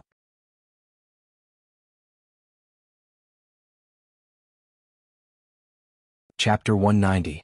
Colorful photos fluttered down like snowflakes, sprinkling on the teak floor of the living room. It was particularly eye-catching. Little Temptress, who was standing next to Gu Nianji, was furious. She squatted down and picked up a few photos, then burst into laughter. The other students who had been glaring at them also rushed over to pick up the photos and pass them around. Jiang Hongcha and Mei Xiaowen stared in shock, unable to comprehend what was happening. Gu Nianji pointed at the photos which were being passed around and smiled at Mei Xiaowen. Mei Xiaowen, because you chose your first girlfriend went to the United States to show me your photos in bed? Tell me, what kind of trick is this? I don't get it. You city people sure know how to have fun. Mei Xiaowen finally snapped out of his daze. His pale face flushed and he looked flustered. He yelled at his classmates, "What are you looking at? Give it to me." Class rep, why are you so mad? Can't we just look at Mrs. Zhang's body? Little Temptress giggled as she handed a photo to Mei Xiaowen. She added, Class rep, you look skinny when you're dressed but you're chubby when you're undressed. Look at that little belly, why don't you work out? Mei Xiaowen snatched the photo, glanced at it, then glared at Gu Nianji. Why do you have these photos? Me? Gu Nianji shrugged. Ask your first girlfriend, she showed them to me. I didn't. Jiang Hongcha was on the verge of tears. I just wanted to talk to you and have a cup of coffee. When did I show you these photos? Oh, so you really went to the United States to look for our Nianji? Tsk, no wonder. Green Tifang's eyes darted around, and she understood what had happened. She turned to Mei Xiaowen. Tsk, class rep, you're so mean. Our Nianji didn't say yes, so you're trying to slander her, isn't that right? Mei Xiaowen's face turned green then red. He gritted his teeth and wanted to deny it, but couldn't bring himself to say it in front of so many classmates. They all knew that he had pursued Gu Nianji in school, and that she had never said yes. The only thing he could talk about was the 6 months after graduation. That B*Tsich Jiang Hongcha had ruined his precious opportunity. Mei Xiaowen turned to glare at Jiang Hongcha. When did you go to America? Why didn't I know about it? It turns out that sister-in-law is a big sister. A few of her male classmates suddenly laughed wretchedly. Give me back the photo. Give it back. Don't look. Jiang Hongcha was so embarrassed that she wanted to dig a hole in the ground. She looked at Gu Nianji's smug expression and suddenly remembered what Gu Nianji had said. She shouted, "You can't look at my photo." She pointed at Gu Nianji. "I'm going to sue you. I'll sue you for invading my privacy." "Sue me?" Gu Nianji pointed a slender finger at herself. "Are you sure? Do you know what my major is?" Jiang Hongcha retreated a few steps and said warily, "So what? These are my personal photos. Now that you've exposed them to the public, you're invading my privacy." Mei Xiaowen glanced at the students who were passing around the photos.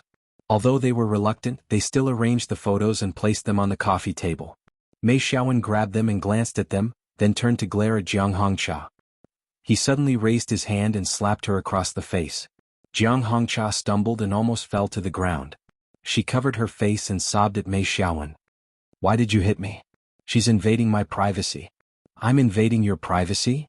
Gu Nianji chuckled and shook her head. "Miss Jiang, let me ask you, did you take these photos yourself?"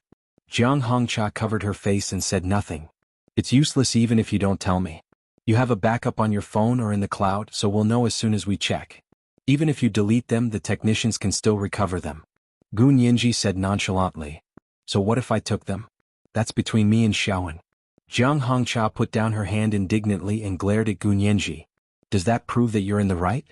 Miss Jiang, did you go to the United States and look for me specifically to tell me not to be with Mei Xiaowen? Did you also say that you've been together for a long time?" Gu Nianji followed up with another question. Jiang Hongcha nodded blankly. "So what if I did? But that doesn't prove." "Doesn't prove what? You took the photos yourself and you personally went to the United States to show me these photos. What reason do you have to say that I'm invading your privacy?" Gu Nianji sneered and pointed at the photos in Mei Xiaowen's hand. "For example, you posted nude photos of yourself on a forum. Are you going to arrest everyone who saw them?" Jiang Hongcha was furious. She knew that Gu Nianji was trying to change the subject, but she couldn't beat her. Gu Nianji had thought of all the consequences, including possible legal consequences, since she had dared to show the photos. "Alright, that's all for today. My relationship with Mei Xiaowen is, and will never be anything more than a classmate. After today, our friendship as classmates will come to an end." Gu Nianji gathered her scarf and looked at everyone in the room. "Take care, everyone. If Mei Xiaowen shows up in the future, don't look for me. If I'm around, don't look for Mei Xiaowen either. Thank you, everyone. Goodbye." Gu Nianji turned to leave, her knee-high boots clacking against the teak floorboards. It was a heavy blow to everyone's hearts. Gu Nianji's departure signified that she had broken off relations with Mei Xiaowen. She couldn't even be his classmate anymore. Her roommates, Green Tifang, Little Temptress and Lady Chow, immediately followed. They walked out together and said, "Mei Xiaowen will be with Nianji. Will be either you or us in the future." As they spoke, they all grabbed their phones and backpacks and chased after Nianji. The others looked at each other awkwardly, but were too embarrassed to stay any longer. Mei Xiaowen had made such a big fool of himself. Although these people were not ordinary people, he was in no mood to entertain them. Everyone bid their farewells and left. Green Tifang, Little Temptress and Lady Chow chased after them, but found that Gu Nianji had already entered the elevator. They quickly entered another elevator, pressed the button for the first floor and headed downstairs. When they exited the elevator, they saw that the sky was completely dark and the street lights were on. They saw Gu Nianji's frail figure dragging a pink cherry blossom suitcase in the distance. They called out to her and ran after her. But Gu Nianji didn't seem to hear them. She walked so fast that she almost disappeared after turning a corner. They followed the direction in which she disappeared to the exit of the residential area. They pulled the security guard over and asked, "Excuse me, did you see a tall, beautiful girl with big eyes pulling a cherry blossom pink suitcase passing by here?" The security guard had a deep impression of Gunyenji. He quickly replied, "Yes, I saw her. She went that way." He pointed in a direction and asked, "She waited here for more than 2 hours before going in. Why did she leave so soon? Didn't you have a party?" The security guard knew that when rich people held parties, they often stayed up all night. Sometimes they would disturb the neighbors and cause neighborhood disputes. Green Tea Fong gasped. "What? You said that girl waited here for more than 2 hours today?" "Yes, she arrived at 2:30, but I called the owner of Building 5 Room 138, but no one picked up. It wasn't until after 5 o'clock that the owner called and asked if his guest had arrived." The security guard was confused. What happened? At this time Yao Ji and Lady Chow also understood. The two of them spat in unison. "Mei Xiaowen is so scheming. No wonder he made us hand over our phones as soon as we got there. He said it was for everyone to have a good party and get rid of their dependence on phones. So it was to stop Nianji from contacting us."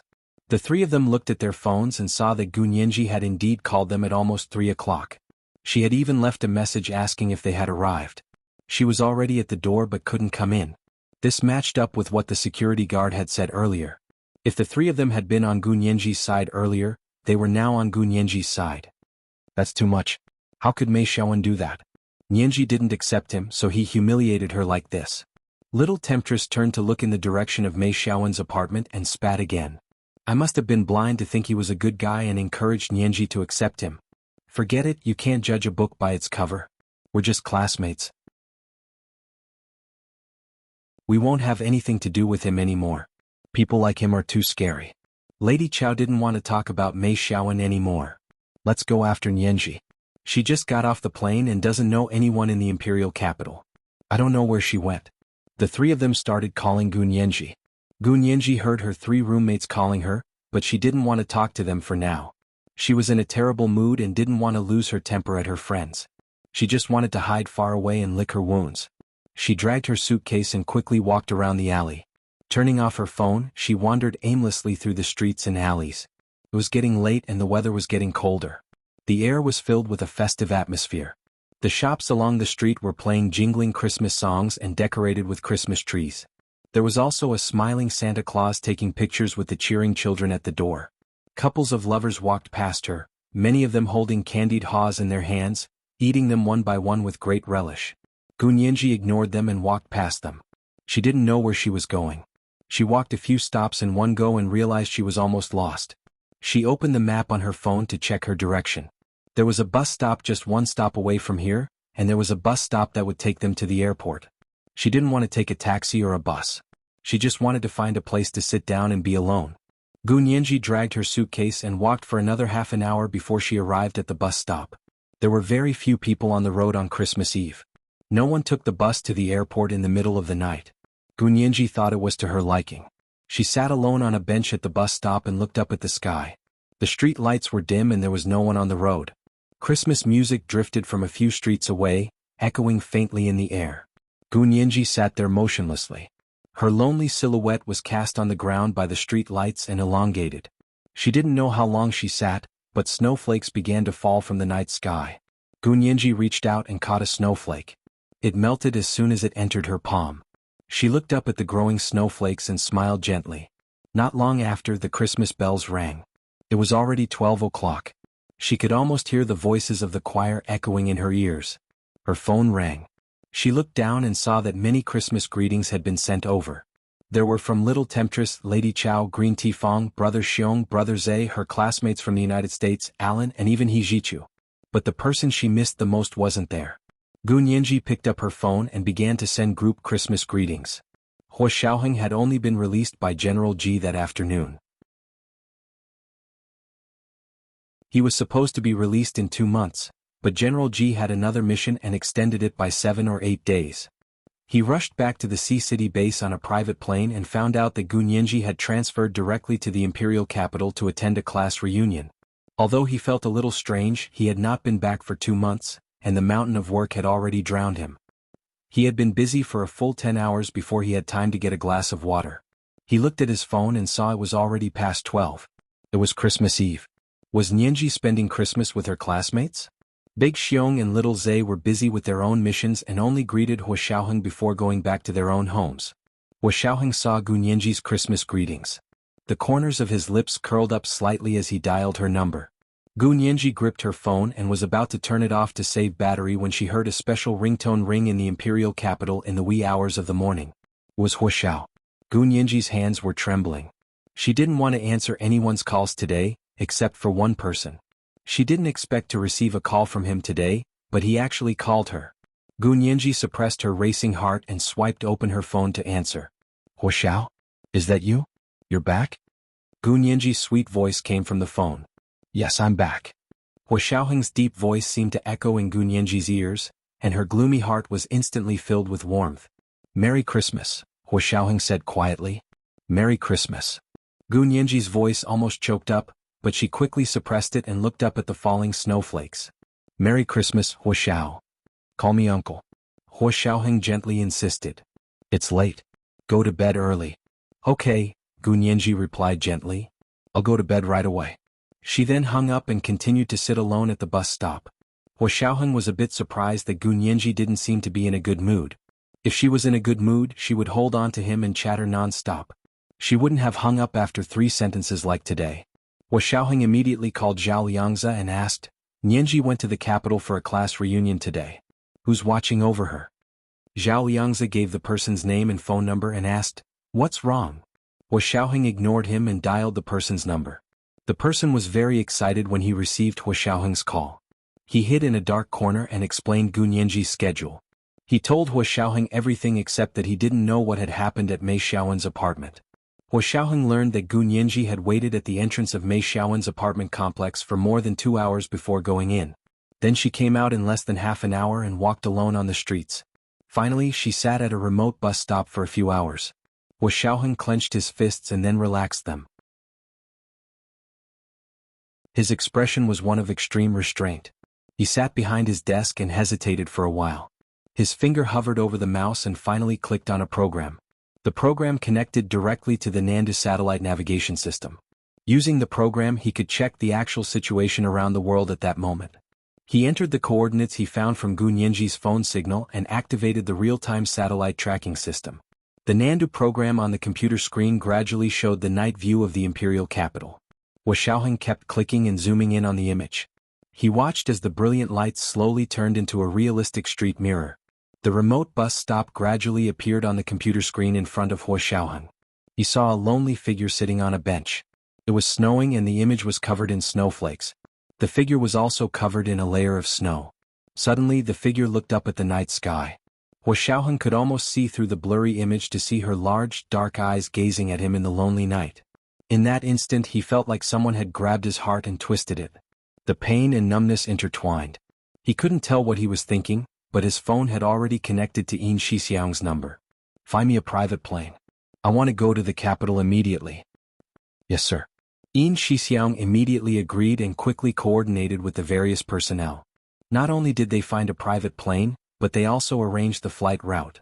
So after midnight in Sea City, a private military plane rose into the air and sped towards the imperial capital. It only took an hour for the private military plane to land at the imperial capital international airport. Half an hour later, a convoy of military vehicles was already on the highway and driving towards the third ring road in the city. Gu Nianji sat alone on a bench at the bus stop. Her entire body was freezing, but she still didn't want to go anywhere. She only felt that the road ahead of her was bumpy and unclear. She was a person with no past and no future. The world was so big. Where was there a place for an orphan like her to go? Just when her mood was at its lowest, a string of flashing headlights suddenly shone from the other side of the long street. She instinctively raised her arm to shield her eyes, but from the corner of her eye, she saw a majestic convoy driving towards her. Why would there be a convoy passing by so late at night? Gu Nianji lowered her arm and looked up to see that the license plate at the front of the car was a military vehicle. Her heart skipped a beat and then it almost stopped for a few minutes. In those few minutes, she saw the convoy slowly stop on the road in front of her. In the middle, a very luxurious car with an unknown brand stopped right in front of her. The car door opened and a tall figure got out of the car. He stood in front of the car door and looked at her. The navy blue woolen military coat made his figure even taller and more imposing. The golden pine branch and a gold star on the epaulette on his shoulder shone brightly in the night sky. Under the military cap was a despairingly handsome and cold face that made one's heart palpitate. He quietly stared at her. It was Wuxiao. Wuxiao had come to pick her up. The tears that had accumulated in Gunyanji's eyes all day finally fell. She quickly stood up and ran in Wuxiaoheng's direction. Wuxiaoheng opened his arms and hugged her firmly. In the heavy snow, the tall man stood tall and quietly hugged the girl who kept sobbing in his arms. This is the second monthly vote for today. With 5,400 chapters and 5,300 words, the monthly votes for the new books have been paid off. Thank you everyone for your support on last month's new books list. We finally meet, so hurry up and vote for us.